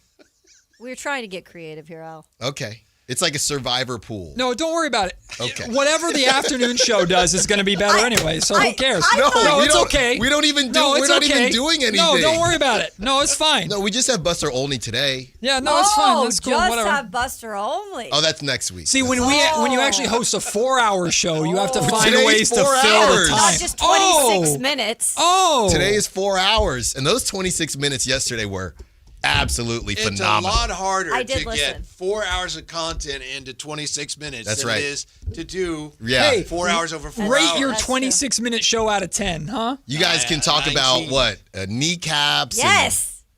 You know, Don't bring that up again. Wow. All right? And That's a spiders. sore subject. And spiders and everything. Spider legs, Okay. Alan. Spider legs. Matt not knowing what Tanya Harding was. I didn't remember. Yeah. Yeah. It does give you a little more freedom to have fun. That's right. Sorry, what now? I didn't remember the Nancy Kerrigan, Tanya Harding thing. I didn't remember it, and then I had to look it up, and then I remembered it. You didn't remember or you didn't know? No, I genuinely didn't remember He it. misremembered. I didn't ring a bell, and then I saw the description of it, and I went, oh, yeah, I remember this. Whitey is speechless. Whitey just goes, mm-hmm. Look, here's the bottom line. The Giants are back. Mm-hmm. Okay. Two of the, I think, biggest brands in sports face off tonight. Mm-hmm. And there's going to be weird Netflix stuff Yeah. like Wednesday and The Hand and Addams Family. I don't know what we're about to get into. Actually, we can't even Wednesday's watch. not The Hand, you know. I know Wednesday's not The Hand. Yeah. I forget the name of the hand. Huh? I forget the name of the hand. Thing. The Thing is going to throw out first pitch, we think. Oh, that is weird. Because we're still going to be here when the game starts. The game starts at, I think, 5:05. Yeah. So we're still going to be here Okay. when Rafael Devers hits one into all the Netflix canoes or kayaks. Right after 5, we'll be doing our drafting of our pool of teams that we're going to be selecting from. But you can't pick the same player on the same team. Of course You also can't pick the same team the next week. That's a rule. Duh. Everyone knows that. Part of the Survivor. See, now you got it. The mega double Survivor pool. The mini-series Survivor. The mini-series Survivor America's Great Food Truck Race extravaganza. There we go. Also, I somehow picked the Marlins for Friday. I don't know how that happened. Well, based on the rules, that's the only team that was left. You were hemmed in there. Yeah. Yeah. You had no choice. Yeah. Miami. He picked it because this is why he picked it. He said whoever's going against the Colorado Rockies. Yes. And that's That's why the he picked one it. team that the Rockies I know. might be. I know. I disagree. The Marlins aren't letting their catchers call pitches. I'm all in That on the is weird. Fins. That is Okay. weird. And remember, because I was looking at Matt's rules, and I think this is brilliant. You can pick National League, American League, National League, but not American League, National League, American League. That's right. Yeah, for obvious reasons. But you can't repeat the next week. And you Of course. also can't repeat division more than twice a month. No, why would you? Yeah. I mean, that would ruin the That's whole thing. silly. That is silly.